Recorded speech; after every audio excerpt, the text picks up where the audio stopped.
Hey everybody, welcome to Hash Church, episode 43. You guys believe that we're still going after 43 episodes? I personally can completely believe it. I have a feeling we'll be going after several hundred episodes. And of course, I always got to thank you, the people who have been making Hash Church what it's really all about. Thank the panel for coming in every week. It's pretty huge. People coming in and sharing their time. And it's pretty awesome. And I think I'm going to start the day, even though there's only one viewer in the room right now and we're just starting. I would definitely like to give props to Trichome Heavy Extracts for the beautiful gifts. They sent me some really nice t-shirts, and I appreciate it. I do appreciate it. Here we go. Who we got?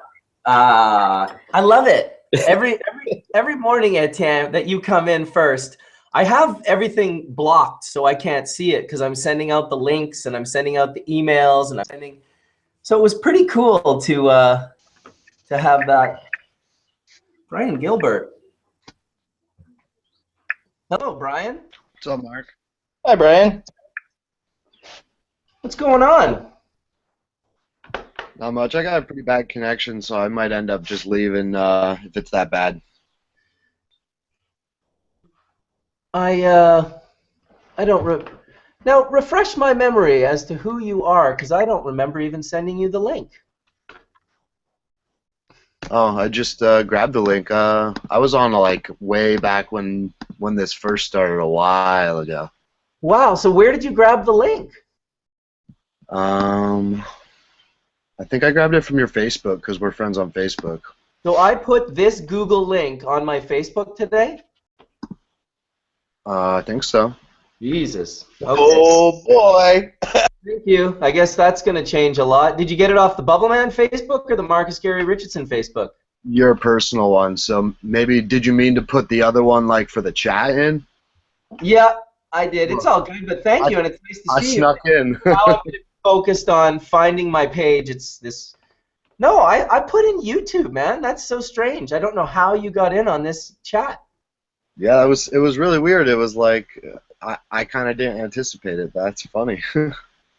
Well, you're one of the first. You can come hang out for a little while. I do have a big panel coming on today. I sent the link out to 20 people, but fuck, welcome, dude. Share a bowl with us. Dude, for sure. I'm down. One of the OG hashers right there. And look, James Burkaw. Looks like I do have this link up on my Facebook page. What a hilarious... It won't show me on my Facebook page the link. When I go to my Facebook page, my personal page, it doesn't show me anything other than... So strange. Oh, well. That's Want me to go look? No, let's just have a puff and go with the flow. Fuck yeah. Good to see you, buddy. How was your week? Hi, Mark. It was good. It was good. Welcome, Mr. Scialdone. Mr. Scialdone. So starting off today, carrying on from Chalice, got to meet the original Bud Squisher last week, and starting off this morning with some nice Earth OG rosin. Oh, Kind yeah. of ended up on me, unfortunately, due to the heat, but got to send the original Bud Squisher some love and starting off Hash Church formally. That's awesome. You know, funny enough, and I never squish Bud. I squished some Bud yesterday. Nice. Just the tiniest little bit, just enough for a little dab, you know. Why? Because you're always squishing hash? Because all I squish is hash. Yeah, I don't. I mean, I mess with Bud mostly to make hash, and then you know, most of the hash I have is pretty killer. So it was hard to find some hash that wasn't killer. But I ended up finding some nice dry sift, a little bit of dry sift here that I found, and some other different varieties. And I squished up. It was fun. Little raw. What is that called, that test? The Roche? You're muted. I don't know if you were talking. It's a Rorschach test. Rorschach test. The classic Psychological, what do you see in this pattern test? I see a dab. I see many dabs. Killer. But I ended up finding some nice dry. We'll just mute that up, James. We're going to have a whole variety of people in here today that we've never had because I sent out the link publicly. So there you go. It's going to be fun. Welcome, James. Welcome, James, to Hash Church, and welcome. I'm suspecting maybe these guys were both in the earlier Hash Churches. James looks somewhat familiar to me. Yeah, you invited me one time, and then I blew up your phone early in the morning because I didn't remember the time difference. You remember that? You know what, dude? I wish I could say that that only has happened one time, but it generally happens almost every single day on my phone.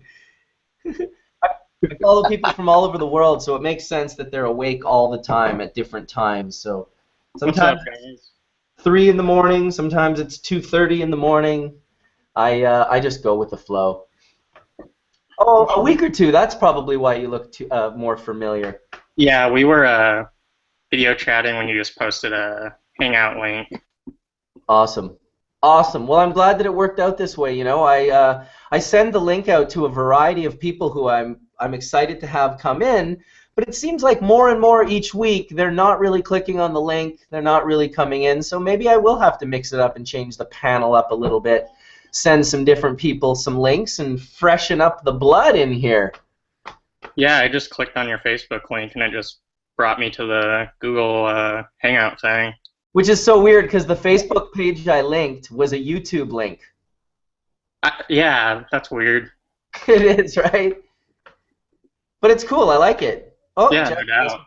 And so what happens is I've sent that link out to 20 people today, and then those same people end up texting me and they say, hey, can I get a link for church?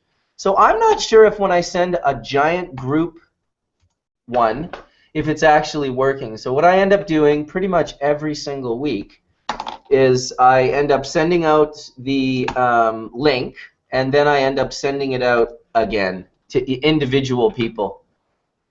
So we'll just, you guys want to chat away for a few minutes while I do that? That would be great.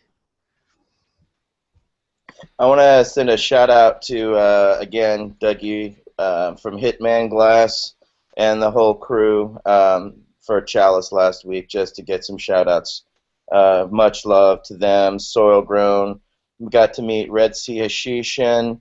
Pure Headies, of course, fresh off the bud. Rosin Technologies, got to meet Jendo, of course. Congrats to Rob Clark for Lifetime Achievement and Debbie Goldsberry, both greatly appreciated in the world of cannabis. Oh, yeah. And, of course, Mila, Mothership Glass, got to meet those cats. They were really cool and got to hit the huge skull cannabis piece that took over 4 months to make. Fucking crazy shit. And of course got to smoke with Aaron and Frenchie, Aaron from DNA, and of course finally got to meet the D-Nail crew, which was really nice.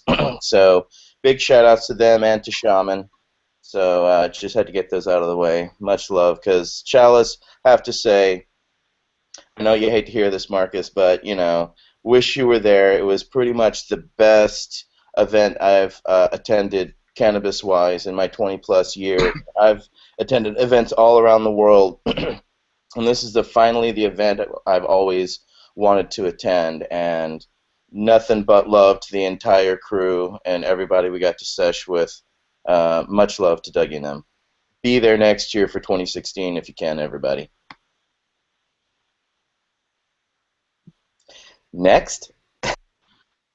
Yeah, that's awesome, dude. Big props to the Chalice crew, Dougie, for pulling it off. You know, I did see people starting to bitch and whine and schlag on him, and I was just really like, the event sounded like it was perfect, and now people are trying to just, oh, there was too many parts per million in this butane. It's like, well, then don't fucking puff that shit if you don't want to. If you don't want to, you know, if you're worried about oil, you're worried about anything like that.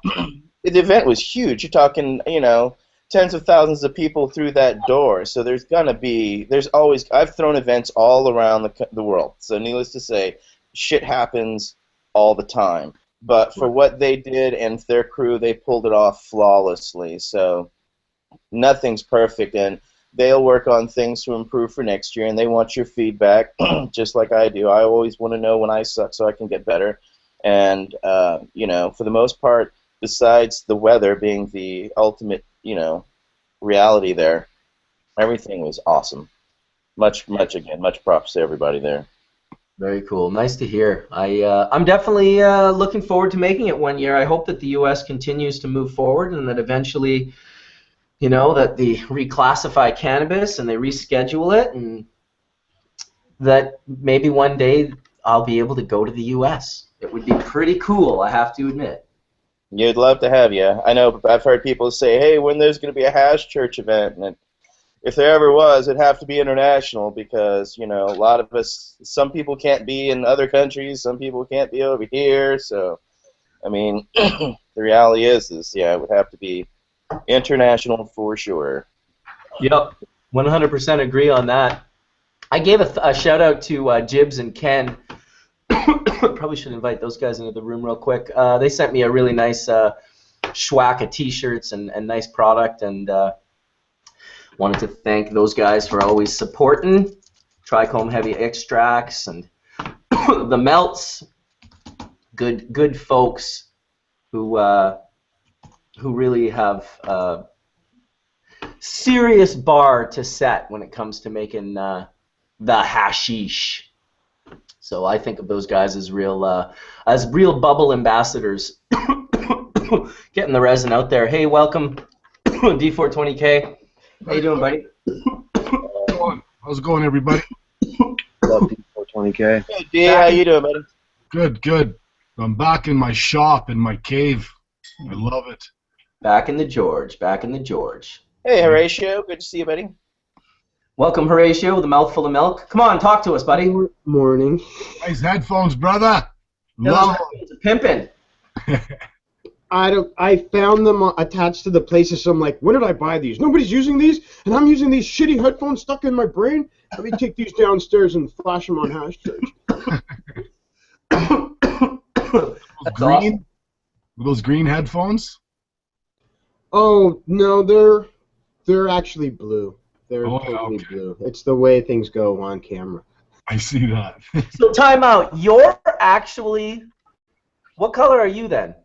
I'm Indian. I'm fully Indian, and I just do this darkening, toning, oranging to, you know, deepen myself up to be a homie. It's scientifically called a Doppler shift. The Doppler shift. I appreciate the Doppler shift, and in fact, so does Tony. If you go back to some of the first Hash Churches, Tony was actually envious of Horatio's lighting. He's like, damn, dude, you got that Pulp Fiction lighting. It's not cool. I've actually toned it down because it gets fucking hot in here when I have all that lighting going in the summer. It by like hour 3, I'll like go off camera, and all of a sudden like all the side light will go because I'm just melting. It's not worth it anymore. Well, welcome nonetheless, everyone. It's another beautiful day. We got 418 people in the room.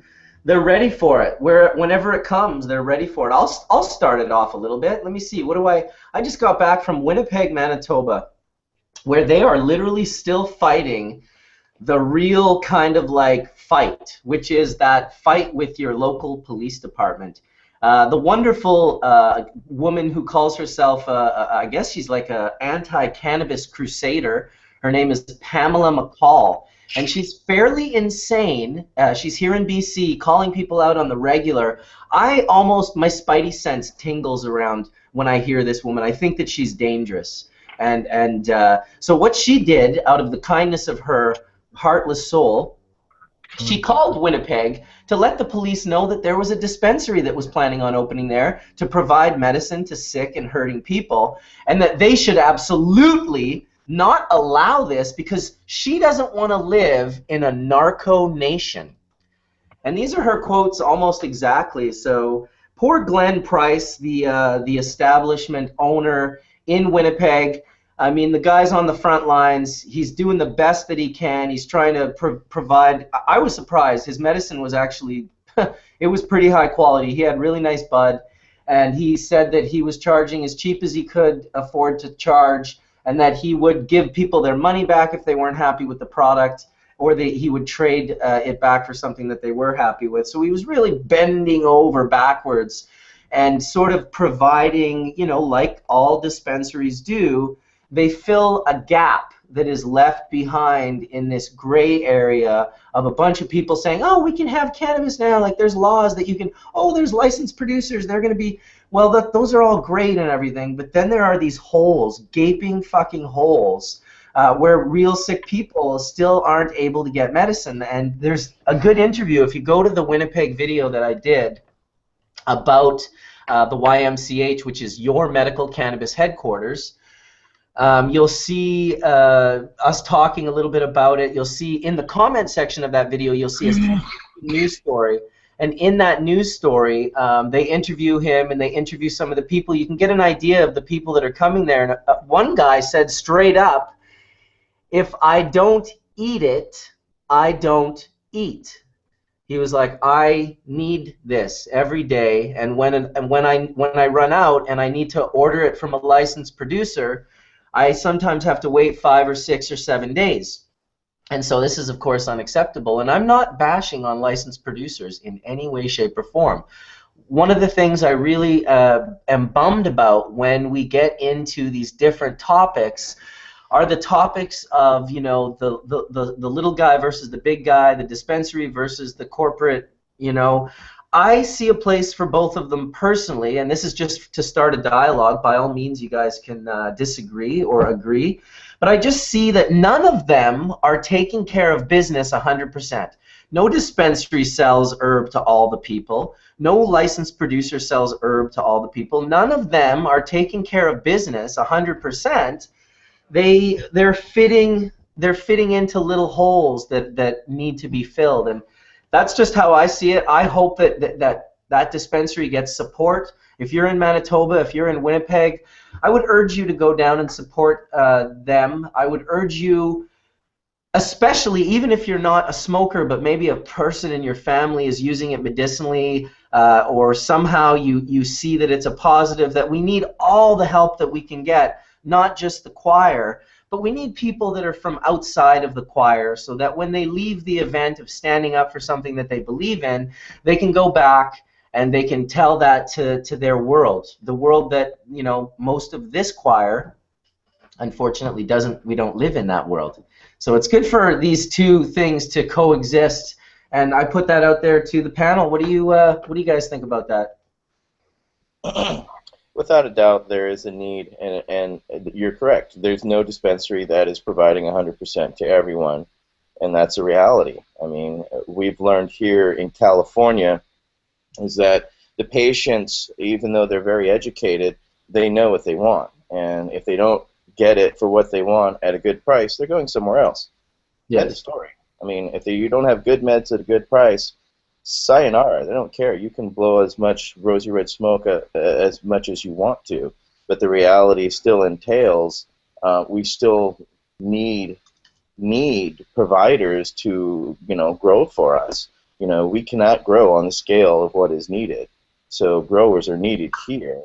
However, you know, we don't have the same license system that you have there in Canada, so, or that is in Washington, or is in Colorado. So please don't take what I'm saying here as except for nothing but California, because other states, and every state has a different law. There's no universal law in the United States yet. Right. So until then, I agree. There's different niches. You know, not only are there, like in Berkeley, we have our dispensary. In Oakland, they are allowed what's called Measure Z clubs. It's legal, or the lowest priority for the police to bust anyone for cannabis in Oakland. It was passed through local legislation. So then they passed the right for Measure Z clubs. So Measure Z clubs are legal adult clubs for people who are 21 and over to actually go into and purchase cannabis. And so it's open. That market's there. And I agree. There's more than enough money in this for everyone. There's no need for monopolies and for everyone to sit there on it. Every single one of us can own a dispensary. Every single one of us can grow. It is the great thing about cannabis. We can grow it. But at the same time, not everyone can grow at medical grade status that we're looking for. And what we have seen, such as in California, as opposed to Colorado, and this isn't a diss to the Colorado people in any way, shape, or form, is that with their licensings, they're growing on an industrial level, and so the quality of cannabis is not to the standard that the market has dictated in California yet. It will in time. However, due to indoor growing and production styles, I still believe that from my experience and from what I have seen, cannabis is still a higher quality here in California. It's getting that way in Colorado, but that's because the market and the individuals have demanded that, because they're also an much more educated clientele, because they've grown up around cannabis more so than like when I grew up in Louisiana. There was no cannabis except for pressed Mexican, etc. So whereas in California, everybody I know has turned on in their early teens and it was all kind bud, and they've had access to kind bud and really green cannabis, which I know a lot of the U.S. still doesn't have access to unless you're older and know somebody specifically. So there's tons of niches, and everybody has filled their niche all around the country. Smoking circles have grown older once they start off with that cheap stuff and they find their friend or they start growing it, and then they start to accumulate around those people, and then it doesn't go anywhere. It doesn't have to go outside those circles because usually the grower is growing enough to provide for their circle. So So there's that's a the benefit to reality. being old. This has been until retail centers have stepped up and have had access to where we could actually over-the-counter directly to people, and they have dictated to us the quality that they wish to see or they want it to be. So it's not that Colorado isn't growing good cannabis, it's just they don't have the diversity, or the system that is inherent in Colorado currently is not diverse enough to allow for the amount or the variety that we have currently in California. However, if regulations happen, the fear is that California could go that route. So we're looking to these other states with their dispensaries, including what's going on up there in Canada as well, you know, as looking with precaution to seeing how regulations are being set up and implemented, because it's definitely the system here in California has found and sustained its own niches, as other states have through Prohibition, and as other states come online, we'll see the opening up with dispensaries or legal access points, as we're seeing now in the 4 legal states, and hopefully someday soon in Washington, D.C. Sorry not to dominate the conversation, just trying to give as much perspective, at least from California, as I could here. Off soapbox.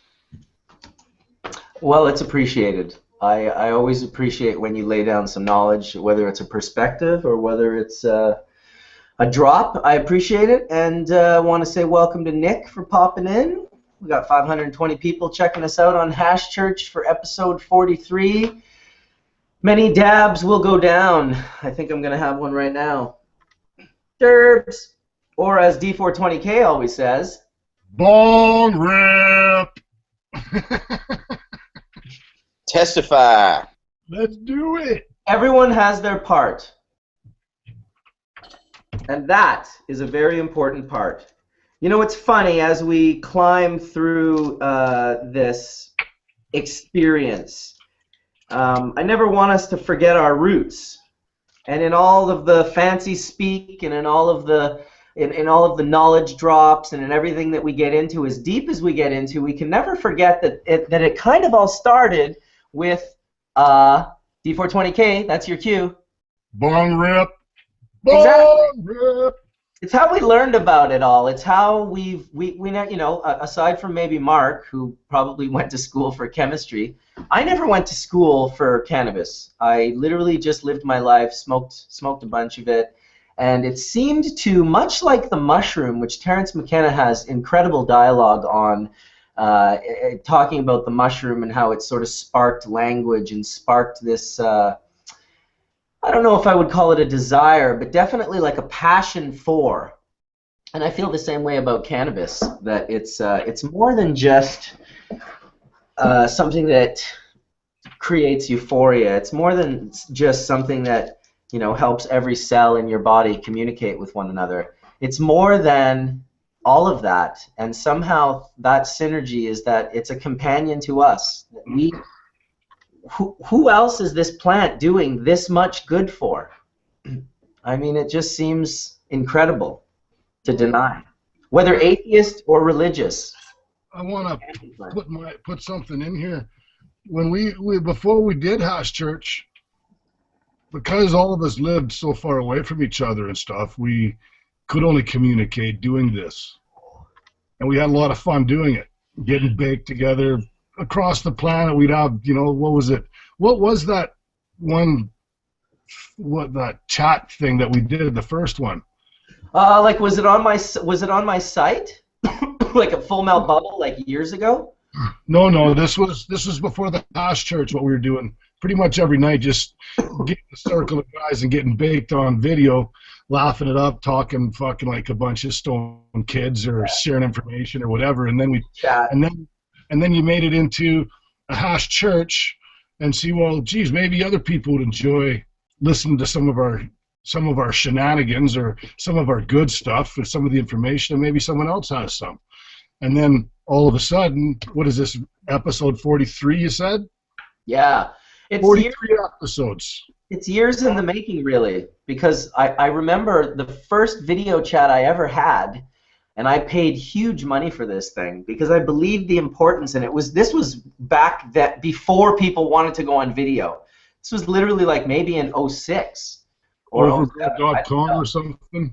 Yeah, it was like, I can't remember. It wasn't Tiny Chat. That was different. It was some other chat. I had a Tiny Chat before that, but then I got one on my own site that I hosted and paid for. It cost me like $6,000 a year to host this thing, but I loved the idea. Unfortunately, it became like a flame fest, and it didn't turn out good, but it definitely was the roots of what led to us sitting and doing Google Chats, and then eventually, you know, really one day all I did was see that you could stream. It said, they sent me a message saying, hey, you can now stream, and I clicked the button and I went into it, and I was like, what is this all about? And I can do a stream, and maybe I'll do a stream. What'll I call it? Oh, it's Sunday. I'll call it Hash Church, because we also used to go meet at Amir's across from the Melting Point every Sunday, his place Rhyme on Commercial Drive, and we would go meet there for what we just called it church. And church was just a lot of smoking, a lot of puffing. You were at one of a few of those churches, were you not, Darrin? Yeah, I think so, yeah. Yeah, I remember. We made hash at those churches. We just would go hang out in this great room, and he'd have good food, and we would bust out, some good dialogue. So it has. Wasn't there vegan food? Lots, I remember back then. Well, that was me across the street. I was the vegan, raw, organic, macrobiotic, like most insane, highest integrity, zero profit. Every time I sold someone a meal, it cost me $40. That's the way it is when you're not subsidized by the evil agenda, like making things worthwhile, even though it's impossible. For example, feeding 25% of the world's grain supply to cows that take many, many kilos of grain and many, many gallons of water to produce just 1 pound of hamburger meat. That has to be so fucking subsidized for that to make sense, so you could go buy a hamburger for like $8, that it's not even funny.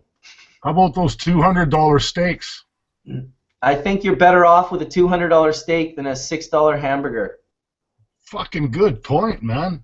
Very good point. That is my excuse to go spend more money on that steak, because that steak was the top steak, #1 in my 45 fucking years. Well, I would put $1,000 down that steak was absolutely not grain-fed.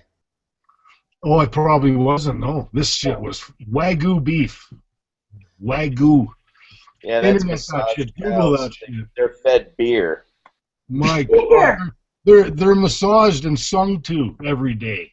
They're made to feel as comfy as they can, and just to fatten up and marbleize, and like, I honestly, that was the best fucking steak I ever fucking had. It's the best beef I've ever had, hands down, without a doubt. If you've ever had it. Welcome to Steak Church. Oh, Welcome to Steak Church, man. I could have a steak church about this fucking steak, man. My You should do God. it. You should do it. Oh. I support you. You won't come in, though. No, I'm not going to You'll be there. come in and say, I want my veggies. How's my Hey, Marcus, don't hate on us humans who eat meat too much. Remember, vegetables. There's quite a few vegetables that eat meat themselves. So just FYI. I don't. To be honest, my relationship with meat is very different than hating on people that eat it. Right at the top of the chain, I'm bummed out that billions of animals are tortured and killed in a horrible way to produce an industry that is just bad vibes, right down to the slave labor that they use in order to manipulate statistics, so when those people lose hands and feet and lives, they don't have to write it down because they're not even legally allowed to work in the country. Not But the way. also, from the perspective of that, I really love animals. I do. I dig them. I like them. I think that if anyone took a good old dose of mushrooms and hung out with some of the animals that they were consuming, they might, I don't know. I was a big meat eater. I haven't eaten it in I eat some fish now. I haven't had red meat or birds or anything like that in probably close to 25 years. I definitely don't trip on any of my friends consuming it. I've been to many a meals with D420K, and I think he would tell you I definitely don't guilt him about anything that he eats. Not at all. Not at all. Hey, It well, wouldn't matter anyway. I'd eat it. I'd eat that meat. I'd kill a fucking animal myself and butcher it and eat it. yeah, I don't think I'm better than anyone. I don't think that I need to force people to not eat meat. I just personally had the vision 25 years ago with the help of psychedelics that I liked animals and not so much the idea of them having a terrible life, a horrible death, pumping mass adrenaline into their bloodstream right before they pass away, and then consuming that. I think that that's definitely a little bit of what's wrong with the world right now. And I might just be a utopian hippie. I don't know. By all means, disagree, panel. The trick is not to pump that adrenaline into their system. The trick is to kill them without them knowing they're dying. It's Yeah, true. I worked in a slaughterhouse my senior year of high school, so I mean I understand what it takes and being respectful. I grew up in rural Louisiana, so anything we hunted, we killed, we ate. We didn't just shoot and kill anything. I grew up with a great respect for the land and a great respect from animals. I raised animals. I understand. I have much respect. It's everyone's personal choice. I'm selective of the meat that I eat as the best as I can. So I don't That's just. important, Etienne. That relationship you had is important, like with the killing of your animals and of the eating of it. I think that relationship has been so far separated that no one today, unless they really are hardcore and really go out of their way to order specific types of meats, if they're eating at restaurants, for example, well, there's no way that you know that that animal had a good death. There's just no way. And it's more likely that they didn't. Mark Zuckerberg actually hunts his own animals and kills them now to lead by example, as he is saying. But I agree. I think what we have been so separated from what we put on our plate. If you had to actually slaughter the animal that you and prepare it, which is freeze it, put it on the bandsaw, freeze dry it, whatever, however you prep it, store it in your freezer, etc., and then actually cook it and eat it, gives you a much better understanding. I mean, I also grew up with 4-H, and I think at the age of 12 I won a blue ribbon for meat judging, but just by going and picking the cuts of meats, etc., because I grew up in rural, Louisiana, so you learn about those things. We didn't have TV, so you learn about the land, you learn about the animals, and you learn about the respect.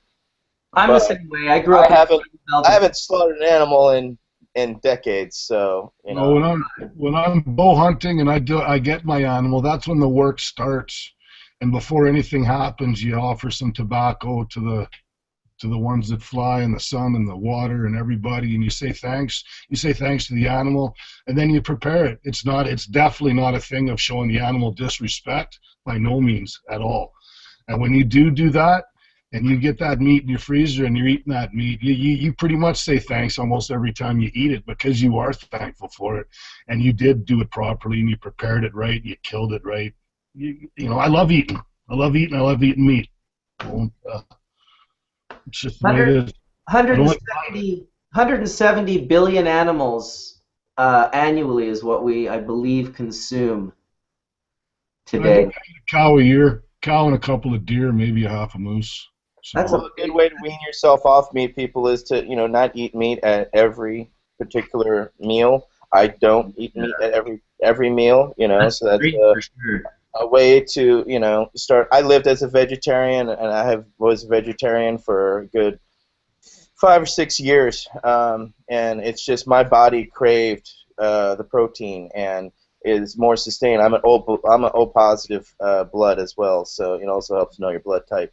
And because certain blood types can actually digest certain foods better.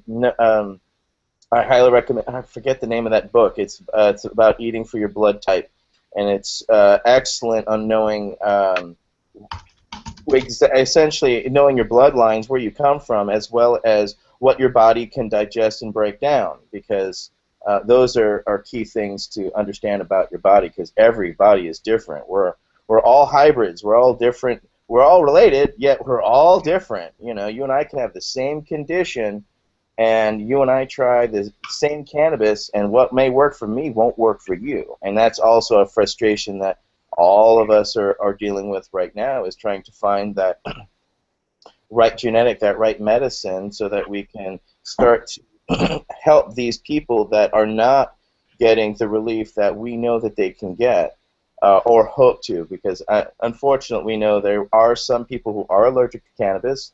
It is true, people can be allergic to cannabis and can have reactions and adverse reactions. And I know people who have had reactions from smoking pot that was so strong that they won't touch the stuff anymore.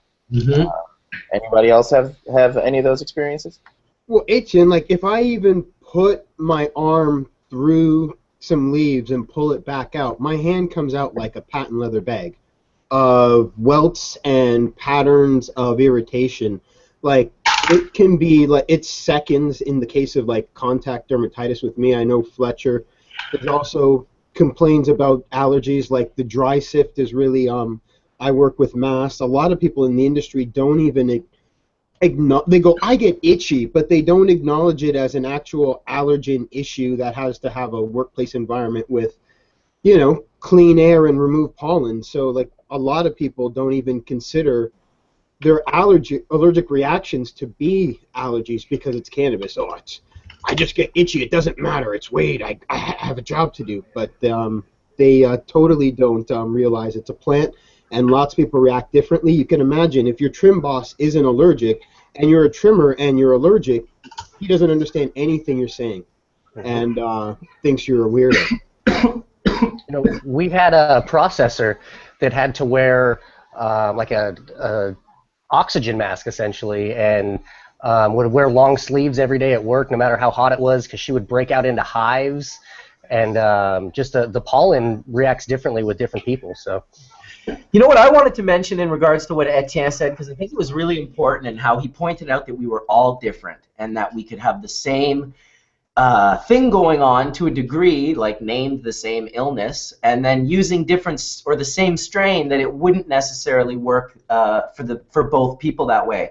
And I think there's something incredibly important to take out of that, which is it's dangerous to a point to direct people to what you think is going to help that particular ailment.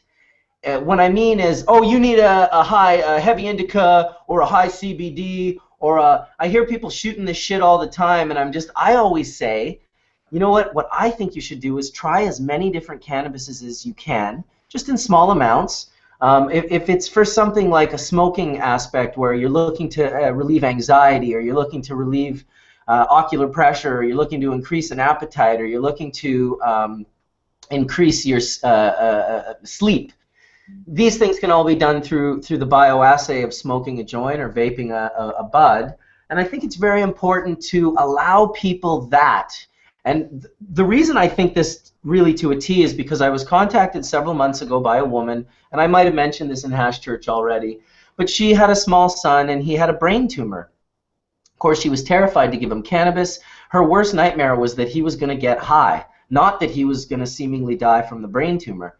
And so she asked me what I thought that he should do, and I said, well, you know, I would get on Google and check out all these different sites, but personally, from what I've learned, I would try and get a high dose of phytocannabinoids over the course of a day, whether you're microdosing into that high dose or high dosing, however you're getting it done, you know, upwards of 0.5 gram to 1 gram of phytocannabinoids inserted, put into the body somehow, and high THC that we, you know, and I sent her the information from Cristina Sanchez, is it, the chemist in Spain who really did the majority of the work on THC and tumors. I think she did about a 10-year study on it. So I sent her there, and I put her towards all this stuff and reiterated that I am not a doctor or a chemist or anything.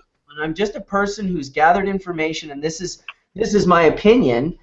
And she came right back with, oh, I saw Sanjay Gupta, or I can't remember the name of the show, but it was basically that she saw it and she wanted to give her son high CBD, low THC.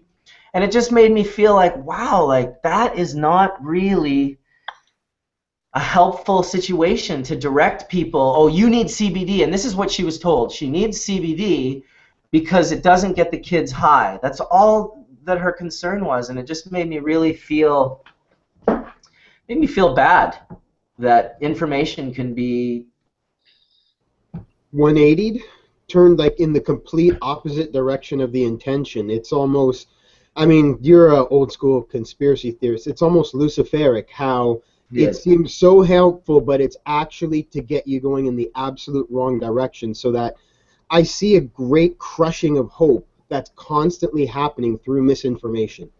And that hope never gets rekindled. Yeah, I think it's also an oversimplification of the cannabis plant and all the different compounds that we still haven't studied in the plant. I mean, like you guys are saying, you know, one strain can have a myriad of effects depending on the person and their personal body chemistry, and that can't necessarily just be related to just THC or just CBD or just THCV. There's hundreds of other compounds, terpenes, that are all going to have different impacts and either, you know, modify or change or potentially, like, it may be great for you, but if I have a terrible allergen reaction to it, it's an extremely not pleasurable experience for me, while someone else is having an awesome experience with this cannabis for the exact same problem if we're talking about medicine. And it's because we're using the plant in its raw form with all these compounds not simplified and all there. You know, once we start getting to pharmaceutical applications where it's like, you know, 30-to-1 or 15-to-1 or 1-to-1 ratios or whatever, now you're talking about actually seeing direct results from specific compositions. That's why we've created an adverse reaction form, because we're handling patients. Quite a few thousands come through our doors, so we've had patients that have had bad reactions, so we have an adverse reaction form so that we can document what happened to them, what they took, what cannabis did they take, how did they ingest it, so that we can also better understand and take that knowledge, and when we have access to, you know, more doctors, Mark, and people who come through can, you know, assess that data, because it is an unfortunate reality. People have reactions to cannabis, and all kinds of reactions depending on the other medications that they're taking it, when they're taking it, what they're eating, you know, on their metabolism itself. That's why our bud tenders we take a lot of time educating them about the different strains, but they also actively listen, you know, to patients with needs, because they're always asking and having a dialogue with the patients,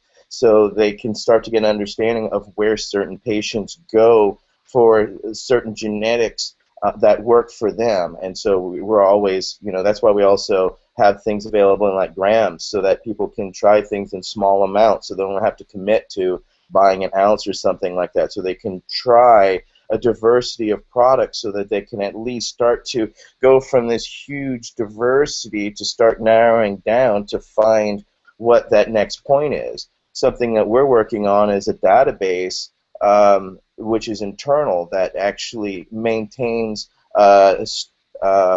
what you purchase over time, and then it stores that data, and then it will cross-reference anything that's in stock currently that is a serious, that is a similar phenotype through the actual chemistry breakdown that we have scientifically, so that we are actually using our patient data along with the scientific data to start to narrow down so that we can at least point people in directions. As I stated earlier, not every single genetic works for the same person, so if we can point it down to a group of 10 flowers as opposed to the 60 to 70 flowers that we have, it gives the patient a better access point for them to choose, which is, again, such a frustration with, I have cancer, I just found out I have cancer, and I go into a dispensary, and now I have 70 to 100 different varieties to choose from.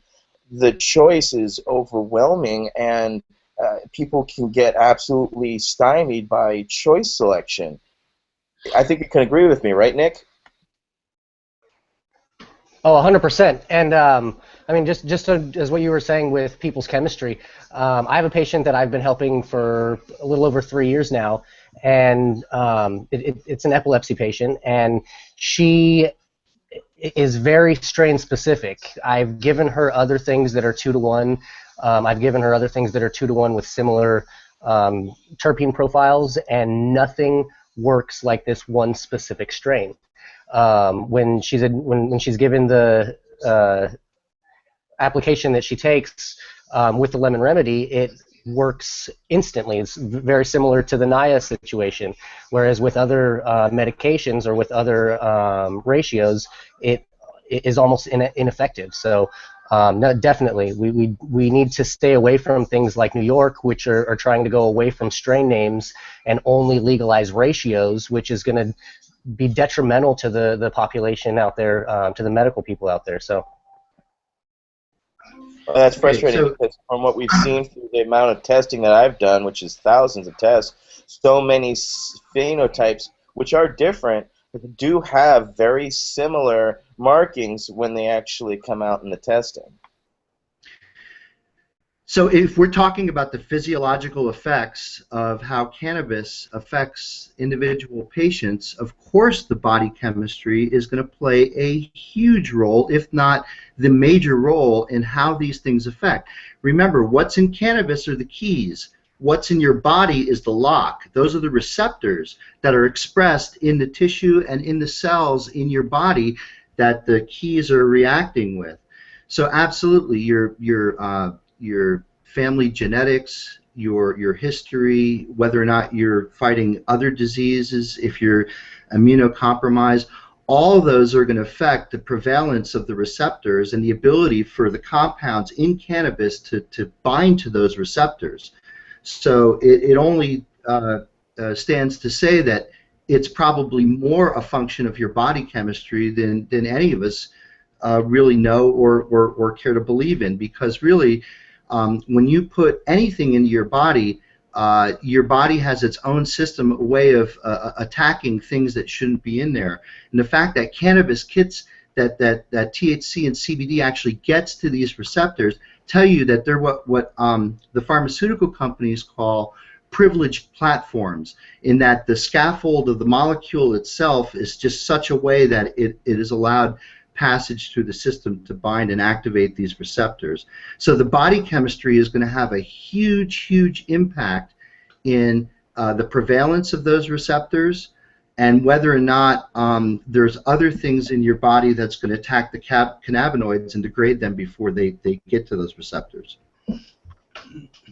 Hey, Nick, what was the name of the strain you were talking about? A bunch of people asked in the chat room.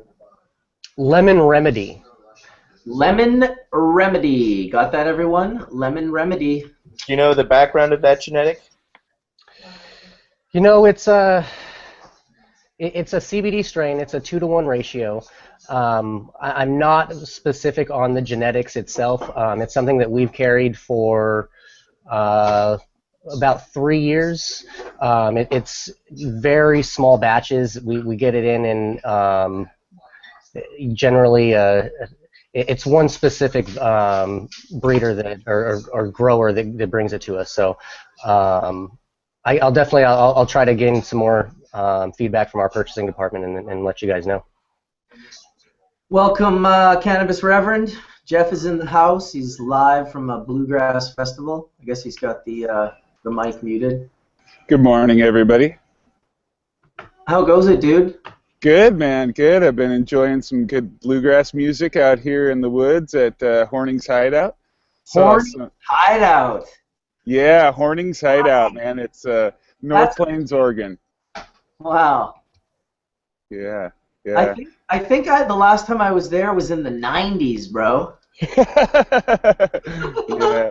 Horning's is an awesome spot, man. It's good. You know, we got a nice little pond hanging out here right by the amphitheater. But I can't believe you're at Horning's Hideout. I honestly had no idea. Yeah. You know, I like to take 2 weeks off during the summer and go to Oregon Country Fair and then go to String Summit for Horning's Hideout for String Summit. So. Wow. Awesome, dude. Yeah. That's very good. We have a big festival going on right now here in British Columbia, just up the road from me. It's called the Pemberton Festival. And it's a pretty big one. The last time they had it was some years ago, but it was like Jay-Z played and I don't know, some other big name bands. It was pretty. I went and saw Tom Petty, and that was pretty enjoyable from the soundboard with my buddy who was doing part of the sound. And I think the Tragically Hip, which is a Canadian band. But, I don't get out to festivals enough these days.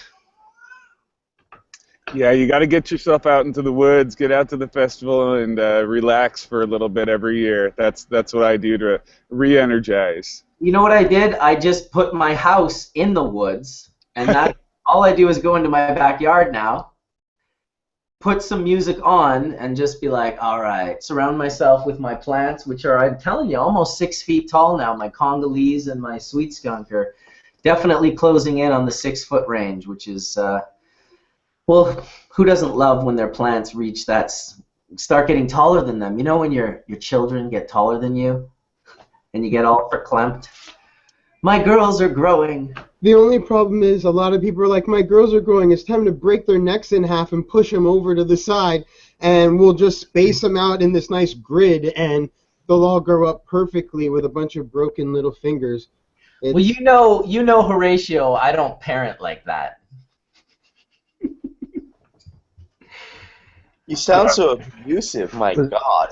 Well, I see the violence that goes down. I remember I broke one of my wife's tomatillo plants, and I'm like, oh, don't worry. The guys that do weed, they do it all the time. It'll just grow this horrendous knuckle and keep growing. It's in style. Don't worry. Just let me brutalize through your patch and get it all trellised up for you. It's natural to have your bones breaking and reshaping over and over. Ooh, yeah, that was, I remember Pete. You guys knew Pete, the activist from East Coast, in London, Ontario. I think he has a shop there. What was his? Maybe he's even in New York now. But he did a whole thing at High Times that year. And in fact, I believe that he had been working with Matt or something, or Matt had helped show him, or I can't remember the story exactly. But he did a whole seminar on just snapping plants and creating these big knuckles like all over the plants to produce more buds. I break the shit out of them, says Straight Concentrates. See? Horatio knows the violence is out there. This goes back to the meat. Yeah, Stop the sometimes violence. you got to deal with her, you know. You can't leave her growing through the lights, right? Yeah, well, that's why I put my girls outside, and I let them grow to the sun. They will grow Which to is, the... again, why I was saying earlier, a few hash churches ago, which is amazing, that ball can be a million miles away, and your nodal structure will stay nice and but if I move my light a foot above my plant indoors, it will start reaching for it and elongate. That's pretty amazing. It is. Well, the not respected is why you get these wackily shaped plants. I mean, I know I'm indoors and I know what I'm emulating, so I live in a half-inch increment. I'm like, to be like the sun, I'm always going to have this light on the edge of the plants and move them incrementally to get a nodal structure that's even remotely related to nature. It's just a part of living with a plant, like living with animals if you're going to consume them. I hate to go back to the animal point, but one of the things I get that frustrates me about people who say, I love animals, but I don't actually deal with them. I'm like, if you really love animals, then you will clean up their shit so that they have a peaceful life. And then you earn the right to consume them. I think there's a degree of that goes back to the cannabis plant and producing medicine with that invisible frequency of love that there's something I don't like about the breakage and the brutality versus giving a plant enough light to produce the same nodal structure. True enough. There's always a better way. I like the purest way myself. I think it's why I get along with Horatio. He's even more insane than me. It's awesome. Yeah, one reason why I like to break them down and create those big knuckles, as you say, Horatio. I find that if you have certain strains and you let them grow just their central cola, you're going to get way less yield. And on some strains, there's a lot more tendency to have mold issues, bud rot, when you have those larger buds. So if you snap that central cola over, you're going to get all the side branching, and you're not going to have those issues, So for me, I like to snap them. I think it's because it always produces a plant with this dreadful stratification of bud that they show you the top colas, they close up on the top colas and the world of the 6 top colas, but anything that produces tops, mids, lowers, trash, these different gradations it sounds like a plant that's in so many different phases that it just goes out there, and usually the poorest people end up smoking the swaggy lowest end of the bud, where I'm getting into growing for a specific intention, and that's kind of now I'm getting hyper serious, and I'm looking at subtleties of why do you grow nodes just to replace them and grow a canopy that's 18 inches tall, 3 feet in the air? What was all the vegging for if you're just going to kill it? And all these little things that are knacking my brains and racking my brains, and I'm having a real problem with weed in general and the quality just going to what I feel is shit. It doesn't have that life energy, just like there's food that you take a bite of and you feel like you're literally consuming energy. It should be the same thing with our medicinal plants, and I think it's turning into such a commodity that it's become like food, or it's become like beef or anything else. Definitely. I can agree that, there is a quality difference. When I first ever smoked a bowl with Skunkman Sam, and I had heard, his hash is super strong, and I was like, well, how strong can it be? I smoked full melt every day, like chronically, and I smoked a bowl of his hash, and this was like maybe in like 2000 or 2001. Maybe. I had actually smoked a bowl of it in 1995, but I didn't know that it was his hash. I should have known, because John Conroy's wife pretty much fell down the stairs after she smoked a little bit of it. And it was definitely an intense moment for a few people in the room. The first time I knew I was smoking it with him and he passed it to me, I could not, it's basically what Horatio's talking about. It's like the difference between when you eat, drink a milkshake or something, and yeah, it was delicious and your stomach's all full, but compared to drinking something like a raw juice where you drink it and you get high, like you feel like you're vibrating throughout your whole body. That was kind of the difference between smoking Skunkman Sam's hash and smoking anyone else's hash up to that point in time. And I'm certain that it was it was amazingly bred, amazingly grown, amazingly decontaminated, and it just it literally blew the back of my head off. I still to this day have never hit anything like it. I have a question for everyone. When you cull your plants, do you execute your plant in front of the other plants? Do you take them out of the room into another room when you do so that the other plants don't see? Oh, it goes straight in the trash bag. It's a slaughterhouse in here. Woo! Slaughterhouse! For 12 years, it's bad. My plants are still alive in the bucket going, what's going on, as the water is getting poured over them. Etienne, did you actually ask if the other plants see? They see, like vision? Yeah. Really? Yes. If you actually look at and actually do plant studies, plants are more understanding of their environment and what's around them than you realize. Todd can talk about it. He showed me this video that was done on PBS. Plants can feel, plants can see exactly what's going on. So they're not dumb. They've actually put receptors on plants and actually killed insects. And I've watched the actual plants react to the violence going on around them. So, Todd, what was that video that you turned me on to that shows about the secret life of plants? Is that what it's called?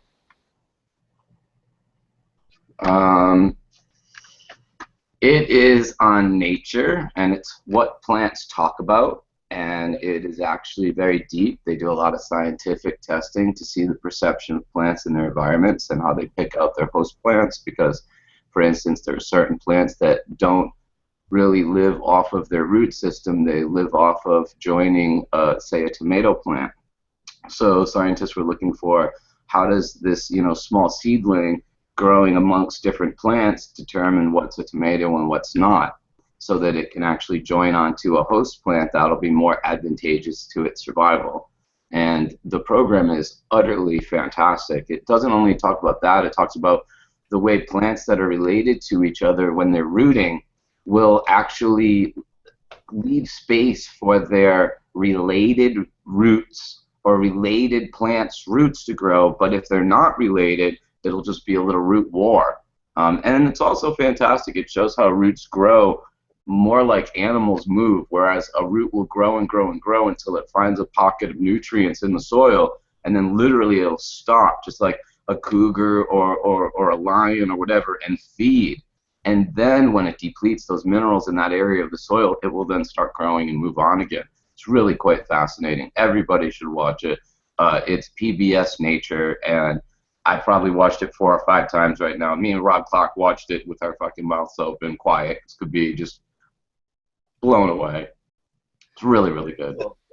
So that's why I asked the question, people. I wasn't just being sarcastic, I was just being silly saying that. I mean, these plants can actually feel and see. So, such as you can actually taste the meat, is different how you slaughter an animal. If the animal, that's what we were talking about earlier, if the animal knows it's going to die, you can actually taste it in the meat, as opposed to if it's relaxed, etc., etc. So it's the same thing. I don't know if it's the same thing regarding plants, but I just thought it was just an interesting cross idea, considering that we're talking just about animals and the accessibility with plants as well. Well, in it, it definitely talks about plants. I don't think feeling and seeing are the best, ways to describe what happens with the plant. It definitely. It's on a chemical level, correct? It's on a very, very small chemical level. I'm using eyes as a analogy. It's not physically having eyes, but it can chemically. But it's perceiving. Is That is correct. Is it releasing something differently, like when you kill an animal and it knows, it actually pumps adrenaline into its bloodstream from the adrenal gland? Are they saying that when a plant is killed a certain way that it is... Not so much killed. They're not really discussing harvest marks. They're talking about the fact that, for instance, when a tobacco plant is attacked by a specific kind of bug, it will differentiate between the pests that are on the plant, and it will actually release a chemical scent that attracts a bug that will come and take care of the pest it's actually having. So it's releasing a specific hormone, if you will, because it can differentiate what's munching on its leaves and ask for the best course. And what it also pointed out with, like, the tobacco plant, if it was incapable of getting help, backup, it can literally change from being a daylight flowering plant to a nighttime flowering plant, so that it'll attract a completely different kind of host. It's really quite fantastic, because I guess in the days it would have moss, and the moss would turn into grass, green, what we all hate, caterpillars, and eat the plant up. So in the night it was different. So really fantastic. It was attracting I recommend it to everybody. Yeah, what plants talk about. Applicable to cannabis as well. I mean, we've all noticed, the same clone grown in many different gardens, many different ways, can definitely taste and smell, look different. And I mean, just like you're saying, if the plant's changing, if the tobacco plant's releasing some type of chemical that's attracting an insect, you know, the Right. cannabis plant could easily be doing the same thing with its odors and its scents, depending on environmental changes and the symbiotic relationships with other organisms it has in its surrounding. And I mean, that's a lot of has a lot to do with like companion planting outside, you know, where you companion plant blueberries with this other plant, and these other kind of weeds grow with this type of plant. So that you don't have to use pesticides, because in nature there was a lot of, you know, millions of years of opportunities for them to develop those type of symbiotic relationships. I Right. discovered one accidentally years ago growing when I first moved to BC in 1996, and I set up my grow. A friend of mine locally, he knew that I wasn't really into tobacco, which I should have said I wasn't really into cigarettes. So he was like, listen, tobacco is a real sacred plant. I want you to have a relationship with it. I'm going to give you these seeds. I want you to grow some. And I was like, all right, I'll grow some tobacco. You know, I'm not going to smoke it, but I'll certainly grow it and take care of it. And I grew this plant, a few of them. It grew beautifully in my garden. It had big leaves and a nice big stalk, and all over the stalks of this tobacco plant, it was some crazy variety he gave me from like Central America. It had these hairs that were so like almost invisible that I ended up getting like some type of a gnat came into my room, and it was basically, it grew to a point where there was many of them flying around, and then in a very short time they all got stuck, impaled on this tobacco plant. Like literally somehow it was attracting them, and when they went to land on it, one of those little hairs would just impale their bodies, and the whole thing was just full, and I had no more of these bugs. Like they killed themselves off at such an accelerated rate that they weren't in the roots, there was no more basically. And it was a unique situation of finding this companion plant to grow. And of course, it might have just been for that particular gnat at that particular point in time, but it sure blew my mind that something I thought for sure was going to have a detrimental effect on the crop ended up just disappearing, and I cropped out a beautiful crop. Yeah, I mean, now that agriculture's, you know, not a lot of it, but a lot of people are starting to get into organic agriculture and stuff because there's a market for it. Whole Foods and all these, you know, higher-end supermarkets and restaurants are willing to pay for that stuff. And, you know, you have a very limited amount of pesticides and things that you can use if you're trying to be organic. So finding, you know, historically significant, because, you know, hundreds of years ago, we didn't have the pesticides that we have today at all, and a lot of this information is actually available in old almanacs and things like that. They tell you what to plant with other things and what to plant after this crop the previous year, because this one, you know, put, you know, like alfalfa, put nitrogen back in your soil if you till it back in. It's just, you know, we're finally starting to come back around to old agricultural practices now that people are willing to pay a little bit more for their fruits and vegetables and stuff like that. But conversely, in the cannabis market, we're going the opposite direction.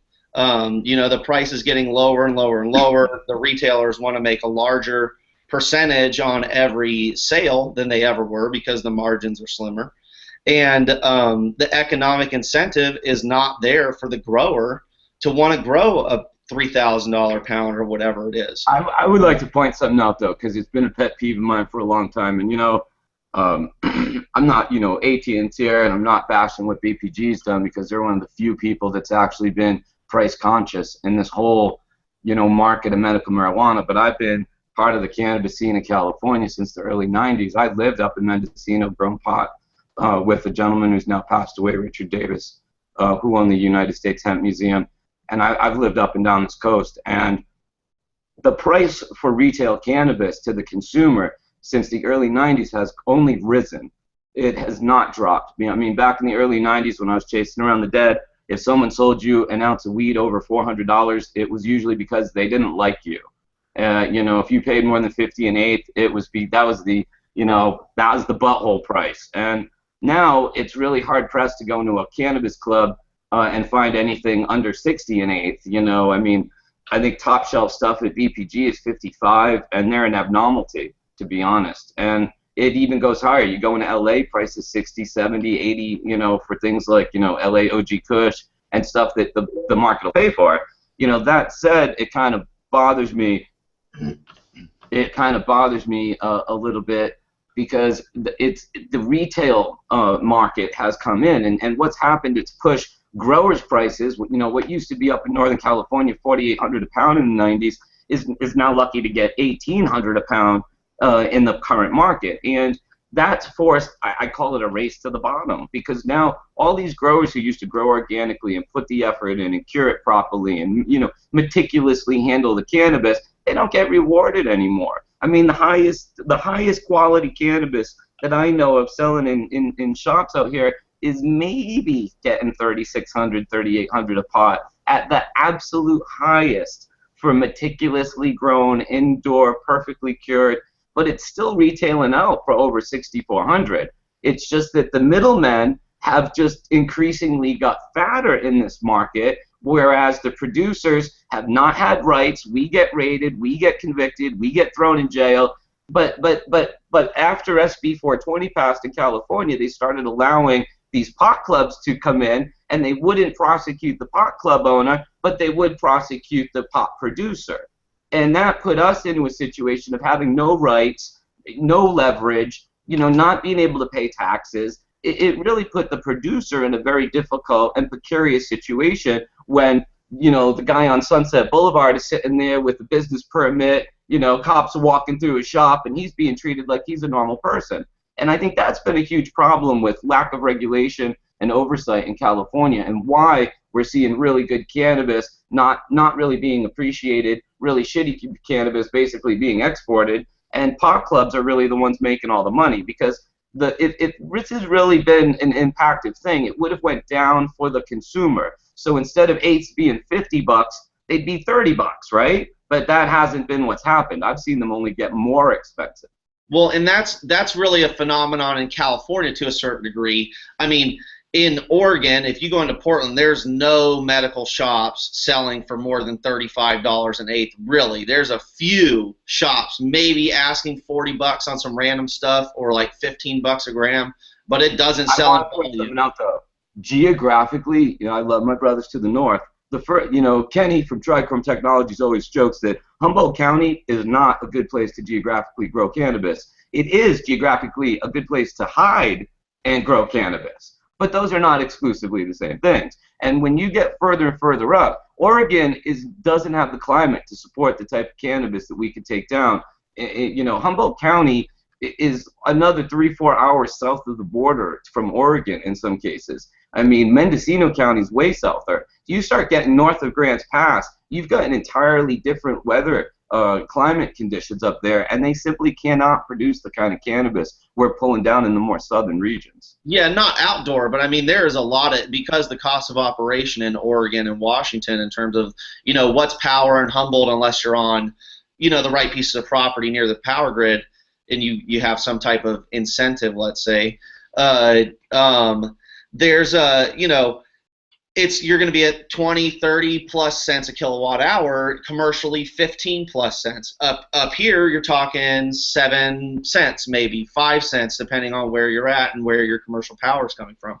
So, I mean, even residentially, you're looking at 9 cents up here, where in Humboldt, once you get the third tier in pricing, you're like 40 cents or something. So, yeah, 38 cents of where I am. You're absolutely right. You're dead on. That's one thing that props up the California market. And then there's the fact that it's like the second biggest economy in the world or something like that. Or, it's like California is like 60 million people, and it's a ton of business and money there. I think we only have like 38 million people, and we're somewhere between the 6th and 8th largest economy in the world economically. Yeah, but I mean, it's huge though in terms. I mean, for one state to have that, that kind of pull and power is, astronomical compared to like Oregon or Washington. So, that's the thing, is like when, like for example in Oregon, if it's $35 for the very, very top shelf, there's absolutely almost no incentive for someone to want to grow a low yielding, high quality strain that takes long to flower, instead of growing a high-yielding, high-concentrate yielding, 9-week, 2-pound plus a light strain, and make your life easy and not have 50 different mothers and trying to, the only incentive there is, like in Oregon, to provide all those products is to own your own store, or to, to reach the customer directly. You know what? I would like to point out something, because, you know, when I moved to Amsterdam in 1994 and 95 and 96, it was an interesting time of cannabis consciousness hitting Holland. Because when I first moved there in 94 and started visiting there was just skunk. Everything was 5-6 guilders a gram, and there wasn't haze, there wasn't long flowering varieties, because it didn't look like good pot. It didn't look like what people expected when they came in and saw skunk. And realistically, you know, to his credit, Arian was one of the very first coffee shop owners that started buying cannabis at over $8.50 a gram wholesale, guilders that is, from Americans that were growing there. And it was really, AK-47 was one of the first varieties I remember, you know, creeping up over the 8 guilder a gram mark, and it was because Arian said, frig it, I'll let people try it. If it sells, it sells. That's when he started bringing in Cali Mist, NL5 by Haze. That's when Neville's Haze got around. And suddenly they started educating people as to the difference on long flowering varietals. And to his surprise, Cali Mist would retail for $17.50 a gram compared to, you know, Hindu Kush, Skunk, Big Bud, you know, things like that. Citral getting maybe 10, 11, 12 a bud a gram retail. And these hazes, routinely, when I left Holland, Neville's Haze was 17, 18.50 a gram. NL5 by Haze was 17.50 a gram. Cali Mist was up there at 16.50, 17 a gram. You know, where everything else was below that. And it was because of the consumers realizing that it was a better smoke, whereas it may not look as pretty as Big Bud or Hindu Kush or OG or a lot of other pretty buds. The smoke, the proof was in the pudding, so to speak.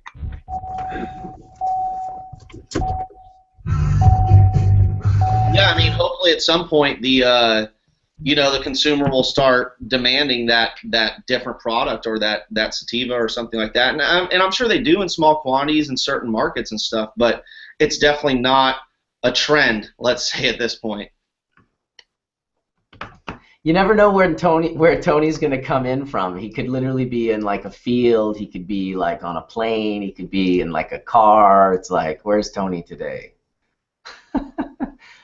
Welcome, Tony. Welcome. Good morning, Tony. Good morning. How you guys doing? Sorry I was a little late this morning. You've been a busy man. Busy guy. But I finally got to sleep in a little bit. It's like you forget that Sundays used to be those days for sleeping in, and then Mark decided to do hash church at fucking 9 a.m. in the morning. So now I second that. I completely second that. People are always like, why you wait for hash church? I'm thinking late for hash church. I'm up like an hour and a half, 2 hours earlier than I would have ever woken up on a Sunday. Ever. Sunday's the only day for rest, and it's like I feel like if hash church started at 1 p.m., it would be like a lot more ideal, but it starts at 9 a.m. on the West Coast. Hey, Mark, whatever happened to the stoner in you? Tony is right, man. What are we doing up this early, Tony? I had 3 kids. That's it? That's it. I have 3 kids. It's that simple. I think I summarized it in you, dad, you. That was pretty much it. So we suffer with Mark at 9 a.m. usually. You have kids, but imagine all the guys that don't have kids yet that are working on it, and Sunday is our day to religiously work on that first thing in the morning. Tony dropped it. How many of those kids did you make on the Saturday night, Mark? Huh? How many of those kids? You know what? I think a couple. Yeah, so, you know, like Sunday morning, easy like Sunday morning. All of our girlfriends are like, so we don't have a Sunday morning anymore? Like, you have to go and join hash church at 9 a.m.? You know, I know. It's like YouTube. YouTube is more important. YouTube. Okay, YouTube. I've scheduled my whole life around it, so now it's like date night becomes Friday night. The time to be with your girl is like Saturday morning, not Sunday morning anymore. So it's like you got to do everything you can to reschedule your whole life around hash church, you know. And I know that doesn't go away just when you get married. Well, and it's also, but at the same time, it also becomes, for those that are married, it kind of becomes one of those things where you're like, it's like poker night with the guys, like they can't say anything. You're like, this is Hash Church. Like, so popular, and there's been so many series that when you're like, well, I have to be on Hash Church. And they're like, okay, I understand. But make time for me later type of thing. I know Nick Bradley's going through it. His girl's probably over it by now. No comment. Yeah, I hear you. I wanted to welcome Dr. David Allen. He just came in, MS Bluesman. That is Dr. David Allen. He's been away from chat for quite a while, so it's unfortunate that you don't have a microphone or a video camera. We need to fix that for sure, because we'd love to hear from you. We would indeed love to hear from you. You can Google. I want to point something out. I didn't know a video camera and microphone for optional instruments in that church till right now. Oh, they're definitely important. Definitely. So I was lucky enough to be a judge at Chalice for Herb, and I found the ones I liked really fast, but now I'm getting to sit down. I humidified them using those Bobita packs, and now they're all amazing. So I've been sitting here going through the 62 samples slowly, smoking the remainders of them. It's so nice. Puff and join. I love cannabis. I would have never guessed. Nah, it's true, yeah. I would never guess. You too. I think you'll be fond of it, Mark. I think it's going to be huge in your future. I'm going to look into it, dude. I still wish you had your dreadlocks, man. Now that would be a Hash Church look. You would straight up look like... Everyone knows you so clean cut, man. I know. I put some of my old videos up on YouTube, and people were like, "What? Bubbleman had long hair?" They're like, "How long did you have long hair?" I'm like 20-something years. Right. Like most of my adult life. Just over half of my life. Dude, it's funny. Every time I see you with that long hair, I look and I'm like, I don't know if I'd hang out with that guy. He just seems like he's going to tell me I can make the jump that I can't make to see if I make the jump. He has that, come on, buddy, do it face. I think he got responsible when he loses the hair, but it just seems like big jumps, big ski, big smoke, big chocolate. I don't know about this guy. Playing the point of optimistic dreadhead mon. That's funny. Why did you cut your dreads there, Bubbleman? You know, when I cut my dreads originally, it would have been 1998, and I was busted at a roadblock with about 16.5 pounds of herb and like $6 grand cash. And it was, you know, definitely not what most people would have thought. I literally was helping Hillary Black from the Compassion Club. They had people driving their cars through the front of the Compassion Club and trying to steal the herb that they had in storage. So she asked me if I could store some herb. And that's, I ended up going through a roadblock one night, taking the herb from the Compassion Club back to the house. And, hey, Mark, can you pull up Tony's picture real quick? Sure. Sorry, I didn't mean to interrupt you. He's showing off some beautiful plants. It's just not working for whatever reason. When I click on it, there it is. It's because he's on a phone, and the computer's having a hard time. There we go. What do you got there, Tony? I got some orange creamsicle from MTG. Ooh, orange creamsicle. That just sounds proper. It's pretty nice.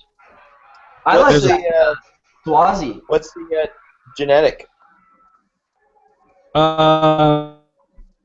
know, I don't know what this one was. This has got an interesting history, the orange creamsicle, because Django's like a second generation, so he's got like hundreds of different varieties of stuff. This is one that's kind of like, I would say it's kind of like the Jilly, but it's got a creamy kind of orange to it. I've tried it one time from him, but there's a 1, 2, 3, 4, 5, 6, 7, 8, 9 leaves. Look how little it is in my hand. Right? It's a very small little leaf.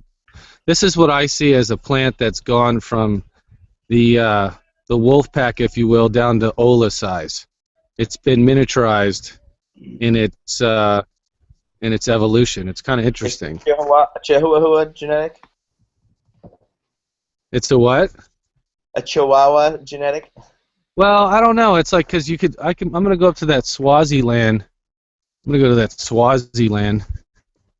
Show you that thing. Oh, that thing is just gigantic. Hold on.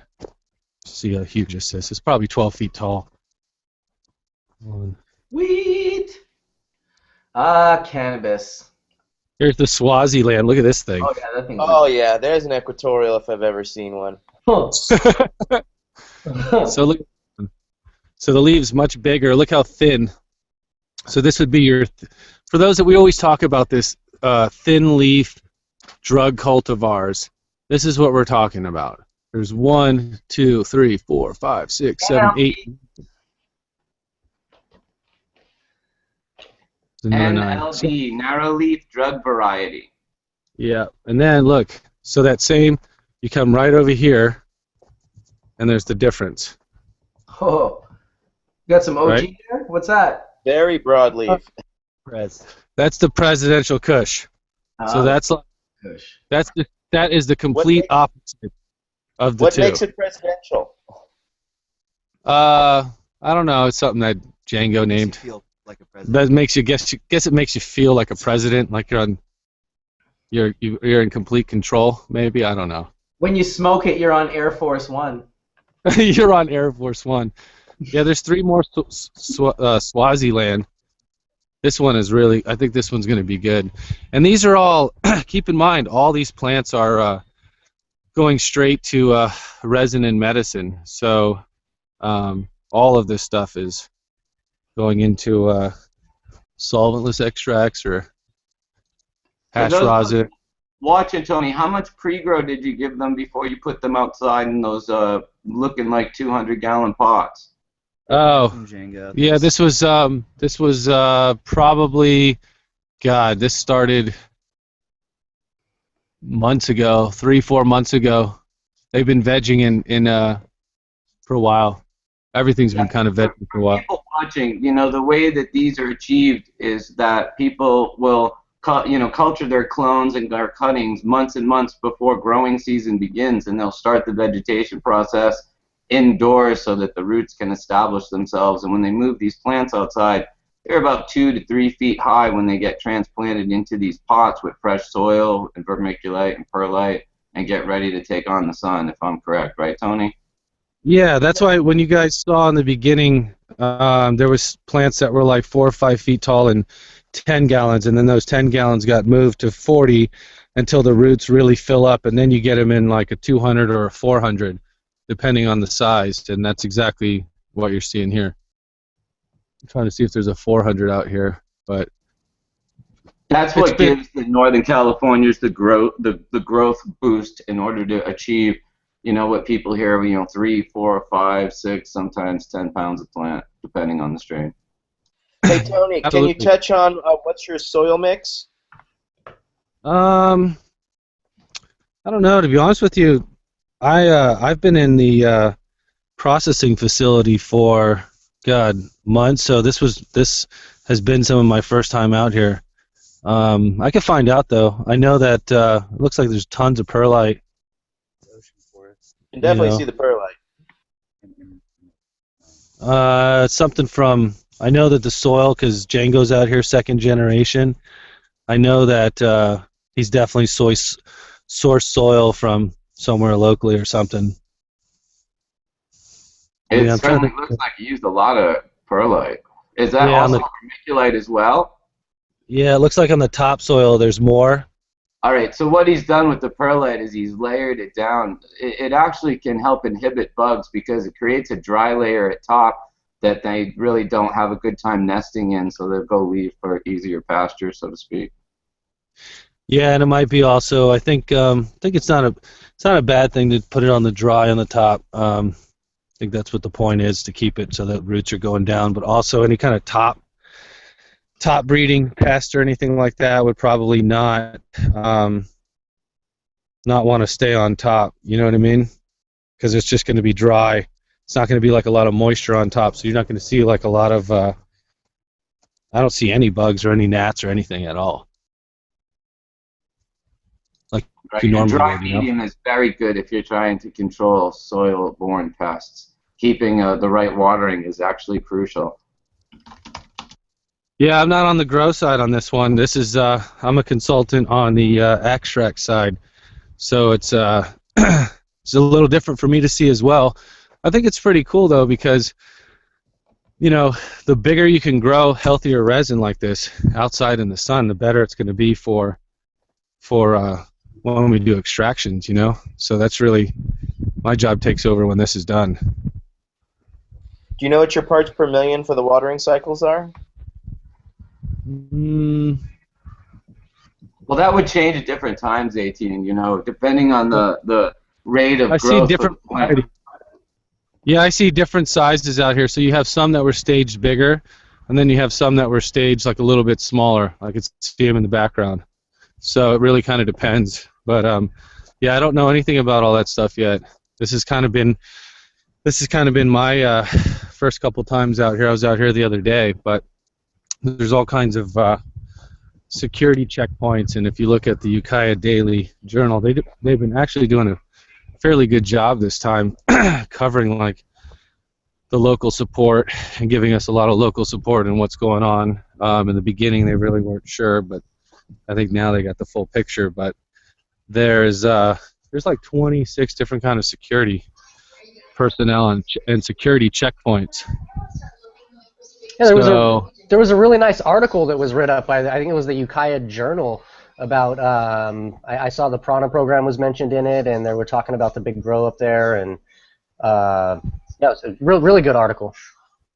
Yeah, so the security that's I mean, you have to go through the whole application. I mean, it's definitely stricter. It's definitely a stricter ordinance than anything in the state has. It's the same kind of. Ooh, look at this one. It's the same kind of regulations that are kind of similar to like you'd see in Colorado, where you have support badge licenses, background checks, fingerprints, you know, felony checks, and then you have to get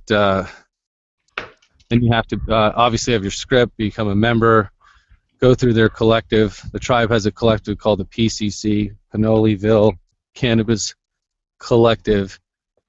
And so it's run through a collective in the same kind of systems that you have here, but then they added a lot of the security features and protocols that you'd see in Colorado. So it took me a minute to get a badge just to even come out here, because there's security checkpoints, and then there's all kinds of personnel that's checking your badge and relaying it. It's pretty kind of wild, crazy to think that way, you know? Just different. But I mean, you have to understand, like, that's the difference in trying to do something for medicinal, and you're trying to run it through a nonprofit, and you're trying to turn this resin into medicine and get it to patients. You know, and if you're on tribal land, you gotta, in my opinion, I think you need to be a little bit more strict, not lenient. Otherwise, you know, things could happen like what we saw in the paper with Murdoch. Yeah, that's a big one. Yeah, that one's a nice one. This one's, I like these little fat ones. Look at this thing. You know, I'd like to, you know, there's something you guys were talking about when I came in, and it was about the tip inhibitor of the plants and why all these look like Christmas trees as opposed to bigger bushes. And when I was living up in Northern California, Richard Davis, you know, rest his soul, he actually had a very interesting technique with these plants. So instead of these plants being completely vertical, when they hit around 4 or 5 feet, he would actually attach a milk crate to them, and he would weight it down with rocks, and he would actually water the soil really well because he was in the ground in the greenhouse, and we would lay the plant down, and it would cause all the side branches, the lateral branches, to start shooting up and competing as a top cola. And he would have these absolutely massive round plants at the end of grow season that I couldn't even put, 3 of us wouldn't be able to stand around it with their fingertips tip to tip. The plant would just be so absolutely round and massive, all coming from a main stem. And then when he would harvest it, he would still have this kind of round carcass that looked like a like a skeleton hand, and he'd put that on top of the truck and run around telling cops it was hemp and explaining to them about the usefulness of marijuana. Yeah, but that's how he would do it. He would guarantee 3.5 pounds minimum per plant doing it that way too. This is, yeah, I was going to say the one thing that I noticed there. Sorry, Tony. Yeah, so you see this, like, and I agree with you. There's just, so there's a lot of space between these plants because I think the way Django's doing this is there's a pole scrog system, and then there's bigger poles that go on the ground that go wider than it, and you do double or triple. You start with the plant, and it looks like he's going outwards. So it's an interesting way to do it, and I mean he pulls 10 to 15 pounds a plant. So, and we're just looking for, this is going to be all resin. So I think it's going to be, I think we're going to have some nice dry sift, some full melt, flower rosin, all kinds of stuff from this. This will be good. Looks beautiful. Thank you for the tour, Tony. This is like, yeah, it makes me so happy. Yeah, I mean, you know, it's still a little scary. We're just consultants to the tribe, and like, you know, like I have my part, and it's really about implementing the prana line, and then what we're calling a tribal pack and the sacred series, which each one of those extracts will represent a different brand with a different extract. So dry sift, terp rosin, hash rosin, flower rosin, and full melt is completing the tribal pack, or the sacred series as we're calling it from here. And so they're, you know, we've got different things lined up for it. So this should be, sorry, I got distracted. I'm just seeing like different varieties. It's really cool. But yeah, so that's what it's really all for. I mean, this is all going to resin, which for the first time I'm still kind of blown away that I'm like, okay, this is what we're going to be processing. It's pretty good. So I wanted to get back onto what Horatio was talking about really wanting to have just all matured resin heads. And you know, the way that I view the plant is, even in nature, no matter where you're growing it, unless you've got like side lights everywhere inside, you're going to have the tops of the plant that are the really, really nice flowers. Then you're going to have your middles, and you're going to have your bottoms. And they all have uses, you know. I think that, you know, the very bottom stuff, a lot of people will make what they call food grade BHO out of that kind of stuff, and it still has cannabinoids, but I think that's what you need to be using for activated LHO type stuff, Horatio. You know, where you're stripping everything away from it anyways. So you're just kind of utilizing the full plant for whatever it is. You know, the buds, obviously, people really like to smoke the nicest flowers. You know, I like to process the sugar leaf, and just the sugar leaf itself into bubble hash, because I think that that's the best material for that. And the little buds that are too small but still have nice terp content, those are good for, you know, making an oil like your LHO or you know, whatever. But I think that, you know, you guys have a point that if you've got your best resin head that's on the top of the plant, you know, a lot of people are going to seek that. But I think that, you know, because it's obviously going to have the most potency. You're going to have the most amount of resin being produced from that finest piece of the plant. But the reality is there's other pieces of the plant, you know, just as Tony's showing us right here, not all of that is going to be top big buds. There's little buds down there at the bottom to process, and we need to save those cannabinoids and get them out to the people.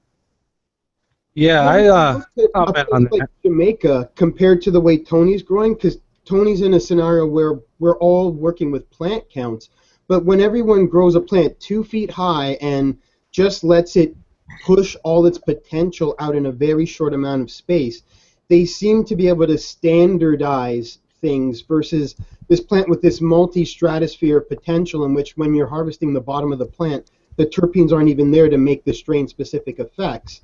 I guess it's a plant count limitation that produces these types of growing strategies that go against the grain to a degree when it comes to trying to standardize a medicine. I'm just trying to get the most genetic potential out of the plant. So damaging nutrient pathways to create more outlets for nodes is not a way to create the most fit plant. So can I, you know what, Horatio, I agree with you. And you know what, it's interesting is I really don't think that, you know, what we're looking at as novel as it may be is really the future of us growing medicine. It's going to look more like GW. It's going to be in a controlled environment. I mean, if birds can shit on your medicine, it's probably not medicine, is my point. And, you know, nobody wants defecation or caterpillar poop or any of the things that exist in nature on their, you know, medical quality cannabis. So I believe that we're going to see also a Dutch sea of green, because when you have plants this big, you're going to have huge variations from top to bottom of cannabinoid content and consistency. But if you grow the Dutch sea of green method, where all your plants are under, you know, a foot or two high, and you're doing, you know, a sea of green by cutting the branches and proportioning the gardens so that everything's balanced, you will get more consistent cannabinoids in that smaller growth space, because you're going to be in a smaller range that's more consistent. So what you're looking for is going to exist in a sea of green in a greenhouse where nobody's talking about plant limits. Part of what's always gotten me in so much trouble is I thought plant limits were utterly stupid, and I never really paid attention to them. Because if you're really just trying to grow cannabis, what's the difference between me having 100 little branches or that plant that Tony's showing us having 100 little branches? It's just the ignorant law enforcement that sees it differently, because it's going to cover the same, let's say, 1 meter space. It's just that I can do it more efficiency with small little branches that I propagate and root. And, you know, if not, you got to go the old school style where you grow one huge plant and you get as much as you can, because you're dealing with a bunch of dumb cops who come in and they count your plants. And it bothers me because you can collect wine, they don't count your wine bottles. You can collect guns, no one shows up and counts your guns. You can collect ammunition, swords, knives, all this stuff that no one comes and counts. Jay Leno, how many cars does this guy got? No one comes and says, too many cars, Jay. Cars run over people, and you could run over somebody with all these fucking cars, so you can only have 12 cars. 6 cars like that are pickups, and then another 6 cars that are fast. How's that? And that's what they're doing to us, and I fucking hate it, because it's just so unproportional to equal rights. And when we get beyond this bullshit of I can have 6 plants, I can have 12 plants, and we get to the place where wineries exist, where you can drive and they can have 200 acres and, you know, growing, that's when we'll start seeing real innovation with cannabis on a level that we've never seen before.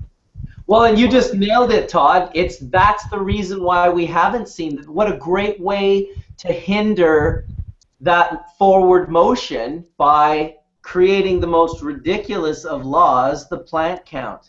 And I want to point something out. When I got busted in 1997, I got busted with 4,116 plants was the count in my home. And what bothered me is when 215 passed, it had no plant limits. So I literally pictured it the way I just described it, as if I was a wine collector or a gun collector. Nobody was going to come and count my collection. But I was wrong, because only in pot are we going to invent these crazy frickin' Martian rules and come in and say, dude, you got too many flowers. We got to lock you up for a 10-year mandatory minimum because you're like this rampant florist. But no, if I was a gun collector, I'd still be in my Bel Air home, ironically. It just doesn't make much sense. And we're not going to get anywhere until literally these plant limits are something that we all acknowledge as stupid. They're flowers. We should be able to grow as many flowers as we want. Absolutely. It's interesting. There was a guy in Jamaica at one of the conferences. Tony will remember this guy, actually. And you know what? Power to him, because he was awesome. He was very intense, and he was basically saying that that there couldn't be plant counts, that he needed 2 pounds a day to juice. That he was. How about this? Can I point something out? If you have more plants, it gave me as a grower the opportunity to not have to spend my time nursing plants that maybe got a virus or got eaten by a bug when I was looking, you know, eating dinner or something, like whatever. It gave me the opportunity to grow healthy plants because I wasn't, you know, worrying about, oh, I only have 6 plants. You know, I was like, shit, I'll just make more. they're plants. I mean, not to sound like a weirdo, they propagate pretty easily. And it's not a big deal, you know, and people shouldn't be going without this stuff.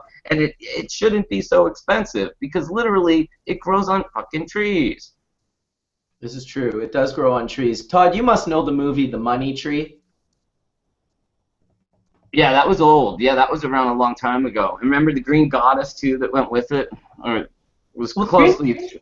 The Green Goddess came later. I thought The Money Tree was cooler in the sense that he really, like, he produced the whole... They actually made a movie, and it came out, and I just thought that was it is like 92, 93, no, 93 or something like that. It's terrible. Yeah, it was blatantly honest, you know, and that's what I appreciated in it too, because it was blunt. And you know, for a lot of people, I mean, I'm never gonna deny it. I grew up in a place literally called Pawtucket. You know, I joke and call it Pawtucket, but it's a native Indian name, Pawtucket. But you know, cannabis gave me a way out of poverty, and I'll never, you know, I'll always have reverence for what it did for me. You know, it gave me food, it gave me shelter, it's helped me out, and I know that legalizing it is going to change the scope of the way we as little cottage growers traded and get rewarded for our efforts. But I applaud the day that cannabis prices drop to, you know,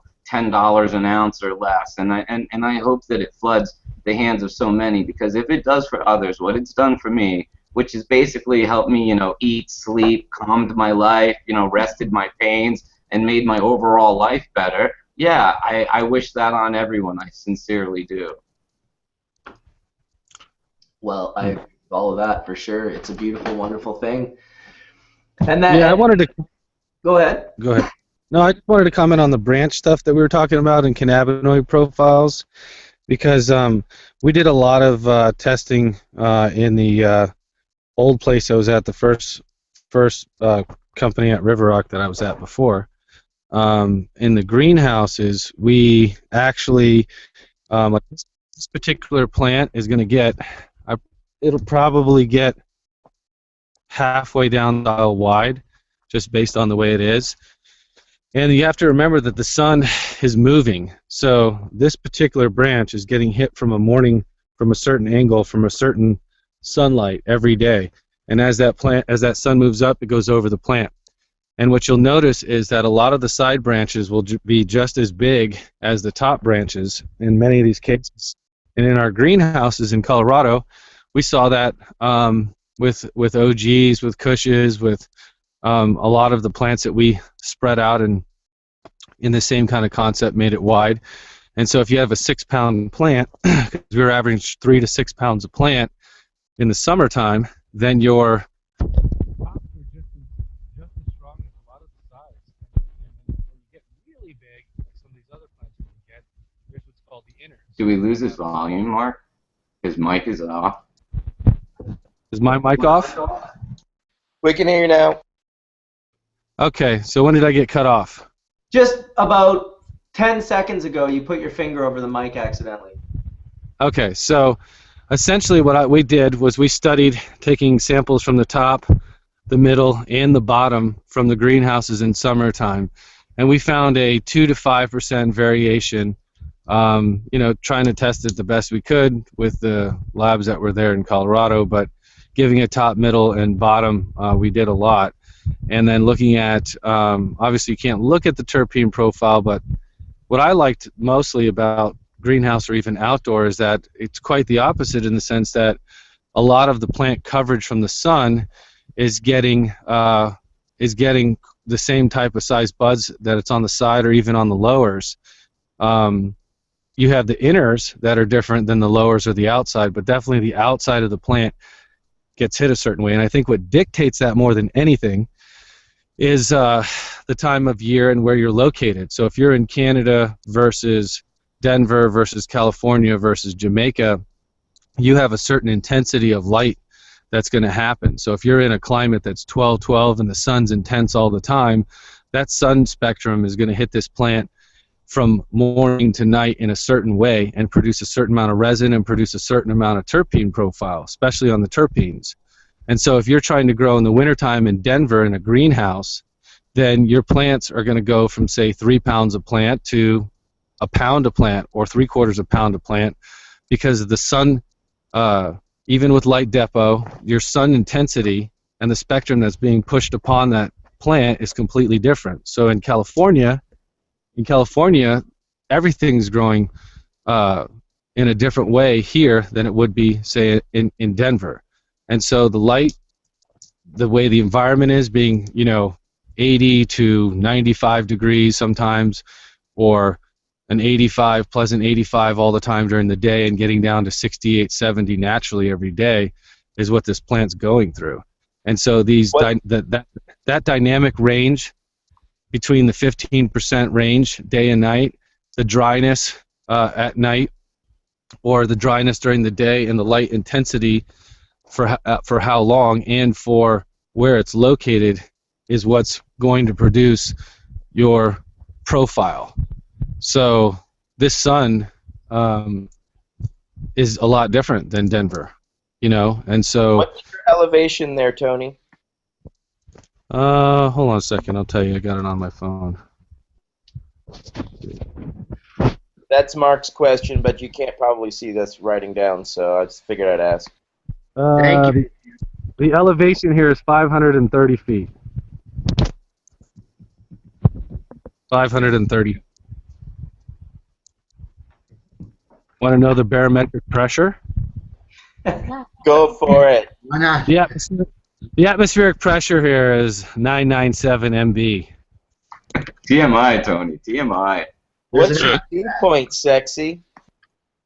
But no, what I was going to say is the whole reason about that is so what I'm doing in the processing center, which is set up for members and other collectives for us to process now, utilizing just hydraulic pressure, the pressing. So we're doing everything: flowers, smalls. We're doing aged buds, aged trim, aged large buds, fresh trim, fresh smalls, fresh large, and we categorize them into different medical purposes or products. So I'm even using a pronafat as a leaching instead of alcohol to recapture everything that we press out. And so that'll be a base that we'll refine and clean into the topical line, and then we'll be adding hash rosin and flower rosin to that. So I've got multiple uses, kind of like a placement, like the same kind of grid for prana would be a grid into processing. So that takes a long time to look at the resin. So do you freeze it and tumble it? Do you wash it? Do you activate it first? Can I ask a question, Tony, if you might have the answers? Do we have any tables that show the breakdown of CBD acid in a plant before it's processing? So like THC turns to CBN over time. Do we have any information about CBD organic decomposition? There's very little out there. There's more on THC to CBN, like you just said, and then there's there is a study that exists, though. A study exists. I posted it as a comment on a thread on Strainman's Facebook page about a month or two ago. The kinetics of that are known. It's slightly higher than the temperatures and the kinetics for decarboxylation of THC. So if I remember the data without looking at it directly, I think it just took slightly longer at a slightly. My question's not so much. It's not so much if the CBA breaks down into CBD, which it does in a sense over time and heat. It's so much as does the CBD turn into, like THC goes into CBN. Does CBD turn into X? CBN? I believe so. Yeah. There's what's called, there's what's called... It's not just, I believe so, but what does, like, I could say, I believe THC turns into something. What is that? It is CBN. So what is it that CBD turns into if it has an organic decomposition? Yeah, so this was reviewed in two of the textbooks that are well known to the people on this in this room. So 2 textbooks describe the kinetics and the degradation of CBD and then going to CBN, just like THC. I believe that this is known, and the reason why I said I believe, because I've read it, I'll come back with the references and the data for you. Yeah, there's also I'm down with something that, else. Mark. Thank you. If anyone else has information too, I would appreciate it. Hey, Tony, quick question. How far away from the ocean are you approximately? Oh, hour and a half or more, yeah. We're not close to the ocean. Yeah. Yeah. But I was gonna give you some information on that. So when I break down THC to CBN, there is a CB, is it CBL or CB? Yeah, or CB. I think CBC is a degradation indicator of THC to CBN. So when I convert THC to CBN, there's like a 2% CBC or CBL that's registering, that shows you that you actually degraded and transferred. CBD also has a trace marker, so that's what I think you're asking for. So you can go from CBDA to CBD, and then that can turn into CBN at like, so it's almost about, I think it was like, I'm with Mark on this one, I think it's like 390 Fahrenheit, but so at combustion temperature, so if you were to measure this on a GC, or if you were to measure the off gas of what comes off the nail, it'll likely be CBN, because at those temperatures it will convert. Can I throw a quick bone in there? So when people are processing like hemp for children and then cooking the shit out of it in the name of standardized decarboxylation, and this was my thing with CBN, I'm like, are people just feeding these kids CBN and not knowing it? And is CBN, again, this new in-between between THC and CBD when it comes to the types of things it addresses? It's not new. It's definitely been that way, and the truth of the matter is that we usually do vape or heat stuff. So the truth is that we're seeing a different profile. So if somebody tests some stuff at GCMS, we're going to get a different effect, like was pointed out by Sir Watson, because it's more like GC. Because when we put it on this, we're acting more like a gas chromatograph, heating up the sample, than we are like liquid and capturing the entire essence of what it is we're partaking in. So the way that we're getting it, and then also handling is something that really shouldn't go understated, especially now with edibles. I mean, some people were talking about a contest that recently went on, and that they received the edibles 2 weeks before they gave them to the judges, and some of the handling in those 14 days wasn't immediately put in a freezer or put in refrigeration, and this is not just small nuances when you have molds and things and yeast and stuff that can grow, and it's a food product, and I really think that this is another part of regulation that we're going to understand, because we know that by heating up these things that they're changing, these cannabinoids are changing. So what is the end user getting becomes, I think, actually a really good question. Well, Yeah, and the other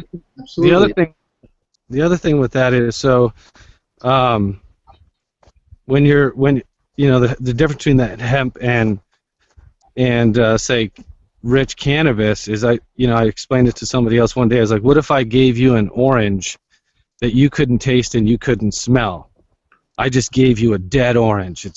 It's a dead fruit, right? No smell, no taste, no modulation effect from the fruit. So the difference between hemp CBD as a industrial byproduct versus, say, rich CBD derived from cannabis that's alive, it's live versus dead. Your medicine's either alive or it's dead. And that goes the same with raw foods. And so there's specific reasons why one would use or degrade. And so when you're looking at test scores, and it's important, so an HPLC is not going to reach 140 degrees Celsius in its testing. So you're not going to start seeing 140 and 180 Celsius, which is what's required to degrade and turn THC to CBN or CBD to CBN. And so what you're looking for in an HPLC is when you see that you have, say, you started with a 60% THC oil, you've activated it, and now you're showing signs of, say, 58% THC and 2% THCA, so you've almost gotten it taken out or converted. And then let's say you convert that with a 10% loss, because that's usually what happens, 10-15% from THC to CBN. Now if you convert that, then you're left with 50% CBN and say 3% THC, and you know you're almost all the way there, but there's going to be another thing in there that's 1%, and that's going to be your CBL, if I'm not mistaken, and CBL registers in that formulation, and you can never get CBL. It's not going to show up on an HPLC. The temperature to get CBL and the time it takes is tremendous, and that HPLC is not going to do that. So when you see that you're converting correctly, you have a cannabinoid byproduct in that transfer, if you will. CBL is an indicator that you've taken your THC, degraded it, it's converted to CBN, and it's leaving this little breadcrumb or footprint or fingerprint behind so you can see that. And if you take just dead leaves and you do the same process to that, you can convert from CBGA down to CBC. So all of these things have heat, time, age degradation, and they're created for certain purposes.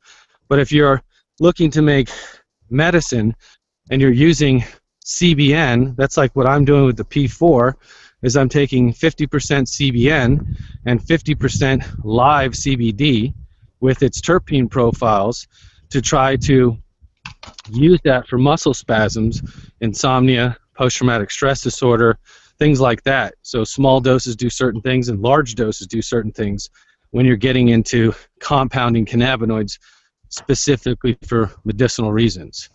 So I just wanted to chime in on that, because you will see that as you're testing and doing things.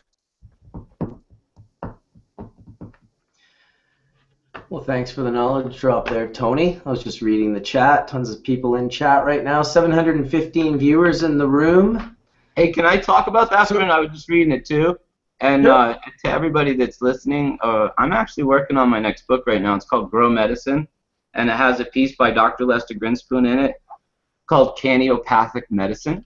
And in it, he talks about a very interesting concept where he feels that homeopathic and allopathic medicine are basically established medicine, branches of medicine, and all these new cannabinoid medicines are coming along, and they're only being derived from one source, because cannabis, or THC I should say, is unique to the cannabis plant, whereas, you know, comparatively dimethyltryptamine, or DMT, is found in over 22 dozen plus varieties safely of plants. Tetrahydrocannabinol is only found in one plant. And because all of these medicines that are cannabis and cannabinoid based are coming from the cannabis plant, he feels that they should have their own branch. And in it, he talks about what he calls caniopathic medicine. And I believe, just like Dr. Grinspoon was in the 60s and early 70s, you know, 4 decades ahead of us, I still think he is now at 87 years old. And that's a great piece I got. And then also, Rob Clark wrote a piece for me called Fragrant Medicine, which is all about terpenes and everything he knows about terpenes. It is a follow-up from Hashish Revision 2, where he actually lists all the different terpenes that are in cannabis that he could find. And now it's an update of basically that terpene research. And also Mel Frank, who's like my hero as a kid. I got my first Mel Frank book when I was all of 13 years old. I traded it for a bag of weed, and I came home and cleaned up my closet and planted my seeds, and forever changed my life because of the Mel Frank book. But he wrote a really nice article for me about harvesting, and included some photos and everything, and he's actually doing the editing on my book for me. So it's kind of a dream come true, but we'll probably see it done by the end of the year. So everyone that was right and saying I should do a Kickstarter and stuff, thank you, but it's pretty much almost done. Nice, dude. That's awesome. I think those three people and some of the people on this panel, like yourself and Bubbleman, were my biggest influences. Those three individuals have so much information. Mel Frank was the first. That was the first book I read in like '96 or '7, and then kind of followed you and what happened. And it was the '90s was an interesting time. It was very volatile, and even though it's volatile now, I can't imagine what you guys went through when I was just 18. You guys were like out there, you know. I was like, Jesus, those guys. You know, though, I didn't know better. You know, when I got into it, it was like a little kid that was into, you know, I had a motorcycle at the time, and I was just into models. I would build things when I was in the hospital beds they would, you know, get me little testers models, and I would sit there, because you were bed bound, and I would do little hand stuff, you know, with instructions, putting together projects. And when I got the Mel Frank Grow book, and he had that diagram of the fluorescent light hanging by the pulleys on a little wood bench with the pots and the timer and the water thing, I literally duplicated what I saw in the photo to a T. I found, it's a funny story, because when I went home and I read the book, I found the fluorescent lights in my grandmother's basement. She used them over her shop. I found the pulleys. They were where the dryer was, because we didn't use the laundry lines anymore because she had a dryer. I actually found the watering can, the flowering pots, and the soil in the shed because she grew her own garden. And I took the timer out of the front picture window, which she didn't notice for a while, because I used to have to go downstairs at sunset and turn on the damn light for her and then turn it off when she was done. But that's how I got the timer. And I actually grew in my grandmother's attic for about a year until she finally realized I was growing herb. She came upstairs to wake me up one day, and my plants would cycle from 8 to 8, so it would go off from 8 a.m. and come on at 8 p.m. And she came up at like 7:59 and 55 seconds, and my closet was glowing. And it was during the time when E.T. was selling M&Ms out of a glowing closet, and she freaking lost it on me. And as soon as she went to touch me in the bed, the timer clicked off, and she screamed, "Someone's in your closet!" And I was, no one's in my closet. But when I opened the door and I reached down and I clicked the timer, she heard the light click, and she goes, "That's my timer!" And then the light started flickering on, because it was an old fluorescent back then. And she looks up and she goes, "That's my light! Those are my pots! That's my watering can!" And I was like, "Yeah, all I had to buy was the fertilizer. You had everything else." And she was like, "Do you take these outside?" And I said, "No." And because they were about 6 feet tall, because I didn't know better, I just kept raising the lights, you know, as they got taller.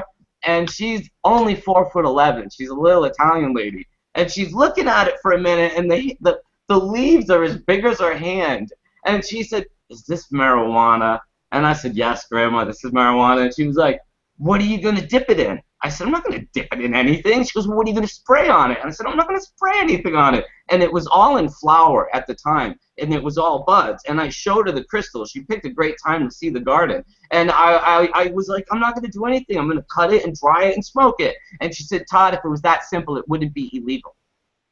And it always struck me. I never knew. I was like, holy shit. But she let me keep the plants, which is really hilarious. And then so I had to go to school. I'll end the story, but it's funny how people get attached to shit, because she let me bring them down to the basement and put them on a pallet and stick them like behind her old drapes. I swear she designed the first grow tent. But I put fans in there, and I did it. And she would water them when she would go downstairs and do the laundry. And then one night, they were all finished. I cut all the plants down, brought them up and harvested them. I got up the next day to go to school, and my grandma was hot. And I mean hot. And I'm like, "What's the matter?" She goes, "Why did you kill all those plants?" And I was like, "Oh, they were finished." She was, "They were perfectly healthy." I was like, "Yeah, you did great." She was like, "I can't believe it." And I was like, "Gran, that's what happened." She goes, "Oh, bullshit. You could have cut a couple of them buds off and just left the rest." And I was like, "Gran, that's not how it works." She goes, "Oh, now what do you do?" I said, "Well, you plant more seeds." She goes, "Oh, you start all over?" "Oh, come on." And I was like, "Oh, Gran." It was so cute. And then she got mad and said she's going to grow her own plants, and I couldn't touch them, because it's amazing how they were now. She felt like they were hers, you know. So I did plant more plants, and you know, it was groovy again. But they really become a beautiful part of our lives. I joke with people that I learned more about balance and proportion in my life through growing than I did through smoking, because there was no lessons in junior high or 6th or 5th or 4th grade or high school or college that really taught you how to get your shit together, how to plan for something you're going to want 3 months from now, how to like get together all the parts and nutrients, and how to care for something, but not how to over care for something. There was like none of these real life lessons in school that I could pick up on, but growing cannabis taught me how to do that. And it taught me how to be patient. It taught me how to have perseverance. It taught me that I'd be rewarded. I mean, if I grew more pot, I would just get more reward. It wasn't like I worked at some shitty job for 6 months and I went and I asked my boss politely for a raise and he laughed at me and told me to go away. Mother Nature didn't do that. It was like she's always watching over my shoulder, and if I busted ass, I got more. It was simply that simple. And it gave me the ability to tune into really doing my best at all times, because I think sadly we get into these little situations where people get jobs where they get paid the least amount of money, and in return they do the least amount of work. But when you're a gardener, you do the most amount of work because you want the most amount of reward, and you literally learn how to passionately work for yourself because there's no middleman. You will absolutely be rewarded if you put your time, your effort, and energy into it. And I love what cannabis, in a sense, it was my greatest teacher. In a sense, I would say it was absolutely one of your greatest teachers. I can agree that it was definitely one of my greatest teachers. It taught me, I felt like I was you saying the last part of your story, all of what I got from cannabis, allowing me to escape the slavery of a job, all the while being able to grow a plant that I loved, produce a product that I just got to roll. You know, you could roll up to parties, you know, sell a few reefers back in the day, or a few little bags of herb, and make that little bit of cash, and have your own herb and be sharing it with everyone. And it was just kind of all a good vibe all the way down the line. So if you love what you do, you don't work a day in your life. Exactly. That's the truth.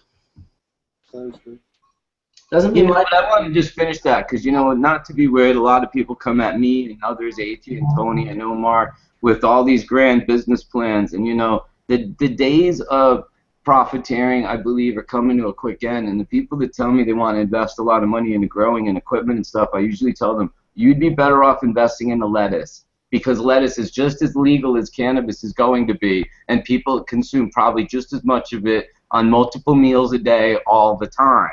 And, you know, it's just another agribusiness, and when the bottom drops out of this, the profits are going to drop out of it too, and efficiency is going to be key to the success of anyone's garden. And if you don't have an efficient garden that's very productive, you're really going to be behind the mark in a great way. And that is bound to happen right now. There's no ways around it, I think. So, Todd, you'd agree that, I mean, that's kind of, I guess, why I have that beef with the way people have been forced to grow, because when everything falls apart, they don't have strategies in which they can say, I can produce an 18-inch tall plant that is 100% cola, 100% consistent from top to bottom, and the entire grow goes that way. I kind of had to cave into certain commercial strategies because the efficiency and the deep thought put into how to get something that's standardized over and over and over again. Can I throw this out to you, though, bro, Horatio? I mean, you know, back in 1997 when I came back from Amsterdam, I had all this enthusiasm. The law had changed. I believe it made a difference. I may have been as naive as I was ambitious, in the sense of thinking that the law changed and it meant something. My bad. 20 years later, I'm still being prosecuted for growing weed, but whatever. But when I came back here, I set up for myself what would be a great place to do research. I had 68 lights going. I had a very clean setup that I was able to really to do what I dreamed of. I felt like I could, and they came and they smashed it. And the problem is that this is what's happened to people that's tried to set up. I'm just one of in millions that they've stepped on. It's just I'm one of the louder people they've stepped on, maybe. But they've come and crushed us. So you haven't been able to see the type of things that would normally exist in agribusiness applied to cannabis. Because if I go buy, you know, 200 acres of land and throw down 3 dozen greenhouses and start growing 20,000 plants as if I was trying to propagate lettuce or tomatoes or peppers or anything else that we were going to consume, they'll come and freak out on me. I guess that's kind of where I'm caught in the, I always want to develop processes that when expansion is possible, the efficiency designed into them is key and actually succeeds long term. So I totally get, hey, look, they've got guns pointed at 6 plants and somehow they don't think of canopy space. If the law changed from a plant limit to a simple canopy count, many growers would fall through the cracks now because they don't have that 6-foot plant. It means nothing. Whether your plant is 18 inches high and completely consistent or 20 feet tall, you're under a canopy limit, which is a much scarier regulation, especially to people who grow Can in I that say something though? In register for law. California, I would like to point out there was a case called Patrick Kelly. He was a gentleman out of Los Angeles who got prosecuted for literally having 7 plants when 6 plants, or supposedly was the limit he was allowed to have. And the Los Angeles County prosecuted him, and he appealed. They convicted him for breaking SB 420. It went to a 3-judge panel, which is our appellate court, and all 3 judges looked at the law and looked at where does the number 6 come from, and they traced it back to the California legislative, and all 3 judges unanimously agreed that the California legislation had no rights to limit the scope of the voters' constitutionally passed initiative. So the number 6 and 12 in California was void. Well, LA didn't like that because in California law it means that only then limits the prosecutors in Los Angeles. So what Los Angeles then did is they appealed the appellate court to the California Supreme Court, which consists of 9 judges. And in a rare instance, and anybody who's sitting here watching can go look this up, all 9 judges did the same thing the 3 judges did, which was look and see where the number 6 came from. They felt it was arbitrary, and they all ruled that the lower court was correct. So now 9 judges all unanimously agreed with the 3 judges and sent it back. And now in California, there are no plant limits technically in this state. And people don't really realize that their rights that they have, but this imposing sense of canopy limit, plant limit, this impeding disaster where we're going to crush you at every moment is really not constitutionally legal. And if people realize that they could have as many pot plants as they could have wine grapes growing or anything else, guns in their collection, cars in their collection, knives in their collection, peppers growing, tomatoes growing, avocados trees, they are equal with those people. And this is what we got to start arguing for, which is equal protection under the law and not some distinctly different socialist, forced socialism. Why are the pot clubs being forced to be nonprofit, and the dentists and the doctors and the places that are selling pharmaceutical drugs, they're all for profit. They all take big vacations on huge yachts and nobody cares. But if some kid goes and opens up a pot club, it's got to be nonprofit, and he can only grow under 8 by 8 feet. But the winery next door can have 400 acres in production and silos mashing grapes. I just don't get it, and I'm so sick of it. And I hope that everybody here stops talking about plant limits and canopy limits being acceptable, because what the hell what if they started doing that with tomatoes and grapes and stuff? We'd all starve. It's funny because they just grow grapes, a single grape, straight up instead of growing a big bush with variable grapes. So it's just, I guess it's I'm arming the cannabis industry with more, we're supposed to be agriculturalists, so we're supposed to be, to a degree, naturalists, while we're leaning towards a plant versus a pill. So alcohol is a strong lobby in Washington, D.C., and has a lot to do with the way things are. That's the reality of the situation. Yeah, it just seems like a lot of the great growers are lobby that puts money and people in the right place to make sure that the laws are maintained just the way they are, because they're fat and happy making a lot of money just the way that things are right now. Hey, can I bring up something? Back in the day, Oprah got sued with this gentleman named Howard Lyman. He wrote a book called Mad Cowboy, and he was like a multi-generation rancher who went organic and then himself became a vegetarian vegan because he was so disgusted with the food industry. And when he basically talked about beef, the beef industry in Texas sued him for meat libel laws because they defamed basically the character of their product. So they were able to say that you hurt our business when Oprah said she was never going to eat beef again. And she won. But my thought immediately was, what about veggie libel laws? I mean, they've been defaming cannabis globally for how long with misinformation and propaganda, and when are we going to hold them to account for it? Because who's going to defend cannabis? And that's really what needs to happen, because this is, in a sense, a vegetable libel case. They are defaming our client, cannabis, with lies, propaganda, false information for decades, and we can prove it. So at that point, don't we get our rights back? I like it. It's a good perspective. Slanderous is what they are. They're slanderers, cannabis slanderers.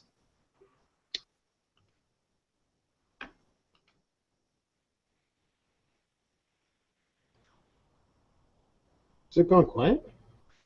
Did everybody see this story about the racketeering law that they want to use to not just bring down the industry, but to also basically file lawsuits to anybody who does business with people in the industry? This was a law that was developed to help bring down organized crime syndicates like the mob. And there's actually a Street Safe Alliance or some Washington, D.C. based group that's on behalf of 2 Colorado businesses suing not just the license holder themselves, but everybody who does business with the license holder. And this is really unprecedented. Maybe just a frivolous lawsuit, but it seems quite spectacular, because if you think about it, I mean, who the industry does business with is everyone from the water company to the electric company, to the legal, to the web service, to the engineers, to the lighting. I mean, everything that services the industry, every place where money goes. I mean, is that really where this lawsuit can potentially reach? Seems frivolous to me, but again, maybe a bunch of lawyers who are just trying to make a bunch of money. At the end of the day, if they can basically exercise the fact that they can use this what's called RICO law or RICO Act, which was basically designed to bring down organized crime syndicates, they can basically outreach to any place that the industry does business with, and that could be really detrimental to the communities that these businesses thrive in and support a healthy swath of the economy.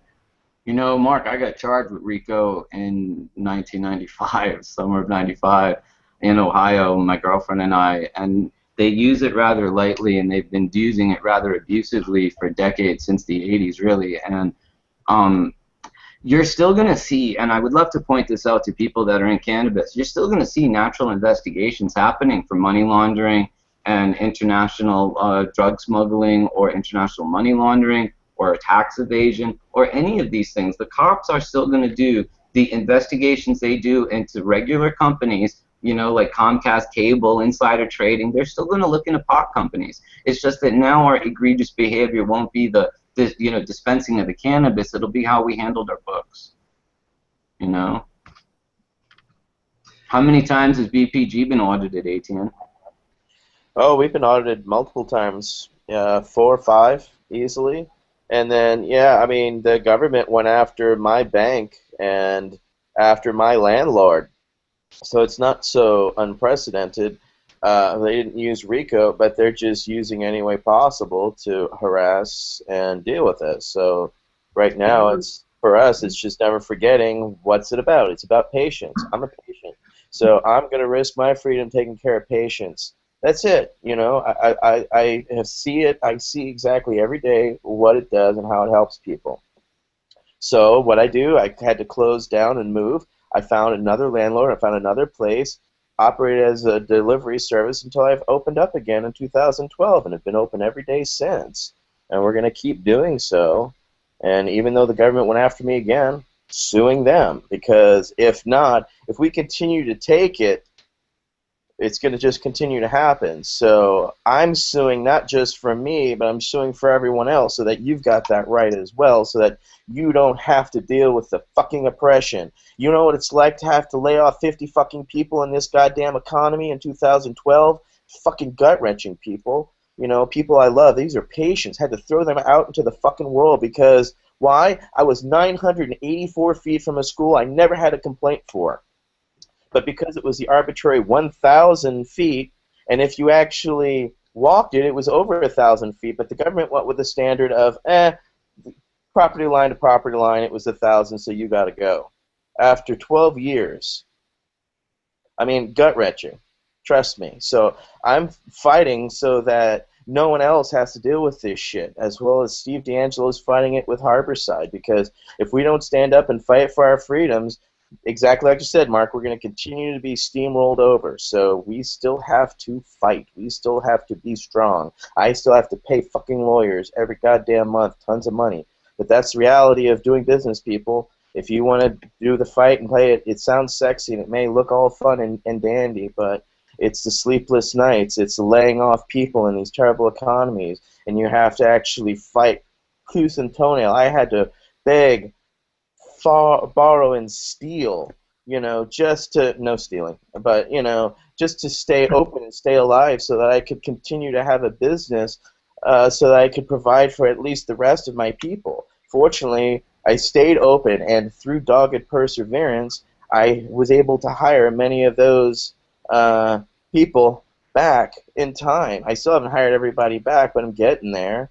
But no one deserves to have to go through that, especially when you're taking care of patients. I'm a patient myself. I'm dealing with already my own issues and my taking care of my people. You don't need any more of this. So... Well, make sure on your way into court you mention that a co-conspirator on any case should be the state that issued the license. It's the state that issues the license that's a now co-conspirator with anyone who they try to go after. And that's one. That's why my city is co-defendant. My city issued my license. So that's why my city is going to court and is actually, we're waiting on an actual feedback in court right now, because the reality is they're trying to throw my city out even though my city issues my license. Right. And my city gets 2.5% of my wholesale sales, 2.5% of my retail sales, as well as I pay an over-the-counter 9.0% tax, which my city gets points of as well. So the reality is taxation is there. Taxation does work, but at the same time, where's my representation if I'm paying my taxes as well? So my city's trying to, but the government's still trying to throw my city out of there. So it's rather frustrating that, one, I even have to deal with it. But I could have laid down and walked away like many others did, but instead I chose to stand my ground and fight for what I believe in, because I'd rather die on my feet than live on my knees due to an oppressive government. Can I point out the very funny, very amusing July 15th Bureau of Office of Equalization that put out their headline on the California government tax site that says BOE chairman announces Board of Equalization will accept cash payments from medical cannabis business operators. So let me translate that into what it means to me. The California state will help you circumvent the problems of federal banking and potentially getting your money seized, because they would rather you bring that shit to them in cash in a plain brown bag and drop that stuff off, and then you're cool with them, because they literally quote going back to the times of Al Capone, and Al Capone not being able to pay his frigging taxes, and the fact that he got prosecuted for tax evasion and not running liquor. How ironic. Everyone can go look that up. It's only at boe.ca.gov/members/Horton/news/250. What's particularly troubling about this thing that happened this week, though, if you read what the attorney that's filing this lawsuit said, the racketeering lawsuit, he said, and I quote, "We're putting a bounty on anyone who does business with the legal marijuana industry." You know that we're putting a bounty on someone's head. That to me is a felony. That's a terroristic. That right there is terrorism. That is the word terrorism. He is terrorizing people by saying he's putting a bounty on people's head.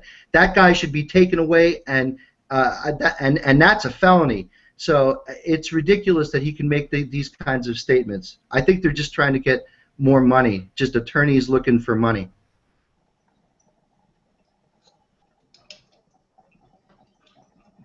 Not to sound like a total cynic, but I mean, when we tried to pass 19 and suddenly we were up against doctors who didn't want to go out of business and would have to go back to practicing actual medicine and wouldn't have this free ride from writing, $200 and $100 doctor's notes to everybody that needed to be legal. So they were against it, and pot clubs that didn't want competition, they became against it, except for some, and the growers, they didn't want competition, they were against legalization. I think we're up against a lot more hypocrisy than we've ever really encountered or expected. You know, all the people I thought were on our side, you know, the doctors, the pot club owners, my fellow friends and growers, didn't share my points of view when it came to the price of pot dropping tremendously. Todd, how do you feel about the fact that it seems like our industry is polluted with an element that participates in cannabis, but its real aim is to always keep it in a degraded state? It's kind of why I had so many beefs about growing techniques that are forced out of legislation driving growing techniques and literally building weak growers for when competition, real competition occurs, people actually aren't equipped to compete, which is a good thing when it comes to...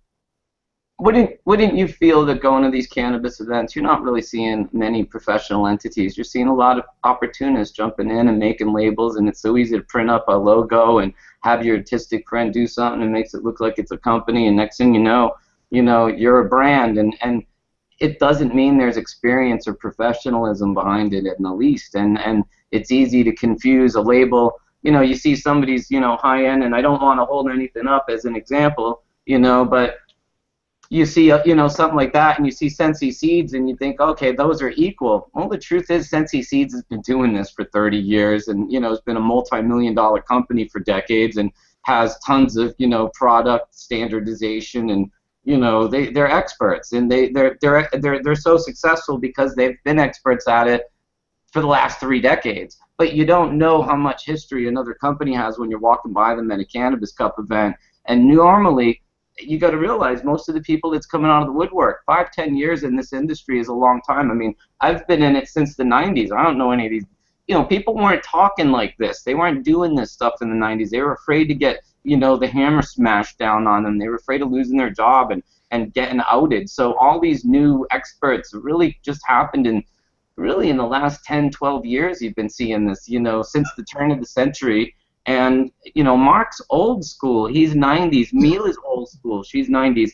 I mean, but when you look at it, our roots don't go back that deep. I mean, to be truthful, I mean, the whole indoor growing industry started only in the 80s. Hippies only started hybridizing really in the 70s and late 60s. I mean, we only started smoking weed in the 40s and 50s. So we really haven't been at this that long when you think of Western civilization adopting what is coming on as a new culture paradigm.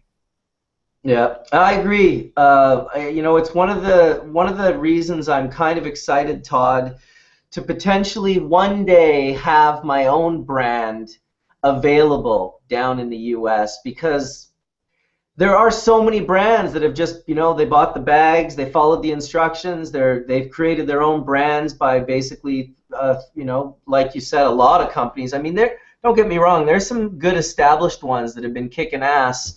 Much like these dudes right here. I got to give them a shout out for sending me the nice swag recently, Trichome Heavy Extracts and the melts. But there are a lot of people, like you said, literally just getting a sticker, slapping it on a jar, and boom, you're a brand. And it's a little bit different from really focusing and doing something for decades over just kind of doing something overnight from you know, reading a few internet posts and watching a few videos. So. Well, you agree? I would love to chime in and tie both those things together. One on Etienne, hats off, bro. A lot of people don't go out there and express like what it is. People think that owning a collective or a center is like sitting at the pool and drinking margaritas and taking bong hits all day, and quite the opposite. And it's very stressful and taxing emotionally as an owner that's a owner-patient or owner-patient grower in that combination, or owner-patient extractionist. And so most of the people that have the passion in this industry are coming from it from a medicinal, medical use, patient-driven experience of their own and what it's affected in everyone's life. And the brand, in my opinion, has lost a lot of integrity in this industry in the sense that a brand is supposed to stand for integrity and quality and the vision. And when you buy that brand in this particular type of industry, you're buying into quality. You're buying into what it stands for, and knowing that those people or that person that's putting a brand on there has something to offer you. It's supposed to be value. So if somebody says, hey, I've got this really cool packaging and this really cool brand, and I'm charging you $80 a gram for this quote-unquote wannabe hash rosin, and you're like, man, I just don't understand why this hash rosin is not the same as Bubbleman's hash rosin. And the reason why is because individuals, like everyone that is on this panel, takes the extra step to make sure the quality of the actual resin and the medicine is at the highest potential standard for themselves, and they're willing to go to jail for you to get it. And that's like what the brand, in my mind, is standing for. And so there will be a day very shortly, my friend, Mr. Bubbleman, to where your brand and your quality and your vision will be hitting those shelves. And if you want, you know, to see that happen, it's going to happen very shortly, after 15 years of people not even being able to get your brand. And so, you know, that's the opportunity and where I'm sitting right now. And that's what this collective's about, is working with other collectives to process, or other members. So if you're out there and you want the Bubbleman brand and you want terp rosin and hash rosin and you're a collective, you know, we're here to work with you. And that's what California is about. And it's extremely exciting because everything we're using is bubble bags. Like everything, from the screens we're pressing, from the bags the resin we're washing, everything's coming from you, man. It's been an inspiration, and I can't wait to represent you in different places, you know? Well, I can't wait either, dude. It's been a long time coming, and it's exciting. And really, you know, for me, I have to say that it took all these years, because that building of the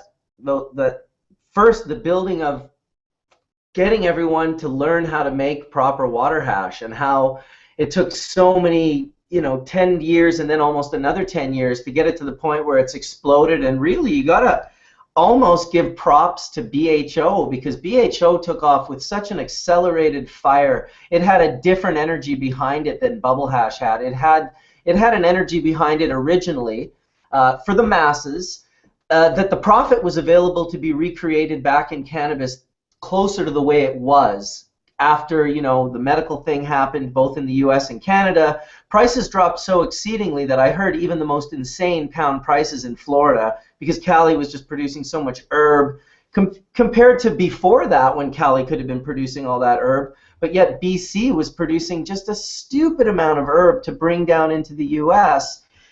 We stopped doing that when California really blew up. It was like California overnight decided, we'll just grow all the weed that BC was growing. And it happened, and they all of a sudden had so much herb that it seemed like making oil was a way to get back a profit margin that would otherwise have pretty much disappeared. And it was for all those people getting into BHO and not taking it to the top to find the best quality product that you can get, and people that are really making it properly with the proper solvents, et cetera, et cetera. But the majority of people were ending up mildly disappointed after a year or 2 years or 3 years or 4 years, and after, you know, close to 10 years, more and more people I saw personally coming back to water hash as something that would potentially, and it was, you know, for a good couple of years, it was always the same question: can I make a dabbable product? Is it dabbable? And it seemed like the thing that the BHO got people the most inspired about was the dabbing of it, and how that BHO really created the dabbing culture. Sure, nowadays we have a solventless quiver, we have water hash and dry sift and rosin and you know, all sorts of different products. It was still, that's just an interesting thing to look at, the patterns of it all. I think it gave us a sense of awareness of cannabinoids and terpenes on a level we never saw before, because when we mashed together the plant material, we squished all of those essential oils into the hash product. That's what made, you know, a piece of hash a piece of hash. And now when we're taking even a piece of water hash and we're pressing it, and it's like expelled pressed oil, you know, coming out of the resin or the plant, the bud, and we're able to appreciate it on a level that is, something that, when you smoke a joint, it's not the same. I mean, when you take a dab of those essential oils, it really is a different vibe. It really elevates your cannabinoid levels instantly, and I can see why it's the way of the future. I mean, who would have thought squishing buds? But isn't that all we're really doing now, right? We're pressing the essential oils out of it. Yeah, I'm actually going to do some photographs of some of the pieces of pot that we did because we were making rosin, and I was interested to see what the resin glands are like inside of this thing after we squished it. I just haven't got around to it yet. Yeah, do a little macro photograph on the chips. Yeah, before and after, right, exactly. I think I'm going to have to cut this thing open and really get access to it. I did it years ago with a vaporizer, and it was so cool. I shot a bud, and then I vaped the bud in whole form and pulled it back out and shot the same part, and it was literally, it was pretty nuts how the heads were just all gone. Yeah, that makes sense. Actually, I'm starting to realize I think the two samples that were handed to me were not flowers, they were water hash pressed. Yeah, the way they looked, those little squares that you had, I also thought that you had hash in your hand. Yeah, it is. It was water hash. And I want to say this, in a clarification, I don't really feel that pressing water hash is making rosin to the same extent as putting a fresh flower and, a micron screen, between parchment and, doing what we were doing at the Ben's Barcelona Hemp Museum in Barcelona when we were sitting there, and he was pressing out those pieces from cannabis flowers, and we were smoking those essential oils being pressed directly out of a fresh flower. Because when you're pressing water hash, you're already pressing something that's been rinsed by water. So a lot of the terpenes that we're experiencing coming out of that flower are gone, and they're lost as soon as you dried it and dunked it and. Well, depending on the percentage of water-soluble terpenes that you had in your strain. Because if you say that like it's always going to be like that, then someone will hear it and say, that's weird, because that's not what happens with me at all. They might have a strain that's really got these alcohol-soluble terpenes that are more like, they wash through water and they're still present in the hash afterwards. Yes, absolutely. But if you press a piece of flour, you're going to get there's no way you're not going to get a way fuller effect because the flour is fresher. It hasn't been dried out, or maybe not, but it hasn't been dipped in water and mashed around. And I've made a lot of water hash, and there's no way you're going to tell me that there's not terpene in that water because, there is. And that's what I mean. There's no middleman to steal our stuff away. I love that. But there's no middleman to steal our stuff away when we squish it right out of the flour. You can squish dry sift too, and it's very, very also more similar to the flower rosin than, say, the bubble rosin. Hey, Marcus, this is a good place to ask. There was a question on the Facebook page on using salt water or alkaline in making water hash. Does anyone have any experience or comments on that? Yeah. Yeah, you want to go ahead, Ted? No, you go ahead. I can answer it second. Oh, I don't have too much to add. I met a guy online who sent me a photo maybe a year and a half ago before Spannabis. Maybe it was two Spannabises ago. And he was, I believe, from Amsterdam, and he kind of made most of the water hash I saw that he made looked kind of like a low quality, honestly it looked like my rosin chips, the stuff that I pressed out here. It looked like this all the time. Now, I don't deny that it was probably strong and whatnot. It just wasn't what we were used to as seeing, like, something along this lines here. And he had sent me a picture, and I wish I had it just to pull it up right now, and it literally looked like a piece of, I can't even, hard to describe it, it was opaque. You couldn't really see through it, and it was crystalline almost. It was like, he said he played around with the pH of the water, and he was able to crystallize the final product, the bubble hash. So he was going to show us, Tony and I were actually both supposed to meet up with him, and we were filming for a documentary that year, and we got real busy and never ended up meeting up with him. So we never really learned about it, but I, other than that, have very little experience with it. I understand the science to a degree of using salt and altering the pH. Can I go? But I haven't really found. Here's the thing.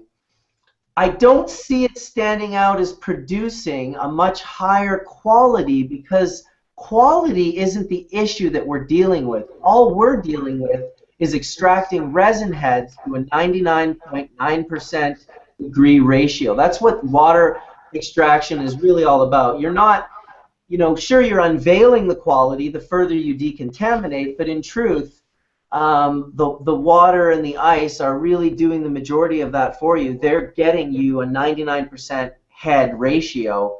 I don't understand how salt will increase that. Okay, so here's where I can I go for a sec? Okay, go ahead, Todd. I'm sorry. Let me know when you're ready for chemistry. Well, then you can explain it, because you want to know something? One of my friends, his name's Vernon Hart. He makes some of the best hash I've ever seen in the world, both water hash and otherwise, and gas. And he had a brain tumor, and his mother caused him to go get one of those Kagan machines that makes high pH water, which he now has in his kitchen, and he uses religiously. And he used to produce, when he made water hash, some of the best nuanced differences. Like when a lot of guys, even me, would make water hash, you would almost have a fingerprint to someone that made it. But when someone that was really good was making it, he was just capturing the strain. It was as if the hash maker didn't exist, and he captured the cannabis really well, and all the hash looked super different, and everything was amazing. And I was with him looking at his pictures one day, and I saw him, and he told me I could talk about this, but he was filling his machine with high pH water. And I had been doing research on high pH water because, here, I'm going to drop this link in our chat right here. And what I'd like to show is this, because I'm going to just point my thing at my video camera for a minute, because what I want to show you guys is what I showed Kenny. And from what I understand, science doesn't know what this is. But what you're going to see is this is normal oil and water just got mixed in, and you see how it separates. So this is our resin and cold water. This is actually high pH water. You see this? The pH meter is at 11.5 or 11.79. This was smart water, which is probably at about 6. He's going to take this high pH water now, and he's going to drop it into, well, I haven't done it yet. Let me see. He's going to pick it up now and drop it into the oil. And watch what happens, because this is really remarkable to me, because do you see how it emulsified and how the cup is now white comparatively? So now high pH water, this one, would actually emulsify the resin heads like a real strong solvent would, comparatively to the regular neutral pH water that we see separating in our pot of pasta or what have you every time we cook. You know what I mean? So it said at the end that science doesn't understand what happens there. And as of right now, I'd like to add that as a grower, and I'd like you to answer this, Mark, because as a grower, I've grown up very much with a close relation to pH, because every medium I've grown in has required that I conform to a different pH in my feeding regimen. So, hydroponics or soil or clay, I've had to adjust. Well, my trip on this was my first experience with playing with high pH water, and I started thinking, what is the importance on us humans with our pH, and why is that never a concern? Because we're pouring acidic soda. I would never pour a Coca-Cola, for instance, on one of my pot plants and expect a very good result, if you will. But people do it to their bodies, and the pot plant only has to live 8 weeks, 12 weeks, half a year. People got to live decades and decades and decades.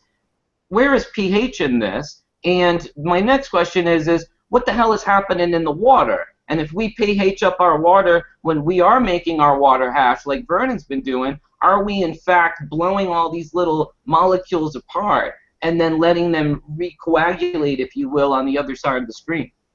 What's happening chemically there? All right. Wow. Time for me to speak. How about it?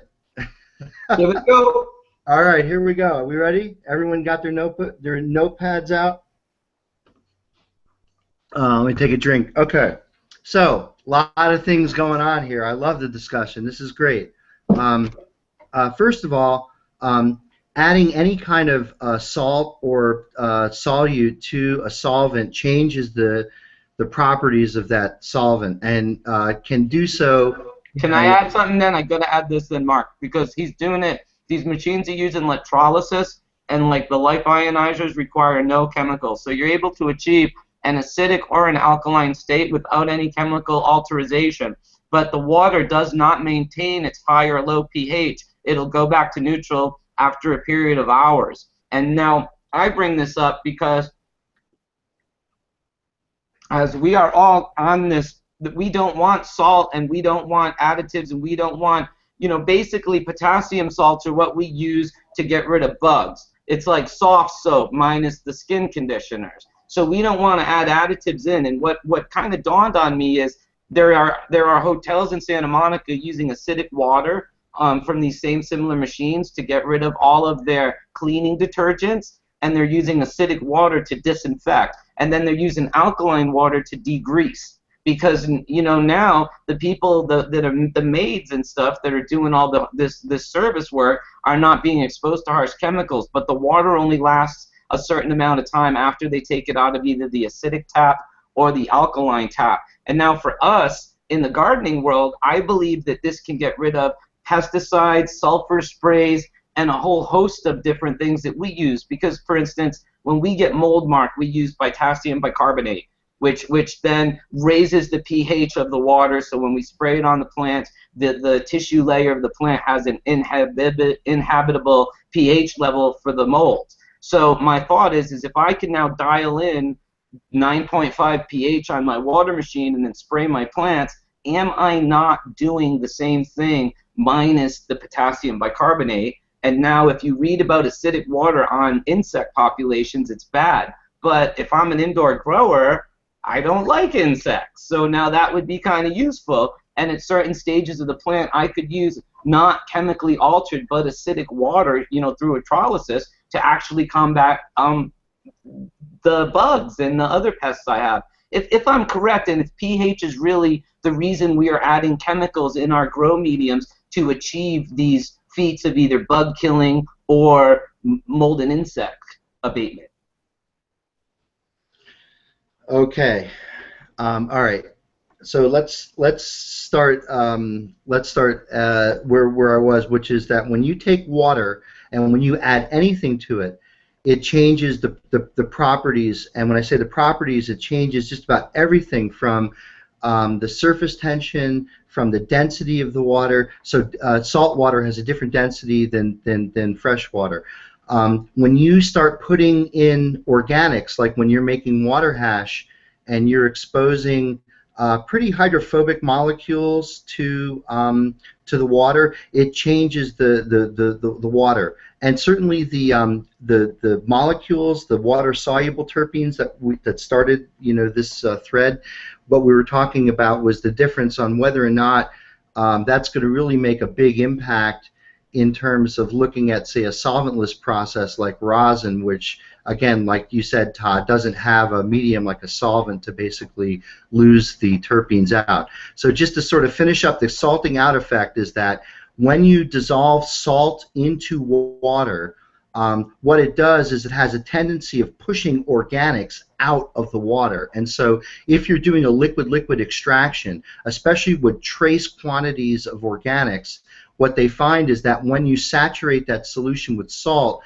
is that the trace organics can easily be extracted, and there's lots of examples in the literature. So you would imagine that, again, if there were water-soluble terpenes that were being lost in the hash process, in the water hash process, the two knobs you could turn is the temperature, right? You want to make it as cold as you possibly can because, again, by decreasing the temperature has a direct impact on the solubility, even of the low-soluble terps.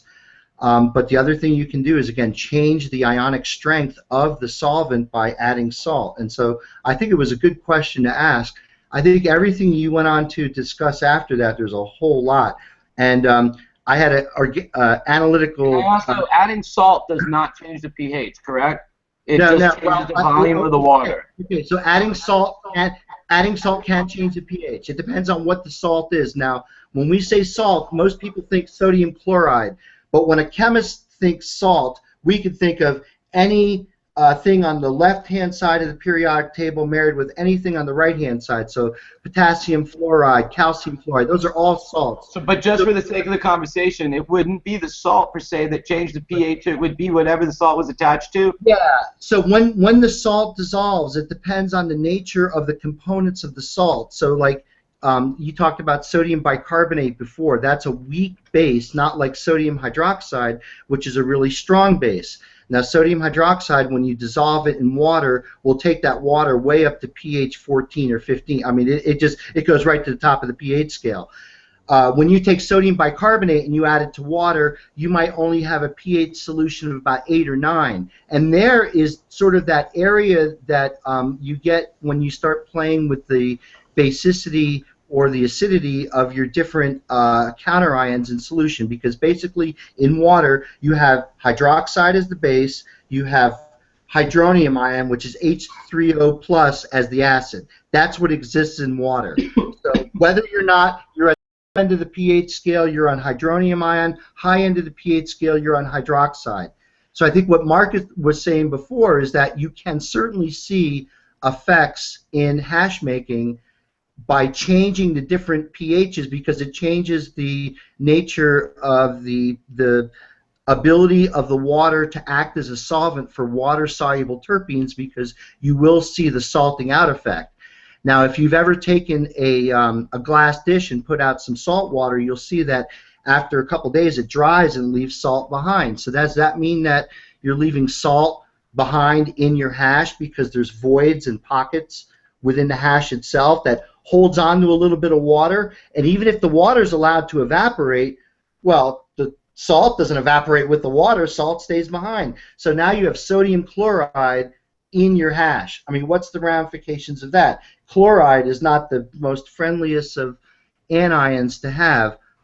So there's other issues that I think can be addressed, but to go back to, again, the original premise of changing the pH or adding salt, is I think it'll definitely have an impact, especially in flavor, because some of the most flavorful terpenes are water soluble. And so some of those terpenes, again, can be salted out. I don't know what the right level of salt is, but maybe some of the people on this... Can I say it like this, though? Don't you think that just adding salt would do the same effect it has in alcohol in a bong? Because when you put alcohol in your bong to clean it, it doesn't work as good as if you throw some salt in there with the alcohol, and the salt is the agitator. And if you pour salt in with your water hash, what you're going to see is actually more agitation, because it won't just be... I would say start the water hash with a salt solution, so you're not adding solid sodium chloride. You already start with a solution of sodium chloride. I wouldn't adding it in the bong to clean it off. I wouldn't put salt in my water hash. Mark, would you put salt in your water hash? I can answer this. You guys are like so technical. This is really simple. I can answer it because I'm friends with the Parmesan guy. He works out of here, and he makes a saltwater hash. So we can. This is getting real technical for why they do it, and I'm just going to give you the real easy reason. What you're talking about, Todd, I think is fucking fascinating, and people need to pay attention to what you just did, utilizing water as homogenation and being able to absorb things, and then, like you said, electronically, you're not using salt. You're electronically changing pH for momentary reasons. That gets very interesting into some other type of ways to utilize cannabinoids. But the reason why people are using salt is because not everybody lives in Canada where it's negative 10 degrees and it's not freezing cold. Some people live in Spain, some people live in California, and what the idea is when they're making their bubble hash, they're taking, and I'm not going to give everything away because salt size, salt type has things to do with it, and the salt quantity in the original wash has a lot to do with it. But they're adding dry ice to their water and salt, so that way they can maintain a colder temperature and break the trichome heads off. And so you start with a 220 bag that you're putting your product in, you put it in your bubble machine, and you add dry ice and you add salt to that water only. And then when you go and you drain everything off and you run through your bags, the salt heads are getting washed away gently through those screens because they're not able to trap, because they're much smaller than the heads. I've smoked this saltwater hash, and it's really interesting. At first I was like, oh, I'm smoking salt, right? And so if there was any salt, then its burning temperature is at 1,400 degrees. So at 1,400 degrees, that's when you're actually breaking down the salt, if you wanted to think about it in the dabbing rule. But when you're gently washing you're emptying the It will react, Tony. It'll react before that. It won't. It'll react. So the chloride is a reactive functional group, and it'll add to terpenes. It'll add to the cannabinoids. You're basically going to start making chlorinated terpenes. Yeah, I mean, it's interesting. Does the test on saltwater hash come back for containing any chloride at all? No, it's used in the first process to keep it colder. Like, it's chunks of ice, dry ice with chunks of salt that utilize it to keep it colder, because not everybody works in a 70-degree or a 10-degree weather. So it's just a mechanism to keep it colder, and then then it goes through the machine, and then you run that through your bubble bags. So ultimately what's happening is when they're gently washing that through, there's no salt left.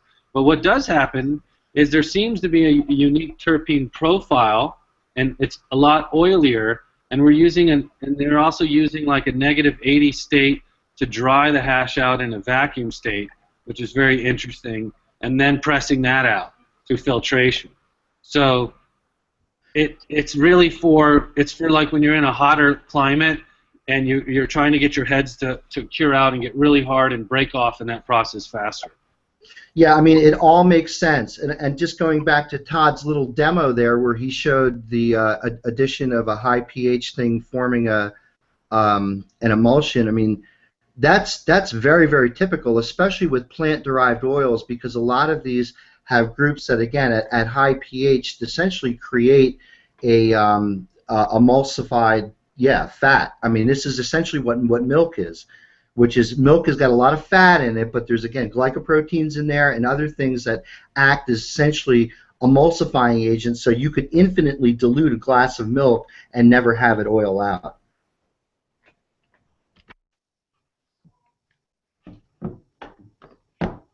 So back to Todd's experiment, though, is I like that topic, and there's a lot of THC and water, or CBD and THC soluble products that are coming out to the market, like water soluble THC, water soluble CBD, and I was laughing when I first heard this because I'm like, yeah, you just changed the pH electronically, like what Todd was doing to absorb.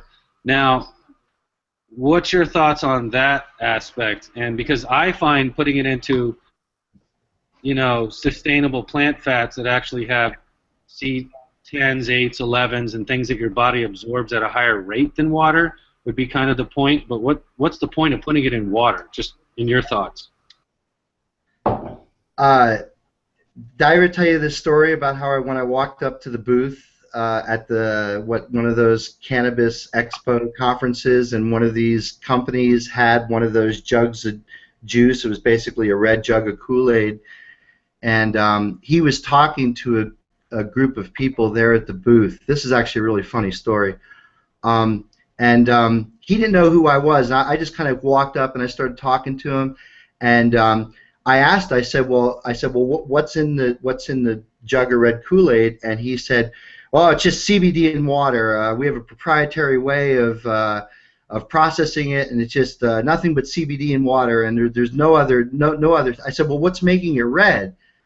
I said, CBDs shouldn't be red. CBD should be colorless. There should be no red. I mean, as red as a glass of Kool-Aid, right? And he said, well, I think it might just be colored for demonstration purposes. I said, well, CBD has no solubility in water, or very little solubility of water, and without making a salt or having a surfactant present that could emulsify this water-insoluble compound, you can't put it and have a clear solution that looks like a jug of Kool-Aid. And he said, well, I don't know what you're talking about, surfactant. There's no surfactant here. There's no. And I started explaining what a surfactant is. You know, a surfactant is basically a soap-like molecule. It's usually a very long molecule that has a very non-polar tail but a very polar head. And these create micelles, which are like the little bubbles, you know, like when we wash our hands and you see the bubbles. And the reason why soap works, because it emulsifies the oils and the dirt on our skin and washes it away, right? Well, again, I started explaining, and as I was explaining, it was funny, a little crowd started growing around the booth because I think people started getting in tune with, hey, I think this guy might know what he's talking about.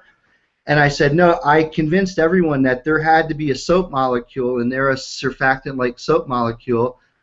And he said, no, there isn't at all. And just then, he put the bottle down on the table, and I picked up the bottle, and I shook it like a milkshake, and it foamed up like a Coke. And I left it down on the table, and I walked away. And he was like, oh, who are you, blah, blah, blah, blah, and all this other crap. That was pretty funny. That was like Canavest or one of those Cana. Well, yeah, and then talk about like what's the absorption rate of water if you even get it into water versus. I mean, it would be like, Tony, this would be like drinking a bottle of soap, okay? Yeah. I mean, unless it's, now there are vegetable-based surfactants that actually can be edible. Carragenin's one that comes from seaweed. It's used in ice cream and all kinds of food manufacture. There are actually synthetic dispersants that are food grade and can be used in foods. But I mean, to say that this is a bottle of CBD water, it was just absolutely ridiculous. And the funny thing is that two of the guys who were around the booth there kind of followed me away and talked to me a little bit more about it. It was a kind of a funny interaction. Well, man, you know, I tell, you know, when you're taking large volumes of aged dead CBD from hemp, it's like somebody was like, oh yeah, I bought all this hemp online. I'm like, well, just go to Whole Foods and start eating hemp protein. I mean, like, what is the difference between that? And then at the end of the day, when you're just taking like 400 or 1,000 milligrams of hemp CBD, you're just drying out your body. So it's like an oxymoron product. It's like, here's a bunch of water, but then here's a whole bunch of CBD to dry you out. So you have to keep drinking the water, and you're getting dried out, but keep drinking the water. It's like, I'm selling you 6 hot dogs and 8 buns. Just give me 6 hot dogs and 6 fucking buns. I want the same. You know? Time for dabs. Great logic there, Tony. Well, it just seems like a product to play into another industry where people want to get away from the image of cannabis. And, well, can I drink it? Could I bypass society by carrying it in a vitamin water? And there seems to be gimmicks everywhere pounding us hard and just looking for someone to take the bait. So it sounds like funny? Go for it. So since like in the 90s, I got busted down in LA, and I was fortunate enough to meet Hugh Hefner, and then he invited me and Keith Strope, the founder of Normal, over for dinner, which was pretty dope, right? So we got to have dinner with Hef and hang out and get high before I went to prison. And his thing was cookies. He didn't really ever smoke because he couldn't really, he said, smoke around all these executives and people he didn't really know, and he didn't trust them, but he had cookies. So he has these HMH only cookies that were in the kitchen, not because he was a jerk and he wouldn't share, but because they all had weed in them, because he said he could sit there eating his cookie in front of a whole board full of meeting, and nobody knew he was sitting there getting high the whole damn time. And I think it's funny how stealth it can be. So, you know, I'm sure that's Lester, you did it. Well, I just come back. I tried you before. Lester, welcome. Hi, Etienne. How are you? It's a blessing to see you, sir. Well, it makes me so good to go to church every Sunday, you know. Well, it's nice to have you here, Lester. I'm Mark Bubbleman. I guess church is a little thing that I started. Well, good for you, Bubbleman. It's a nice idea. You know, Lester, I met Mark over 20 years ago in Amsterdam, and he went on to create some of the technology that brought water hash to the masses by simplifying a bag system and selling them, and really gave us all a huge gift. And Mark has been the one that orchestrated this. We used to sit and talk a long time ago, get high and video chat, and he turned it into this wonderful platform. And I was talking about earlier your contribution to my next book, Caniopathic Medicine, and how you feel that this is a responsible space. Please tell us a little about what it is. I was telling people I feel you're 40 years ahead of us. So. Well, you know, it seemed to me that as cannabis as a medicine developed, that just to call it medical marijuana doesn't make sense, because it's a whole new philosophy and new sciences coming out of this, from the endocannabinoid system, not to speak of all the things that you guys have been involved in, inventing new ways of taking it. So other systems of health systems are called always ending in, for example, allopathy is modern Western medicine. It's the kind of medicine I learned to do at medical school, and I did all during the years that I practiced. But there's also osteopathy, homeopathy, naturopathy, and so forth. In fact, it's interesting that osteopathy is now being absorbed into medicine, into allopathy, or you might say the other way around, because there is a school of osteopathy which now awards degrees, a DO instead of an MD, a Doctor of Osteopathy. But, for example, in the state of Massachusetts, if you see somebody with a DO after his name rather than an MD, it's a perfectly, he's a well-trained physician. He knows as much as the average person who gets out of a medical school. So it seemed to me we're moving in the direction of its being a specialized form of medicine, then let's call it that. And it seemed to me that cannabinopathy or cannabinopathic medicine, just like we say allopathy or allopathic medicine, is an appropriate term instead of just medical marijuana. So that's why I thought it, you know, and in a certain sense, you know, not for anybody in church today does it have a negative connotation, the word marijuana. But the fact is we're early in the acculturation of marijuana, and for lots of people, so it separates, you know, people have urged me to always use the word cannabis. But I don't. I use marijuana and cannabis interchangeably, and I use them both because, you know, marijuana has a tradition now in Spanish-speaking countries and in this country, and there's no use pretending it's something different. So I'm perfectly comfortable with that, writing about marijuana, about cannabis. But I think we ought to, where it comes to the medicine, we ought to have a more, you know, Linnaean kind of name. Okay, honey, I'll see you in a bit. So that's why I thought I introduced that term. I thought it would be more appropriate. Etienne, I wanted to take up something with you. Was it you who said you had a talk with Raphael Machulam does anybody have any questions about, the only question Todd has ever asked me is, how do you pronounce it? Now, Todd, I want you to say it, cannabinopathy, or cannabinopathy, any way you want to do it, but it's going to have all those syllables in it. Okay. Doc, yes, I had my mic muted while you were speaking. I didn't want to interrupt you. Caniopathy? No. Okay, no. It's not candiopathy, it's cannabinopathy. Or cannabinopathy, if you want to do it. You can but get all the syllables in there. You're throwing me curveballs, Lester. And you throw me so many delightful things, it's unfair.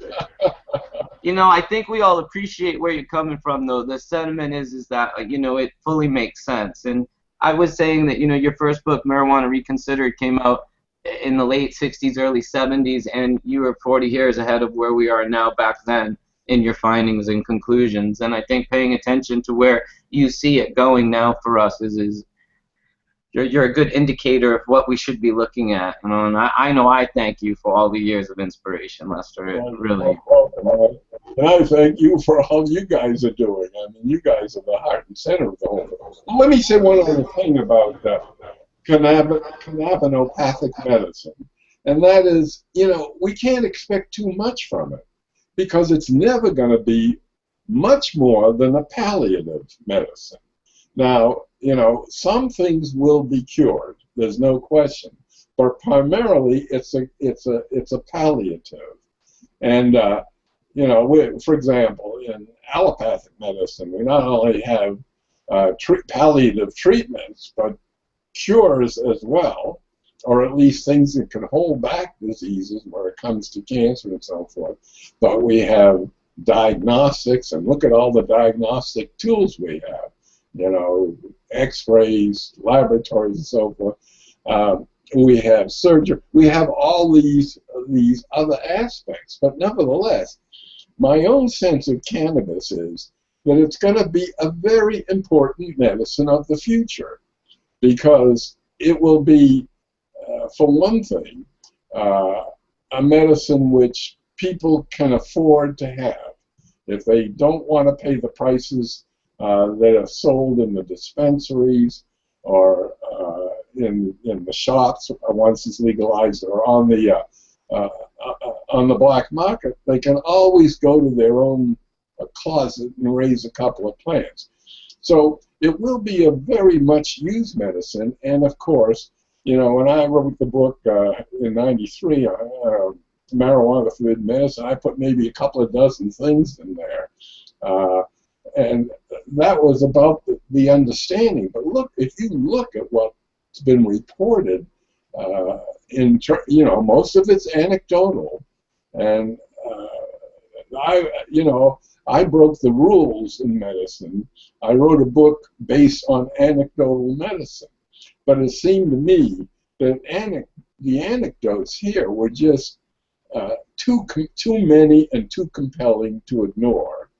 And it's one thing if you're talking anecdotally about a medicine that has a very low therapeutic ratio. That is, it's quite toxic.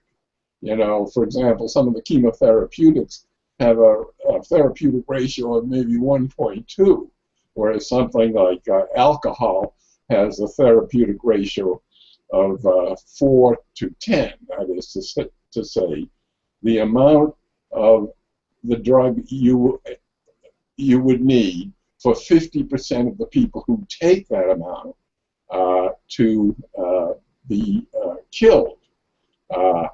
And aspirin has a much higher therapeutic ratio, but none of them comes close. The therapeutic ratio for cannabis can't be measured because you can't find the denominator. You know, how many people have died from it? Well, nobody has died from an overdose. There may be people who have used it and foolishly done things while they were smoking, but that's an indirect. That's really they died of bad judgment. So we understand that when we say this is a new medical system, that it's a limited medical system. Now that doesn't mean, you know, there are people who still believe that it cures cancer, and maybe that's something I don't want to take up all the time, but that's something we could talk about. I have a lot of problems with that assurance that people are given that it will cure cancer. I know of lives that have been lost trying to prove that it does cure cancer, and I don't mean that it won't be there are certainly some cancers that probably can be cured about it, but you can't make that statement responsibly. It cures cancer. Now, I think I got off. I think we understand why you're so sensitive about that. Yeah. Horatio would like to ask you a question, and can you, somebody's volume is really high. Hello? Okay, can Horatio ask you a question, Lester? Would you mind? Absolutely. Hi, Lester. I follow like orthomolecular medicine, which when you brought up cannabinopathic medicine, I was like, well, every time I try to show my wife the relationship to homeopathy, she gets furious that it's not that, and you're talking about high doses, and she gets defensive. And I look back at how orthomolecular medicine was used to cross over into orthomolecular psychiatry, and how they started using things like LSD and mescaline to help treat people with like alcoholism. And I'm seeing so much progress with getting people off of painkiller addictions and that heavy need for sedation that some souls require. It seems to be that style of addressing it. So with your cannabinopathic medicine, are you familiar with Linus Pauling and that old school work? I mean, it's been a long time, but it seems like the same strain, just cannabis-driven versus what they were doing with vitamins, amino acids, and regulating the body back to a state of natural health. Well, and so did the people who believed in Harry Hoxsey and so forth and so on. But these things didn't turn out to be well, to be useful. Now, cannabis is definitely medicinally useful. Now, it doesn't mean to say it's going to be useful to everybody, let's say, in the treatment of nausea. And a paper was published, and it said something like, oh, I couldn't believe it. It said 23% of the subjects had nausea relief. I mean, I've never met anybody with nausea who couldn't get relief from cannabis. And so it was hard for me to know what these people were talking about. But let's accept that there are people who can't get relief. And also, you know, somebody I tried to help here who's got a problem with appetite here, and it didn't work. But the reason it didn't work, he's so afraid of it. He's a man who's 90 years old, and he has a reason, you know, he has good reasons to be a little timid about it. But he wasn't getting any into his lungs. He was just getting into what's called the dead space. That is, if you get enough in to go down the bronchi and into the bronchioles, that's not going to do it. You've got to get it beyond that into the alveoli. And he would just go, and I couldn't persuade him to really take it into his lungs. And so, you know, now he, I'm sure, believes that it won't help his appetite because he's tried it in Dr. Grinspoon's apartment and it doesn't work. But I didn't want to push him too much because he clearly had a lot of anxiety about it. So, you know, we're still working, as far as I'm concerned, with a lot of uncertainty here. But there's no question in my mind that it is very useful, particularly as a palliative medicine, in a number of things. You know, even these little children who you know, they demand a high CBD, low THC, but certainly the other part of the ensemble of the terpenoids, and they're almost cured. I mean, they can go from someone like Charlotte Figi, who went from something like 300 seizures over a period of something like a month down to about 3. Well, you know, that's almost virtually a cure. It isn't, because she would continue to seize if she didn't get that. Now, you know, the phone rang, and I think I missed part of your question. Did I get to the gist of what you were talking about? Well, I was looking more on the human psychology end of it versus the physical side, like when everyone, I'm getting a lot of feedback in the last week when it comes to people's stories with painkillers, and their long dramatic painkillers. Stories with what? With their long dramatic history with painkillers, and they're from I'm on OxyContin for this, and then I kept going back to my doctor, and the dose went up, and how it somehow all leads them to hopelessness, and then they latch on to cannabis as their last hope before considering life a punishment rather than a possibility. So I saw in that orthomolecular medicine in the 70s, when they were trying things like LSD and medicine and mescaline combinations and guiding patients through trips, like these are psychologists and psychiatrists that were really gifted people, they were having a 50% cure rate with alcoholism, where that doesn't exist in society still. So with this new cannabis-based version of that, is there a parry? Do you see as much help in the psychological realm, like getting that under control? Yeah, let me address that. Thank you. Cannabis is a wonderful analgesic. When it was used between 1850 and the turn of the century, in 1900, it was used, the two things it was used most for at that time, and you have to remember, that was an alcoholic solution of cannabis, was called cannabis indica. And the doctor would say, take 3 minims of this, and they prescribed it for a lot. And they were delighted to have it introduced by O'Shaughnessy in 1849, because there were very few drugs on the pharmacy's shelves that did much of anything. So when they were delighted to have, but one of the major things they used it was as an analgesic. Now, it isn't a perfect analgesic because it won't stop all sorts of pains. It will diminish most pains, but to completely stop it, that doesn't often happen. The most common pain for which it is really good and can stop it completely is neuropathic pain. In other words, if you've got a disorder, like if you have diabetes and the nerves are attacked,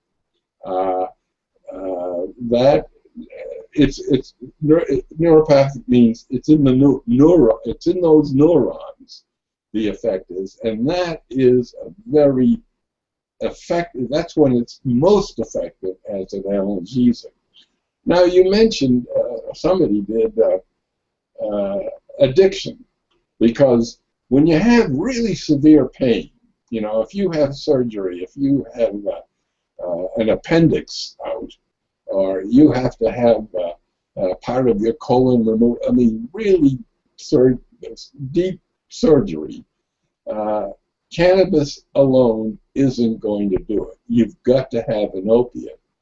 But what I wish we could teach physicians is that if they provided cannabis along with the oxycodone, for example, which is the stuff that most people get hooked on, we're having a real epidemic of addiction, of opiate addiction in this country. And what happens to these people? They get started on it by a doctor, but the OxyContin pills cost about $9 to $10 a piece. And even if they can go on getting prescriptions somehow, and they do when they get stuck on it, they find that, oh boy, I'm taking 10 of these a day, that's $100 a day. Whereas they can go out in the street and buy heroin for much, much less than the OxyContin. Nowadays, it used to be much more expensive, but now the prices come down. So if physicians really understood that if you have to give an opiate, whichever synthetic one it is, whether it's morphine or Percocet, if you give an opiate for severe pain, you also, we live in a future world, prescribe cannabis.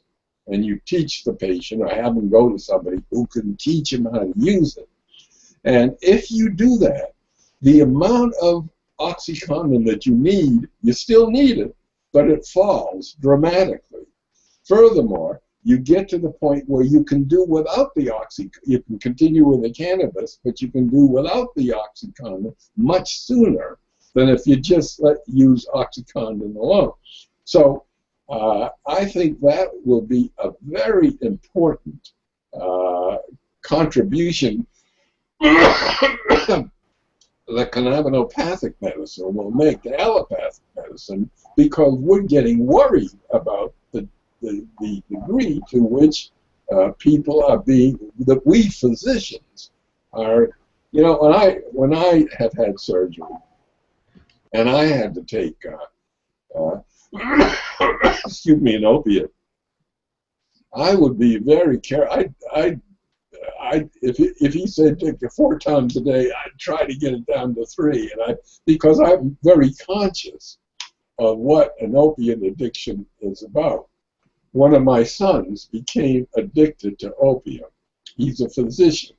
It's so 12% of physicians get addicted to opium because they can just reach in the cabinet there and get those pills. And in fact, you should know he's coming out with a book called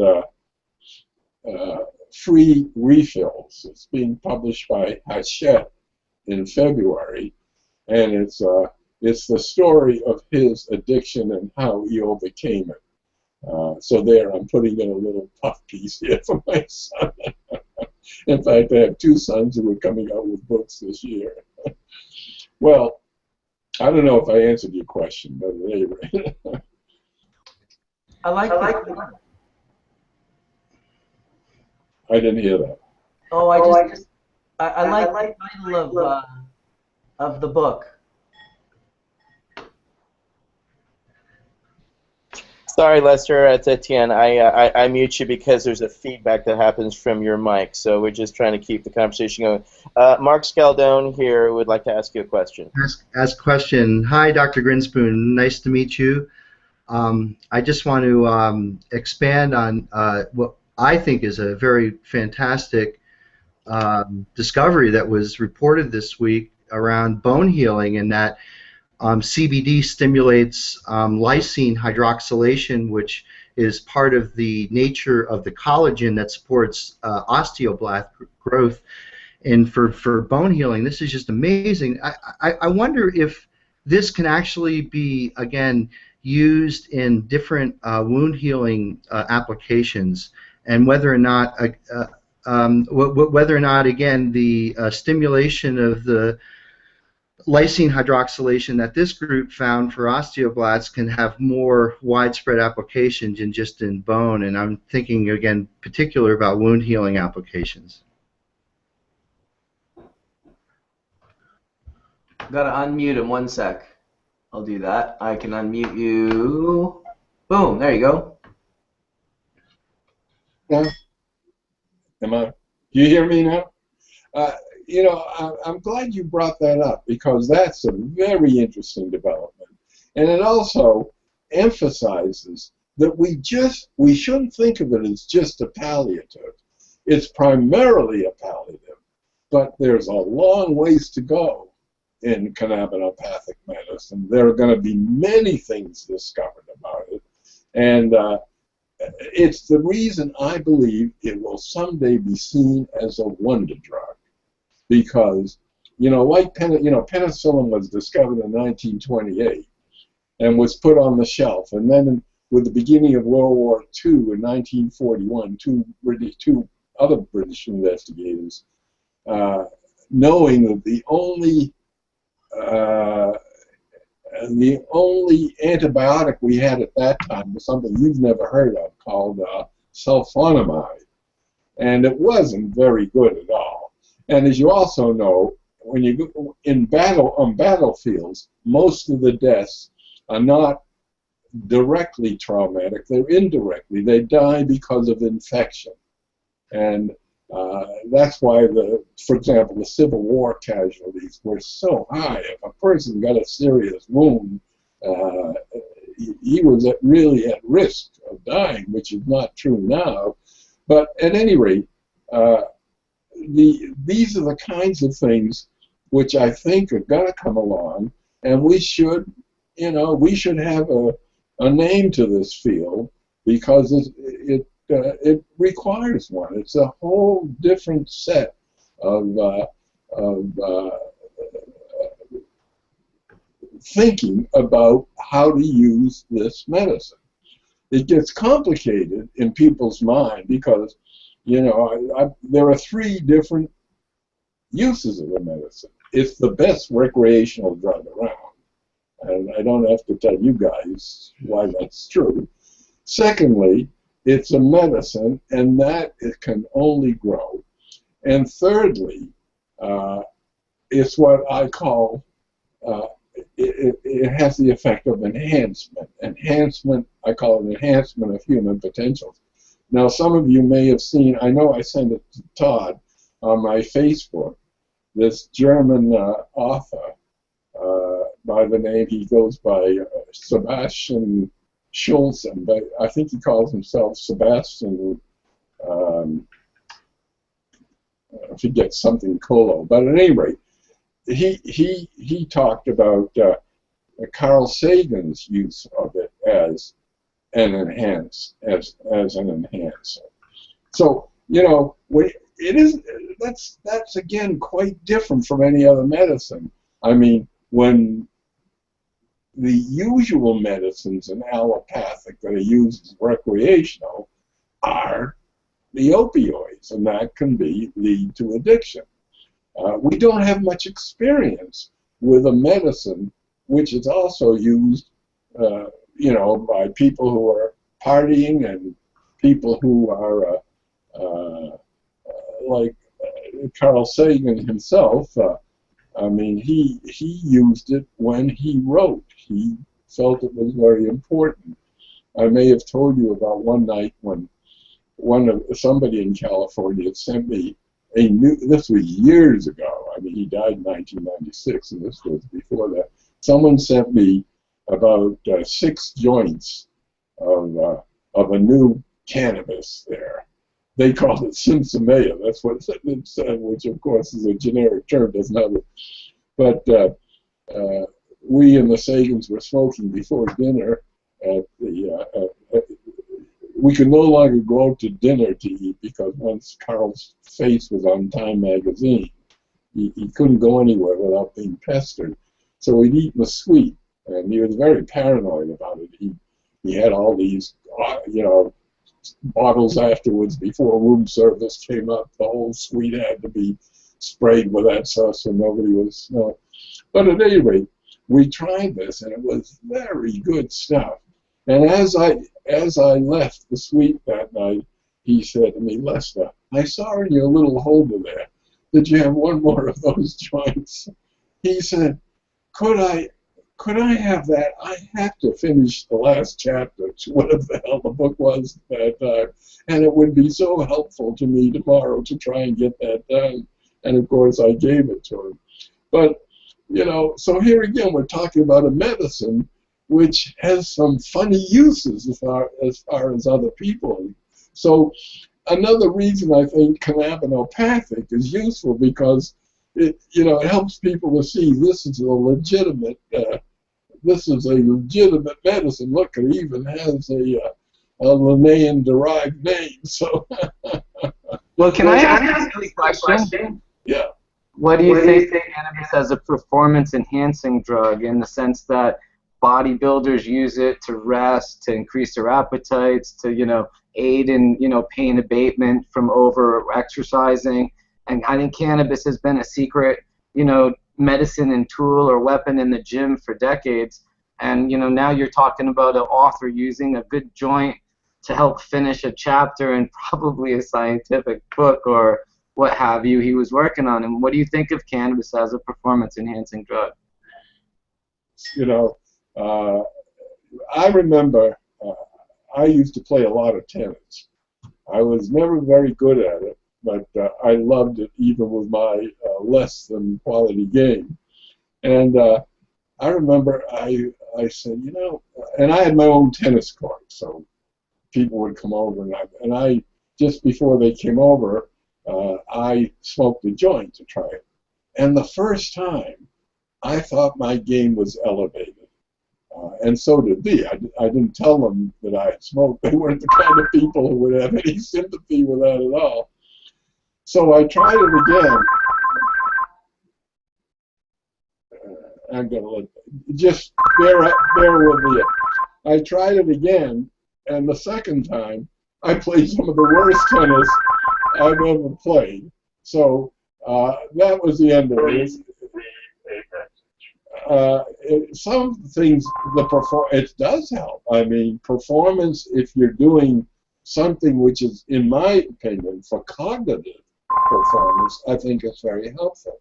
You know, for example, I remember one night when I had invented a book for the American Psychiatric Association. It's called the Annual Review of Psychiatry, and Todd knows about. I think I sent you that book, Harvard, Marijuana and Me, and I talked about it in that paper. And it was a huge success, and I edited the book. It made a fortune for the American Psychiatric Association. Because I was doing it on my Harvard time, felt I shouldn't take the 10% royalty, and so I donated. I directed it at Harvard. But then, on the basis of that, my chief asked me one day, Lester, how about you did that for the APA? How about you invent something that our department can make money on? And so I went home and I purposely got stoned that night. And I just thought about that. What could the Department of Psychiatry do that might make some extra money? And I came up with the idea of the Harvard Mental Health Letter. Well, it's something you guys aren't aware of, but it was an 8-page letter, like the other health letters that are around there, a dime a dozen now. But it made a small fortune for Harvard. And that was a purposeful attempt to think of something that would be responsive to his requests. Now, you can say, well, I probably would have thought of it anyways. That may be true. But on the other hand, it's also possible that my being stoned helped me, because it is something that lots of people who do more creative things than I do use it specifically for, to get ideas. So, you know, if that's a kind of performance, yeah, I think it does enhance it.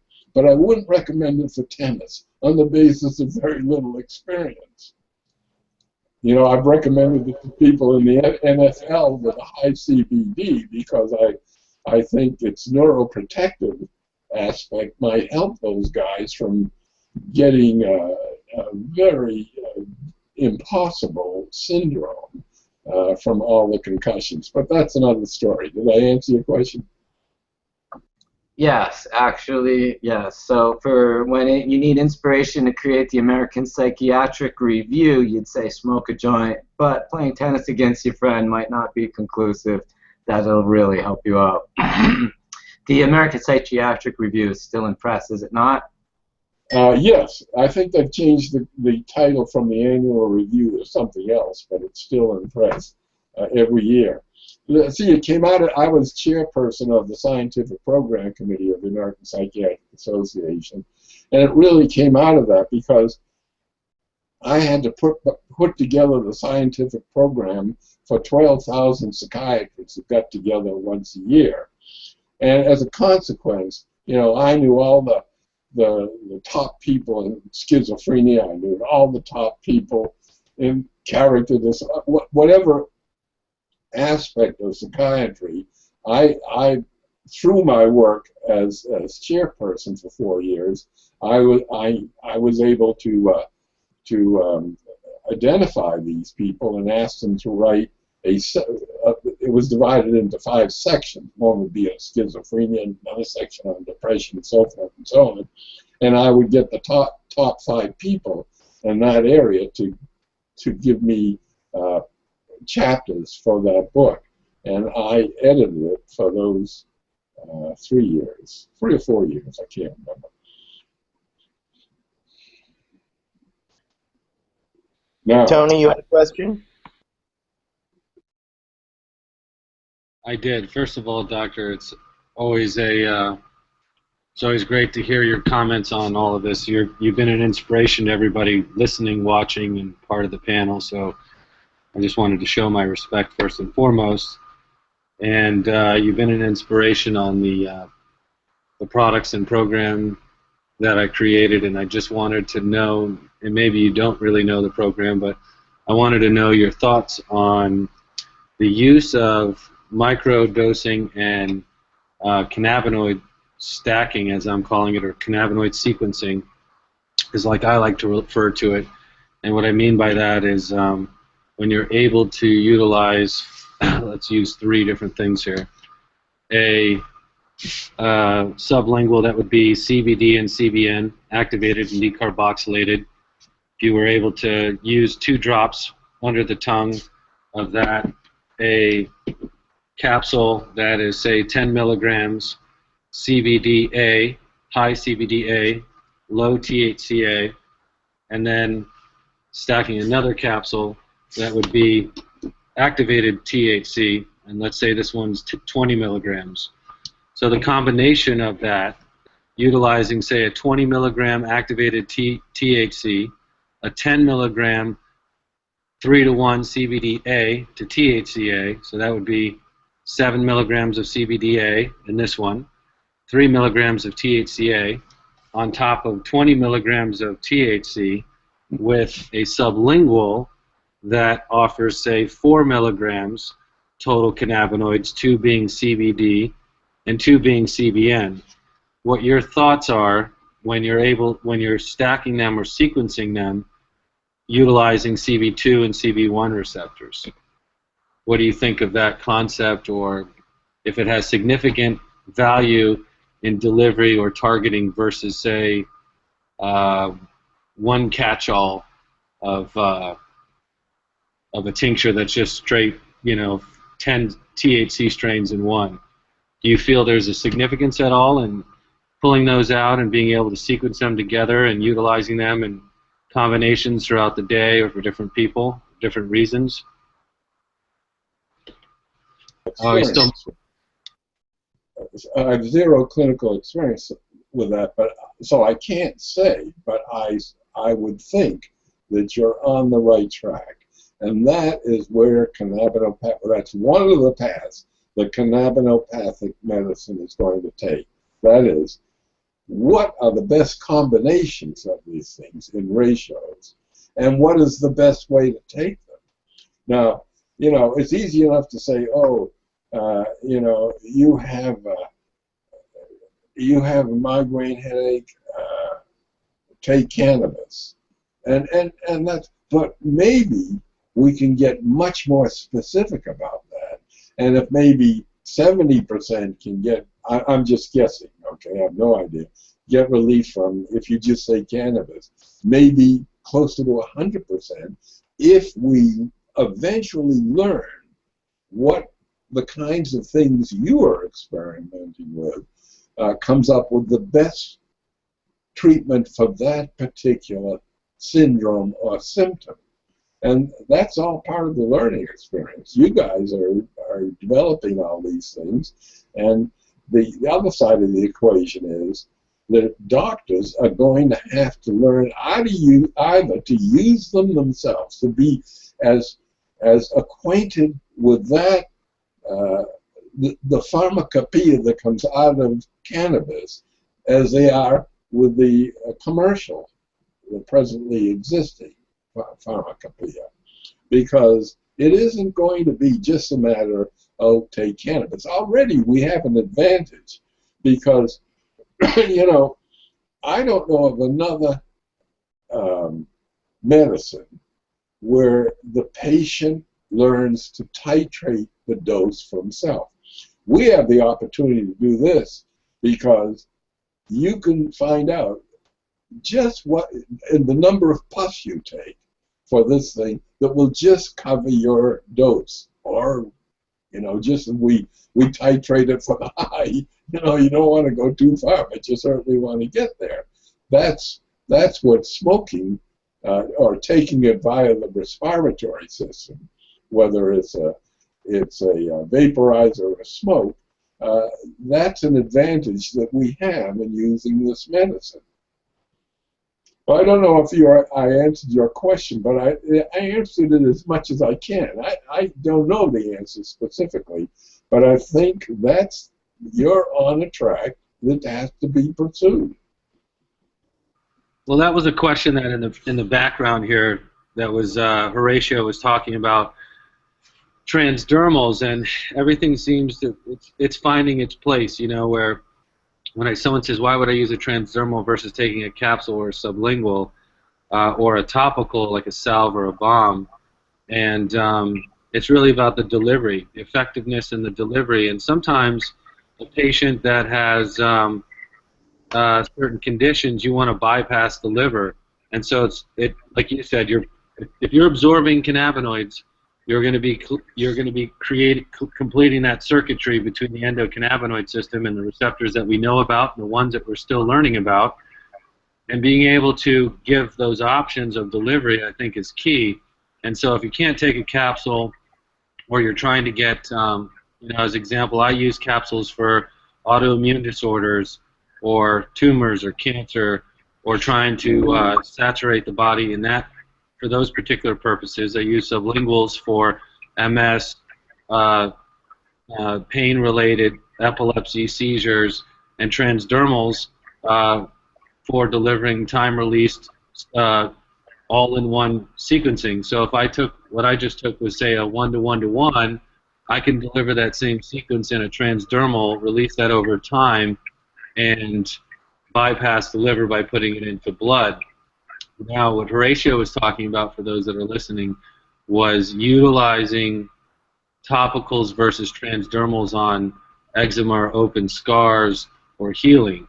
I know a lot of you out there have used salves and balms, seeing CBGA, CBC, THCA, and the full plant profile in a salve, and how much that works, say, post-tattoo or a scar on your arm. Horatio brought up some interesting things with transdermals and open scars or open wounds, and I just wanted to see what you kind of thought on delivery methods, and as we're learning and being able to get repression pushed to the side, as Todd said earlier, and we get into the agricultural world, developing new things like salines that are used in hospitals when a patient's post-surgery or going into surgery, and there's vitals and things that we can utilize with that. That's what I thought of when I saw you doing that utilizing that 11.1 pH and absorbing things into water. It's what's that going to do when we start looking at it on a full level in the furthest it can go in the pharmacopoeia world, and how we can start replacing synthetics and start replacing those particular methods and synergizing cannabinoids in there. I agree with you when you said earlier, the combination that I've seen the most of is when we take the best of what we have conventionally and we add cannabinoids into the process, what that does for post-chemo neuropathy, what that does during chemo. I wouldn't advise anyone that's listening to think or subscribe that cannabis cures.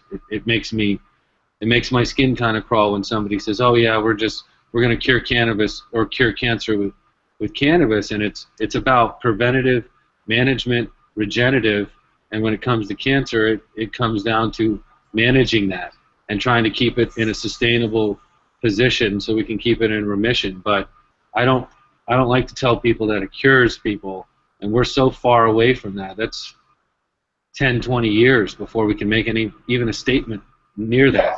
Yeah, and it's one thing if you tell somebody, this may help the pain of your osteoarthritis. If it doesn't work, he doesn't suffer. But you tell somebody with cancer, and that person is naive enough to believe that this alone is going to do it. And when you have a serious cancer, time is of the essence, because the quicker you get it, the more success. That is, the quicker your oncologist gets that diagnosed, the quicker he can institute a therapeutic regime which may cure it altogether. But the more you delay, those odds go down very rapidly.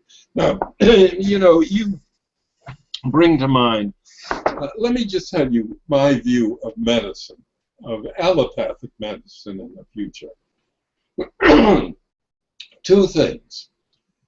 Just as you go into the Peter Van Brigham Hospital, which I unfortunately go into too many times nowadays, I'm sent to a specialist for this, a specialist for that. A cardiologist has to see this. The person who's seeing me for the polymyalgia rheumatica is an endocrinologist. All these different specialties. Okay, now I envision the day when one of those specialties is going to be the cannabinopathic doctor, the person in the hospital who understands everything that you understand about it and much more. Everything that all the devices that you guys are inventing as well as putting out for trial. He's going to be an expert in this. And let's say I'm a internist and I want to treat this person for that. But I'd like you to see the cannabinopathic doctor. Would you make an appointment with him? Because I believe there may be ways. He just has to know enough that cannabis can or may, for many people, enhance what he's done. But he doesn't know enough about either whether it can for this particular disorder, like polymyalgia rheumatica, where there's no really good treatment, or and if it does, what form for this patient, this age, to take, and how to teach him to do it. So we're going to have a specialist in there.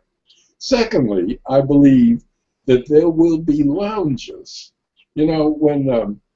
When San Francisco had the clubs, where people could go and they just sit around in couches and so forth and smoke and chat. I wrote a piece for Playboy, of all places, on how this is going to be something of the future, because we know two things: that when people can talk about their serious illnesses for reasons we do not understand, if you take a control group and of anything, whether it be tuberculosis or cancer or what have you, and you have them, you put them in a group where they get together and regularly talk about it, the outcomes are better.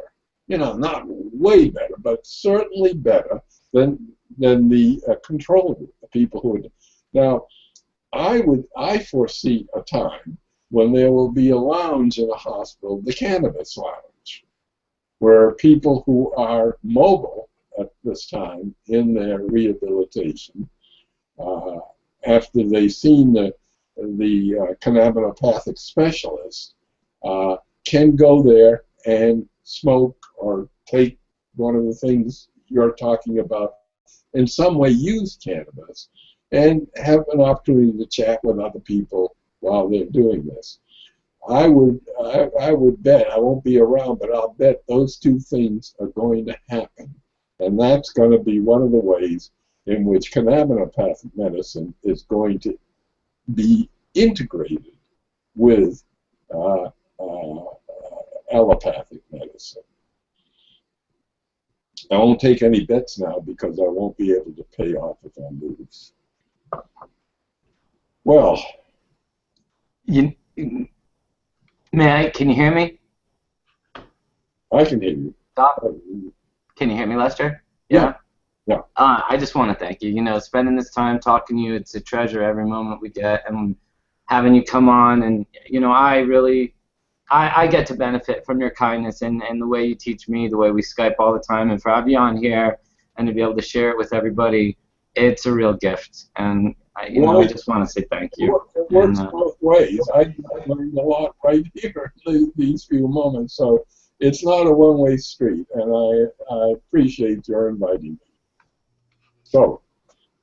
Absolutely. Thank you so much for coming in, Lester. It is an absolute honor to have you in here, and whether you know it or not, it really gives this platform another sort of level of respect. There's, just by you coming and visiting and sharing your perspective with us, certain people that are trying to break into this dialogue with maybe their parents or maybe people that at their work that aren't, there's the two sides to the coin. It sometimes helps for certain people to see someone with a little bit more,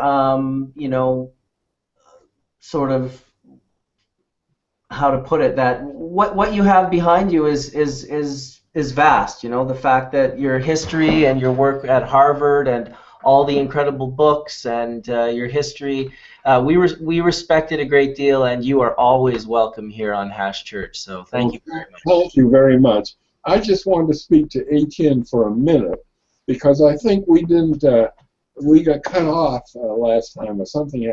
Now, there's this question of, is the best way to describe the fact that, let's say, at least 3, it may be more in the future, but THC, CBD, and the terpenoids are essential to a medical, whatever it is, the ratios may differ. Now, Etienne, I didn't have a chance to tell you that I had Raphael was in this country last summer, and we had dinner together, and I brought this up that I thought the word that he uses for this, entourage, is not an accurate description and doesn't help people to understand. But I thought the word ensemble makes a lot more sense because people know whether it's a musical, whatever kind of ensemble, they know that the actors, the important ingredients have to act together to get the final product. The product is is greater than the sum of its parts because of this. And as I understood it, you were saying that you talked to Etienne, you talked to him, and now when I talked to him about this, he didn't say anything. He wouldn't commit himself at all. But I think it's important to get that word in there rather than entourage. And it seems to me you were telling me about your experience with it, but we didn't finish. Can you clue me in on that? Absolutely, Doctor. First off, I just want to, I want to thank you personally. I am, in case people don't know, I am PTSD in Dr. Lester Grinspoon's book, Marijuana, the Forbidden Medicine. So I want to thank you for that opportunity to help other people, because I don't really realize how much that has helped others, and thank you for clarifying how that has helped. So let me just interrupt for a minute to say that you helped those other people because you were the person they could, this apparently works. So, I mean, that was the value of that book, is what the patients said about their experience. So I want you to go on, but I just want to say you owe as much, you are owed as much on that account as I am, for sure. Please go ahead. I'm humble. Can I add something to those listening before you say something, Etienne? Is the fact that Dr. Lester Grinspoon took those stories in anonymously and published those, and did not actually, because it was so hard to come out for what we were talking about. When Etienne first wrote that story, it did not contain his real name. Am I correct, Etienne? And it wasn't until years later, almost 20, that Etienne and Dr. Grinspoon were actually introduced formally to one another as they are now. And it's pretty amazing for Lester, I think, that one of the stories in his book kind of grew up to become the member he is in the cannabis community. It's great. It's great. But let me hear what he has to say now about his experience with Raphael. again, humbled and honored. So I reached out to Dr. Mechoulam because he friended me via LinkedIn, so I didn't speak with him directly as much as I wrote to him. And his response was basically, here it is verbatim. Quite frankly, I see nothing wrong with entourage, as you state it means. Entourage, by definition, means a group of people attending or surrounding an important person. Here we have a group of compounds surrounding an important active molecule, which is THC. In any case, entourage has now been used in literature, and changing it will cause a muddle. Hence, I'll stick with it. When I discussed it with Todd, Tad basically said it's understandable that Dr. Mechoulam would say that, since he is also the inventor of THC. And so his molecule is also... When you discuss it with... I didn't hear when you discussed it with... With Todd McCormick. Todd and I were talking about it because he and I were assisting in this, and I also CC'd Bubbleman, so he was aware of the discussion, because we were discussing it so much on Hash Church, whether it was ensemble or entourage. So I wanted to go directly to the source. Since we're all experts, I figured I can reach out and he'll respond. And I was worried initially that he wouldn't, but he did. And I respect his stance. And, you know, the phrase is coined and it shall be, but I respect that others are choosing to use ensemble effect, which I will continue to use because I think it is more efficacious and more proper nomenclature. But I also respect Dr. Mechoulam's choice of use of nomenclature as well. Well, I of course respect Mechoulam too, but I also respect the principle that in science, where a newer understanding of the thing comes along, that gradually takes over. And I think this is a better understanding of the mechanism. This word implies the mechanisms involved. So, you know, I'm going to continue to use the word ensemble because, to me, that is the word that makes the most sense. And I wholeheartedly agree. Science gets better every day. Everyone who interprets it, we have new understandings today that we didn't know 10 years ago. We don't stick to it. We have no problem in other areas of medicine or other areas of science in changing our nomenclature, especially when it's as politically polarized as this particular issue is.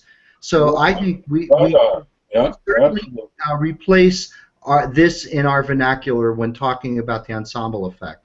So I would like to chime in on that too. And Mark, I think you'll get a kick out of this, being a musician. I respect Mechoulam as well as Dr. Marzo for then taking the discovery of the receptors and following along in the international cannabinoid research he's done. But I do not like the word entourage as much as I subscribe to ensemble. The ensemble is something, when you look at it from a musical standpoint, we only have 12 chromatic notes that create all kinds of music. So whether you listen to the Dead, or you listen to classical music, or rock and roll, or punk rock music, or you're listening to some kind of Afghanistan music, there's 12 chromatic notes. And the way that they're played and the way they're put together and the way they're sequenced or ensembled creates a limitless combination, an infinite combination of the way things can evolve. When you say an ensemble, when you say an entourage, that's like me basically just opening weird chords and playing weird notes and playing them all at the same time. You can get discords and you can get things that don't line up. But an ensemble represents to me something with some actual science and some actual precision that allows you to create that amazing symphony or that amazing music that you're loving and listening to. So it's a good analogy. It's like having the piano playing a tune and all the other instruments are going along and just doing whatever they want. It doesn't speak to an ensemble effect. It's a five-piece jam band all playing something completely different, not in tune. An ensemble means you're in tune. An entourage means you're just randomly playing music. Exactly. So, yes. How does modern medicine and the Food and Drug Administration approval process, which has been centered around approving a single active ingredient, change the paradigm to support this type of ensemble effect? well, modern medicine is going to have a tough time with this because you're right. Let's say something like one of the SSRI antidepressants. Each one is approved for depression, but there are many. We discovered that there are other uses for this. They're called off-label uses. Once the FDA has approved it for one thing, though, a physician can use it for anything else. If he uses it for something dumb, then he's going to be held accountable for that. But how the FDA is going to deal with cannabis, they have no idea. The FDA is attuned to the pharmaceutical industry. This is going to have to be a whole different paradigm, and that's why I think we're talking about a whole different kind of medicine, which will be integrated in the way I suggested in medicine, because, you know, I'm getting calls now from doctors who want to know, they have a patient and they've heard the cannabis and they would like me to tell them how well, I would be the person in that hospital that we're talking about in the future, where there's a cannabinopathic specialist on the faculty or on the staff who takes all the referrals about that drug. And I think that's the way it's going to operate, at least for a while. But at any rate, I've taken too much of your time, and now you've got to get back to the business of your church. But you guys say nice things about me.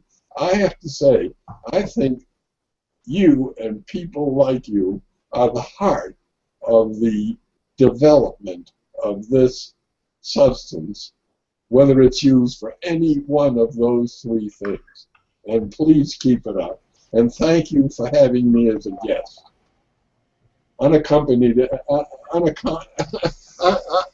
Unused to going to church as I am, it's been a pleasure. Okay. Well, hey, thanks, Lester, for coming on with us today. We really all appreciate it. I got a lot out of it. Thank you very much. All right, take care, Lester. So that leads into several different points. You know, when we look at cannabis as a medicine and how it's going to slowly approach the general acceptance within the medical community, there's going to be 3 distinct variations in the coming future where we actually have to accept that cannabis as a medicine is going to exist in relatively multiple realms. You know, we traditionally and for thousands of years have looked at cannabis as a homeopathic herb that when supplemented into the diet, we actually start looking at the general acceptance within the medical community. So as we start developing these different isolated ensembles of different phytocannabinoids, terpenoids, polysterols, and phenols, we're going to go from a raw extracted homeopathic plant herb and start isolating these compounds into various what we will term nutraceutical drugs.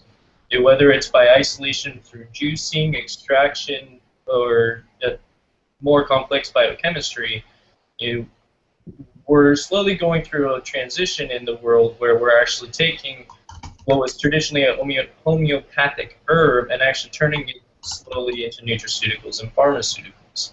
Now, there's going to be a lot of differentiation in the industry, both positive and negative, on what is a nutraceutical, what is a pharmaceutical, and what is a homeopathic remedy.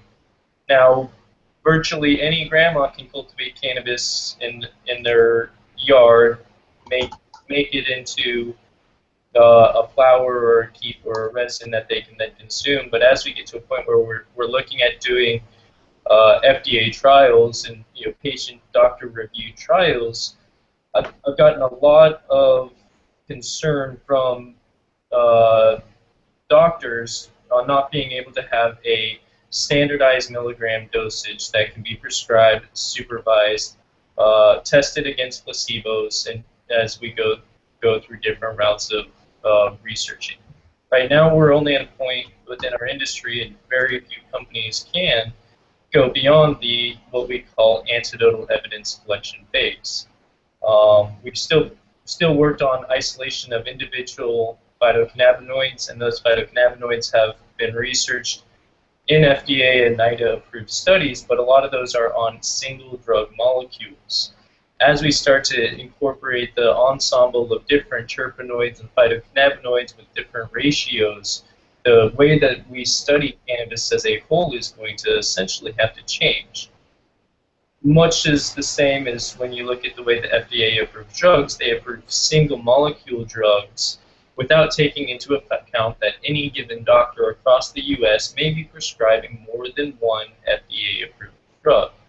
How those multiple variations of FDA-approved drugs synergistically alter our body's neurobiochemistry is not well understood, and in many cases it's very difficult to study due to the broad spectrum of different prescription rates and different drugs that are prescribed to different patients and patient subgroups. With cannabis, it's much the same. We have broad spectrum differentiation between the terpenes that are present. Even if you were to take the same strain and culture it in an equatorial climate that has a higher amount of blue light spectrum in the sunlight versus a higher latitudinal climate which has a higher amount of red spectrum light that ends up metabolizing and creating different enzyme pathways within our trichromic heads. What you'll see from this is essentially if you were to take the same cultivar of the same strain and culture them in the Caribbean versus a higher latitudinal climate, different light spectrums given off from the sun are going to end up with different terpenoid and phytocannabinoid ratios. As we get to a point where we're taking those terpenoid phytocannabinoid ratios, isolating the individual terpenoids, phytocannabinoids, and the ensemble of essential oils, a extract extracted in the similar method from plants that are grown in different climates or end up going to end with a different heterozygous mixture in the essential oils. As we get to a point where we're starting to go into clinical trials, we're going to have to actually work on the isolation of individual phytocannabinoids, isolation of the individual terpenoids, and unfortunately, before we can do any sort of pharmaceutical trials, we're going to have to individually isolate each individual terpenoid phytocannabinoid and recombine them in specific milligram ratios that could then be reproducible.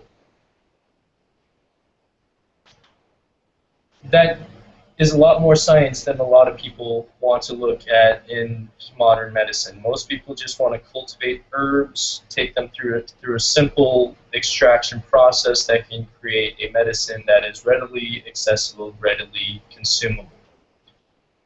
So what we will see is somewhat of a differentiation between the biochemical processing of cannabis nutraceuticals and pharmaceuticals from the different homeopathic uses of cannabis. Now, we ultimately want to have as much homeopathic medicine available en masse to patients and to consumers so that they don't have to go and deal with the tremendous side effects of having to consume pharmaceutical drugs. We want to view cannabis as not only a potential supplement to our diet, but as well as, in the case of terminal cancer, being able to isolate the individual compounds that could then be used to create drug derivatives in order to have isolated drug compounds.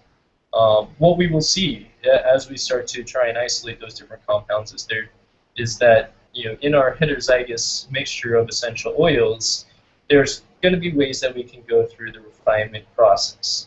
Unfortunately, for the vast majority of the viewers out there and the vast majority of researchers out there, the U.S. government requires that we in order to change the pH on our extraction and formulation, it requires specific permits that are issued by NIDA. Most people cannot require those permits. It would also require sourcing our medicine from the University of Mississippi. And ultimately, this creates legal hurdles that prevent a lot of us from being able to conduct international or potentially in-state nutraceutical trials. So instead, what we've done is looked at, okay, what are the different methodologies of extraction that will allow for us to isolate those individual compounds without using pH. Tony touched on it earlier, the biomanipulation of the water's pH in its extraction in the form of bubble hash. Now, in doing studies, what we've actually seen is a high pH water versus a low pH water will have different solubilities of different phenols, terpenes, and waxes. One thing that I've ironically seen is the addition of dry ice to water when you're doing your water hash is going to increase the amount of carbonic acid that exists within your water solution. Carbonic acid is an acid, and if you test the pH, you'll see a slight decrease in the pH depending on the amount of carbon dioxide dry ice that you're introducing into your water.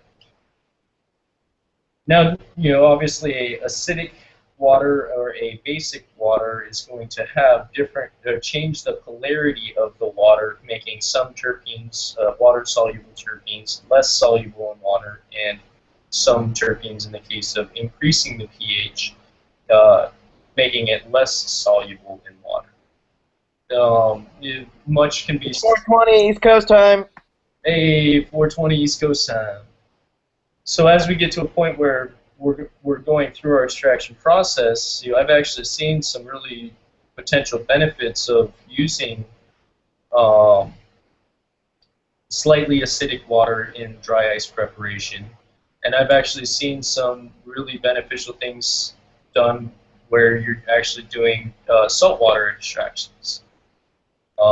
In the case of using solvents, there's a book that's out there, I believe it's Cannabis Alchemy by the last name of the author is Gold. He actually goes into different brine water washes, saltwater washes, and ether washes, where you can actually go through and using salt water, alcohol, and ether is his solvent of choice. You can actually go through, remove the chlorophyll, because the chlorophyll is going to fall out into the water layer. Okay, Mike, you got to hold on, because some people in the chat are having trouble following, because we started on the 3 potential tiers of medicine, and now we're going into all the different methodologies for removing chlorophyll.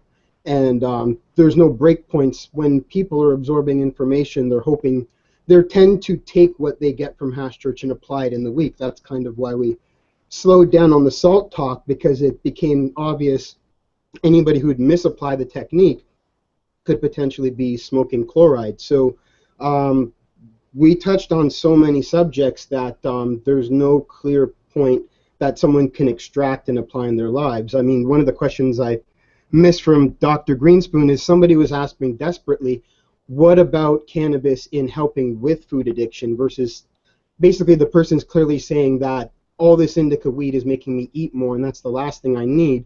I'm just getting high and ordering pizzas and falling out. Like, there is an actual pathway to that, but the side effect is potential anxiety.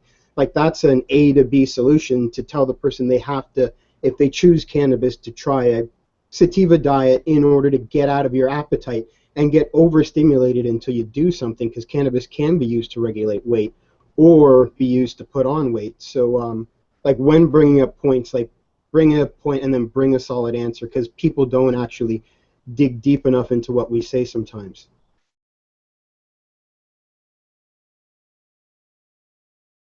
Yeah, I believe the Facebook thread that Mark was actually referring to was referring to acid washing in cleaning the chlorophyll out of extracts. It's not actually a acid wash, it's a brine saltwater wash. Obviously, we don't want to we don't want people going too far into it because you'll end up going through a process called transesterification, where you'll actually end up converting some of your lipids and waxes into unpleasant side effects. But with the extraction, whether we're doing salt water or the solvent-based extractions, I'm a firm believer that there's different pHs that can actually proactively increase or decrease the efficiencies of a given extraction. I know that it's been lightly researched into the salt-based side of using salts as well as acids in our water washes, and what we can actually see is there's some that actually will change the different pH, therefore changing the polarity and the solubility of the terpenes in our water. But there's also ways that we can increase or decrease the solubility of our oils in our solvents. What I think they were referring to earlier with the acid wash is somewhat more on the biochemical processing side. There's a term called isomerization, where starting in the 70s, people would actually look at ways of conversion of precursors, CBGs, CBDs, and THC into its more active state.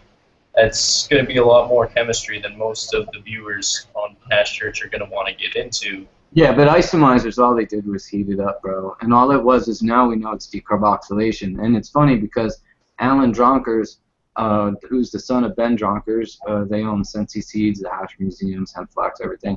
Alan cooperated with Lawrence Cherniak on the hash book, and Alan had, a lot of hash around because his dad owned Sensi Seeds, and he basically misplaced some hash in a warm environment for 6 months or so, and when he got it back out, he felt it was stronger than ever, so he started doing it more often. And really, and when he shared it with a few people, they thought, no, Alan, there's no way it improved. But now we know, because now more of us people that make oils for food are now, just looking at a table and decarboxylating the acids into delta-9 or what have you, and then it goes into a foodstuff and it's out the door, it's active.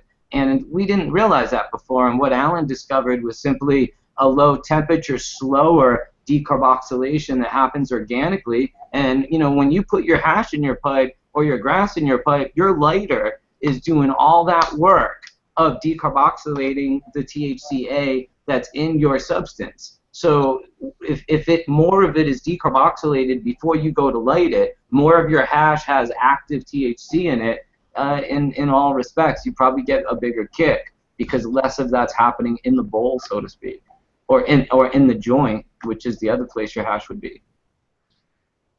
Well, Todd, you know that when you try the clear raw, that is the one time you get to dab decarboxylated product so clean that it doesn't give you a nasty filth in your mouth. So, and everyone reports back that hit is strong as hell. I likened it to refried beans. That's what I do like about that product, is you can tell its quality by experiencing it as a dab before using it orally, where any other type of especially in things like food, there was a big issue with, hey, everybody's putting the piss products into food grade because you can't visually see it, where if I'm producing something like the clear, you can visually see that it's been properly decarbed. Right, can I press that up for a minute, Harry Show? Because all that's really happening, I mean, a lot of the stuff when you're talking BHO and stuff, everyone was trying to keep it at a low temperature because you're trying to preserve terps. That's the whole name of the game, and we didn't, people didn't even start really taking it over 93 degrees until neopentane entered into the conversation, when Secret Cup started doing residual tests on all of the entries. And that, had people looking at, oh, gee, what are the hydrocarbons left in my product, which changed the conversation completely. And when people realized, okay, I got to bump up over 95 degrees and agitate my product, and I can basically free it of whatever hydrocarbons that are left and, test pure and go forward, now the name of the game is still terpene preservation. So if you actually decarboxylate it, what you've lost are terpenes. So I wouldn't say that it's a harsher substance, or it's, or it's just that you've lost a lot of those wonderful nuances that made it taste and smell so good at 100 degrees or at 116 degrees where they buttered it at is completely lost at 300 degrees for an hour when it all converts because the terps are gone. Well, I'm talking about like oral medicine. Like, you know, when you're cooking it for like an edible, it's still a blind go at its decarboxylation. Is it 100%? Did I over? A lot of people will tell me, you know, I make a really killer edible, and I'm like, what do? I cook this stuff for a super long time in a special way. Though, and I'm like, you're making CBN soup. I needed THC therapy, not CBN therapy. You have to know there's a difference, and you can't just cook things to shit, or you lose what THC offers. And not to discredit the many people, because I know a lot of people that are actually testing the oils prior to it going into the edibles, and they know exactly what's in the oil that they're putting in the edibles, and they're making, you know, quality edibles that are actually as true to the label as they can do, because they have no intention on misleading anybody. They're not even trying to mislead themselves. They're trying to just figure it out like we all are. And, you know, now that they have scientific grade vacuum ovens and they can punch in the temperature that they're going to, you know, sit there and degas at, they can sit there and figure out, okay, temperature equals loss of terpenes, you know, so now it all becomes it's like growing pot. People, I hate it when they generalize how long does it take to grow a strain. Every single strain needs a certain amount of veg time, a certain amount of flower time. They're not the same. And even when you're dealing with these oils, certain amount of terpenes and certain amount of cannabinoids are going to need certain amounts of time because they're not going to degas. They're not going to affect each other the same way. Terpenes are going to be volatile. We see it now all the way down into oil pressed out of flowers, you know, because the terpenes are trying to escape. The molecules are just separating away from each other, you know. So I think we're all learning so much, if you will, you know. Not only are we learning, but the pharmaceutical industry is learning. They tried to isolate Rimonabant, which was isolated from cannabis, and it was used as a weight loss drug. This was taught when I went to the Dutch. Wait. I don't think it's isolated from cannabis. I think that's a synthetic. Originally, the idea was synthesized from cannabis. It's not cannabis, but the original concept. So they created it, spent $1 billion practically on getting it to trial. And what happened is it was just a single isolated compound. It caused suicides. So many that they had to pull the product. So the one isolated compound that they thought they found through cannabis that they thought was applicable to weight loss, it turned out to cause such a heavy depression in people that. Can I address that? Actually, it was a actually to get this straight, it was not a product of cannabinoid. They figured out how to block a cannabinoid receptor that they thought would trigger hunger. And if you all look it up, that's what you'll see they were doing, because they were trying to create inhibitor drugs, and it's inhibitor drugs that caused the problem, because when they inhibited what they thought was going to be one biometric function, it inhibited a whole bunch of unintended consequences. And the suicide and the depression and stuff were those unintended consequences. It's not made by cannabis at all. The molecule itself has not at all related to methyl groups. There's two methyl groups noticeably on the C5 tail off the benzene ring, and you'll see with those two methyl groups there, those are not made by the plant. The plant only makes the C4 and C5 tail. It doesn't make it with the two methyl groups. That's a synthetic compound made by a drug company and patented. And failed. And failed, right. Sorry, I forgot to add that. That's the most important, because they tried to block a CBD receptor thinking they were going to get the type of results that they thought, and inherently they ended up causing such major depression that it's rather interesting, because it also proved the need for saturation of our own endocannabinoid system. Yes. Unfortunately, at the cost of lives.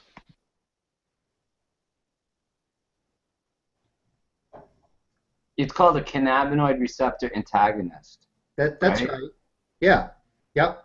Yeah. But if you look at the chemical structure, if you're used to looking at the chemical structure of cannabinoids, there's a C5 tail in the southeast portion of the molecule. You'll notice that this molecule doesn't have a C5, it's got a C7. There's two extra methyl groups on that benzylic carbon. That's completely not natural and synthetic. Yeah, it says synthetic chemical that blocks endocannabinoids from being received in the brain and as a result suppresses appetite. Was its intention? It's basically, it is a key to the lock, and in my analogy, it's a key to the lock, but it doesn't quite open the lock like it should.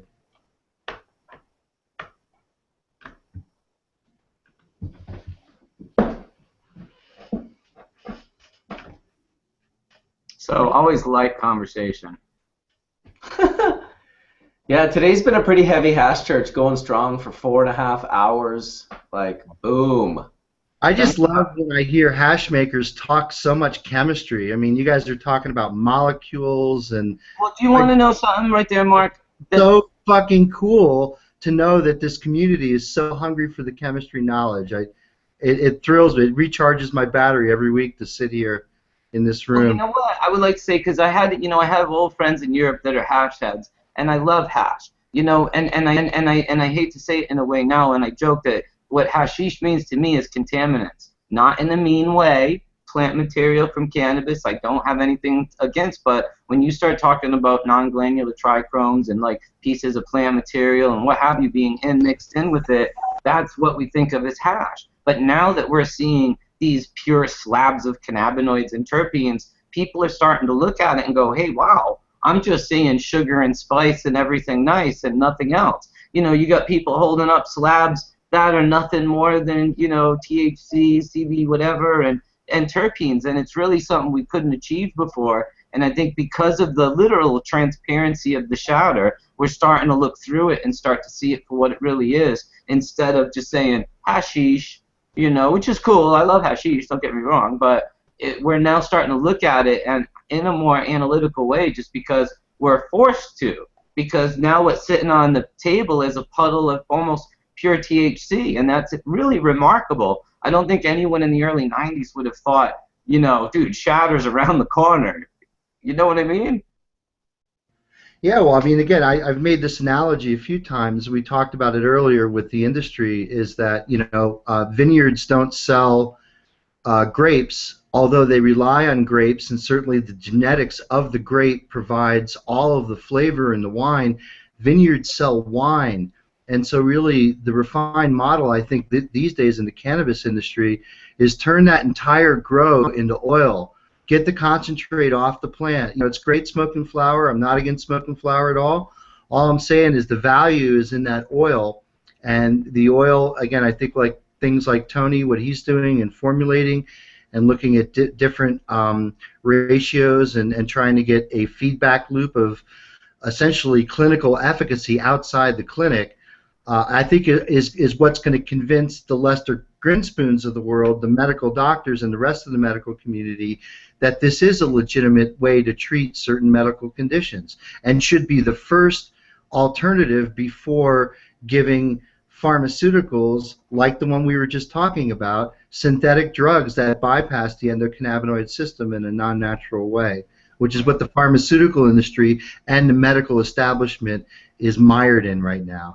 And aren't, when we talk about the oils, we're really talking about having a control of the consistency of the products we consume, which is something we don't have when we're consuming raw cannabis. As much as I'm going to smoke pot till I'm dead, it's always inconsistent bud from bud. There's no two ways around it. But the oil, no. You know, and if you're someone that's suffering with something serious, you need consistency. Right, and it brings the level of awareness to the consumer, say around pesticides. I'm sure we all saw that article where a whole bunch of weed in Colorado had to be destroyed because of pesticide contamination. Now that many consumers are choosing concentrates and extracts, I mean, you're going to be concentrating anything that comes off the plant, including pesticides, so it creates a more informed user base and a more informed industry to make sure that best practices and the safest practices are used, especially when it's coming in contact with sick patients and particularly children. Right. You know, that was the main reason I started looking at the water pH, and if we could alter our pH of water using electrolysis as opposed to using, you know, pesticides for either side of things, you know, or anti-fungicides, we would be better off, because nobody wants to add anything, be it, you know, hash water people or, you know, people using whatever medium. We don't want anything but cannabis, terpenes, and cannabinoids in our mix. on any level. And I think that the water, but I warn people this: if you're going to play with the machines, don't spray high alkaline water on a plant that's heavily into flower, because it will literally have the ability of acting as a solvent and rinsing off the resin, and you don't want that to happen. So this is, if people play with it, I would say, apply it gingerly and experiment in small portions. Don't go spraying your whole crop with some, pH of 9 water, because you heard me say this, because, you could literally rinse away the resin and a lot of the waxes that naturally occur on the leaf that protect the plant. Just saying. I totally agree, Todd. I've had that issue. I've had PM extremely late in flower, and the only way to get rid of it is with extremely high pH water. The only way to do that is just to slowly do it and to progressively find what works. Otherwise, you're completely removing the resin and you're damaging the pH of the plant. Ultimately, you're destroying the pH of the plant, and the next day your plants are dying. So, yeah. you have to Just about any emulsion is going to have a pH sensitivity, because a lot of the stability of those emulsions are determined by ionic functional groups, which again at higher pH are all going to be ionized, and those are going to be made into sodium salts if you're using sodium carbonate or a sodium-based base. So I mean, again, changing the pH affects everything, in particular emulsion stability. You'll find certain pHs will crash out an emulsion, other pHs will make them liquid clear, just like Todd's example showed. I believe we're more pH sensitive than we're led to believe. I mean, we've been really nutritionally naive for the last 100 years. We only figured out vitamins and minerals in the 30s and 40s, really, and we only figured out EFAs in the 70s and 80s, really. And, we're still continuing to learn all we don't know about our nutrition and our body balance. So I think it's important as a grower that we don't introduce foreign things to cannabis when we're trying to actually sell it as a medicine. And I would rather see a grower, rinse off the not use moldy material, but try to rinse it off with something natural than leave a deposit on it with sulfur or something else, because that's the other option, is sulfur burners through flowering, and then it's in the product. And that's the worst. In 1999, well, really, 98 was the first time I saw water hash, but 99 was when I really started promoting it, and I really started making a lot of it. And it's when I started my company, Fresh Headies and Bubble Bags.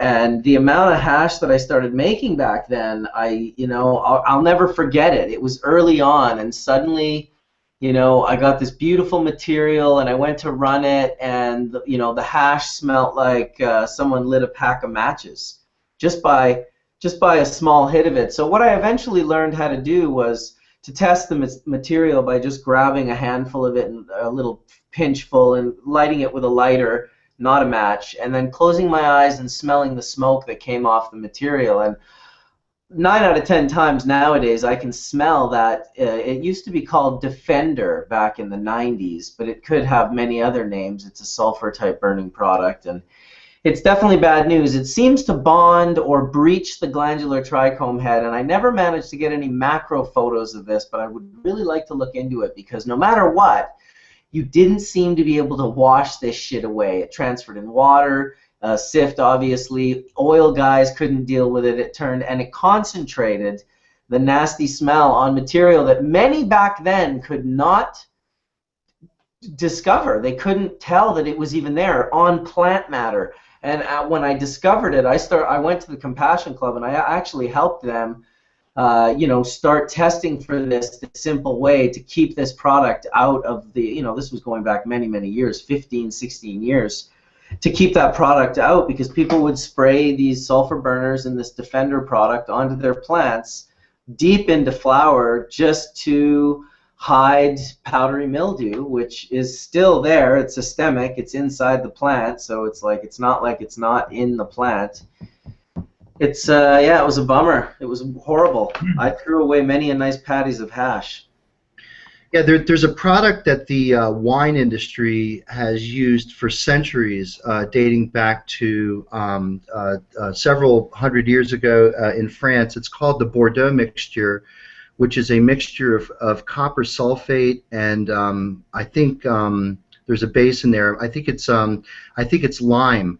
So lime and copper sulfate basically makes a fungicidal mixture. I don't know that anyone's ever used Bordeaux mixture to control powdery mildew on cannabis, but certainly it's worked for years with grapes. So the Bordeaux mixture actually works phenomenally up until the crowning point. What you will see is the sulfur will actually adhere and get absorbed by the pistils after the point that the plant crowns. Sulfur is one of those compounds that in our massive amount of experimentation, it's very hard to isolate sulfur from several of the terpenes because its temperature of vaporization is so close to that that we're working with. When applying products like sulfur and neem to plants in vegetative matter, the vegetative matter oftentimes does not carry over. The vegetative leaves are not carried into the flowers. So there's a time and a place for everything. Had to consult several gardens under Washington State's 502 law, the producers have a 15-day window where they bring in their genetics. Oftentimes, they source genetics from a variety of different gardens. They bring them into their new license, and in several cases, we've seen gardens that brought in genetics that were not clean. They had to get treated by pesticides. Now, Washington State has a 250 some odd pesticide list, but if that have been approved by pesticide, which is a quarter the size of the number of pesticides that are approved for apples on the state of Washington. Yeah, but let me put a caveat in there. I think with a lot of those regulations, I've looked at both the list for here in the U.S. as well as Europe. A lot of those thresholds don't assume that you're actually combusting the product. A lot of those are oral or skin or contact.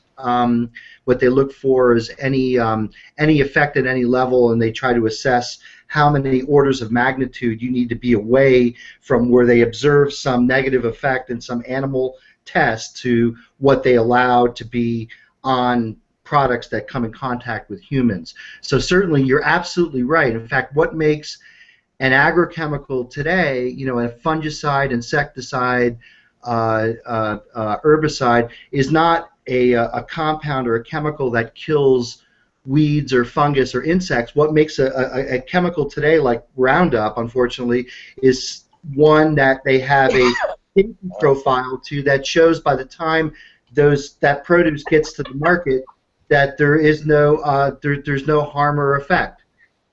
And so that's the agrochemical industry that's not necessarily serving the cannabis industry.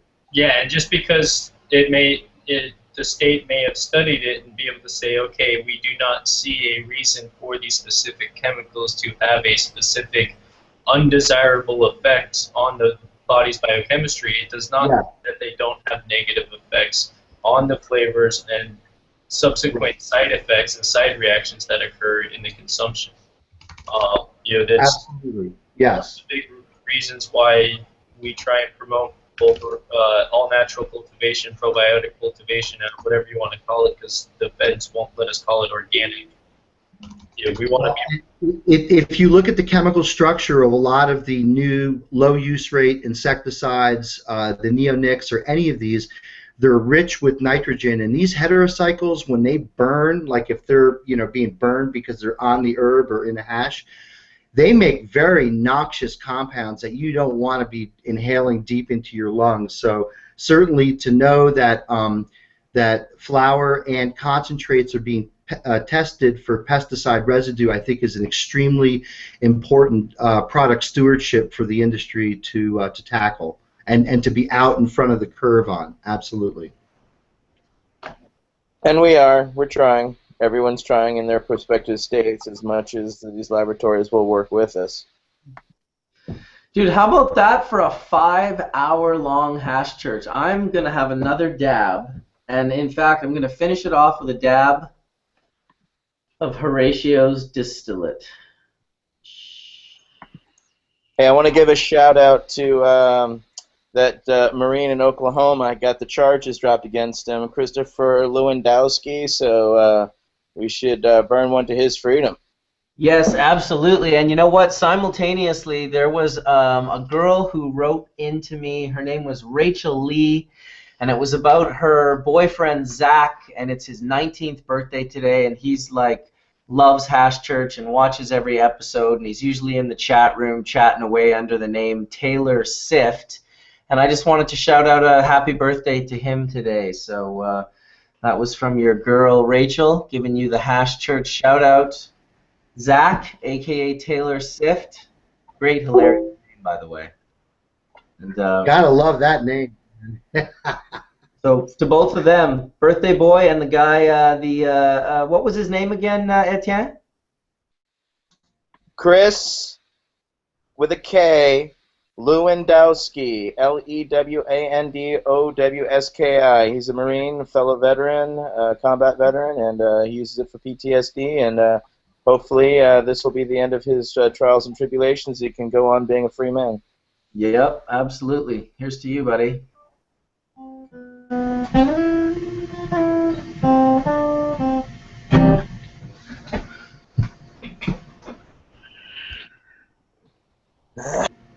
I will quickly mention the Hash Church group on Facebook. Please check it out, guys, if you're not already on there. Todd and Etienne have already posted great parts of the things that we spoke about today, from the high alkaline water and the CB1 and 2 receptors. Definitely join that group, Hash Church. And if you're looking for more chatty chat while the week is very long between Hash Churches, go check out my forum, fullmeltbubble.com, and the chat there.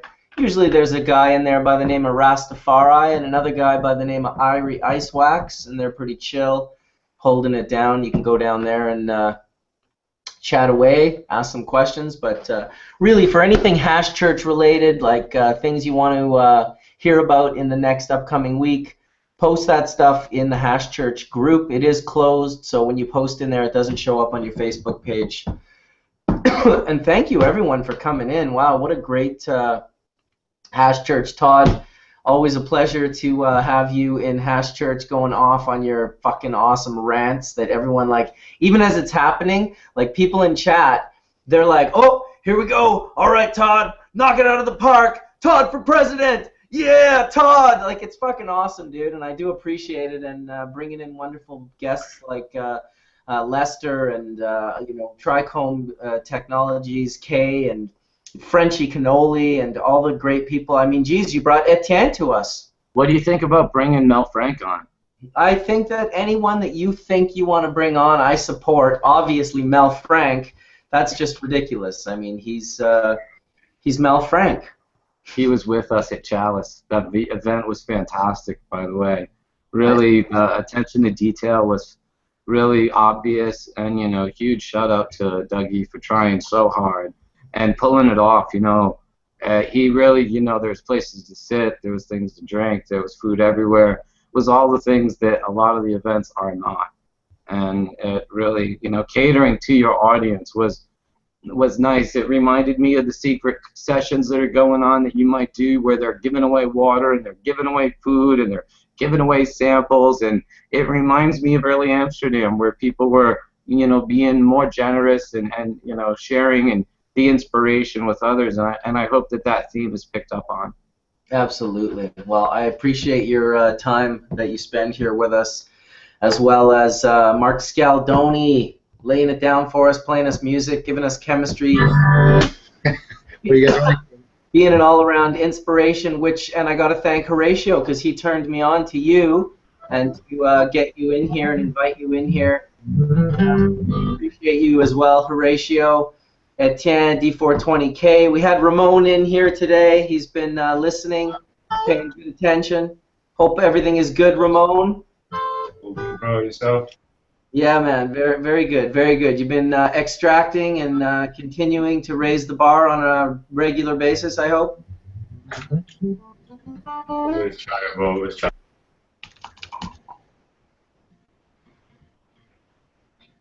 little quick reply to OG Bobby, who's asking me a question in chat. Thanks for coming in as well, D420K. I'm not sure you're there anymore. And Phil, I know it was short but sweet. Hopefully we'll get you in earlier next time. You can tell us about what you're up to and what's going on. Thanks a lot, man. Just struggling with cluster migraines really early in the morning. It's quite a tough thing to try to get out of bed and rough to church. Thanks for having me, though. Hey, Phil, how you doing, buddy?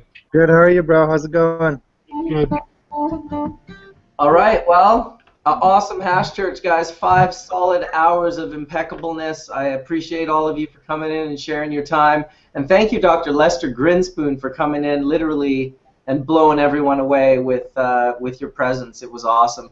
Thanks, everybody. Till next week, Hash Church. Keep watching.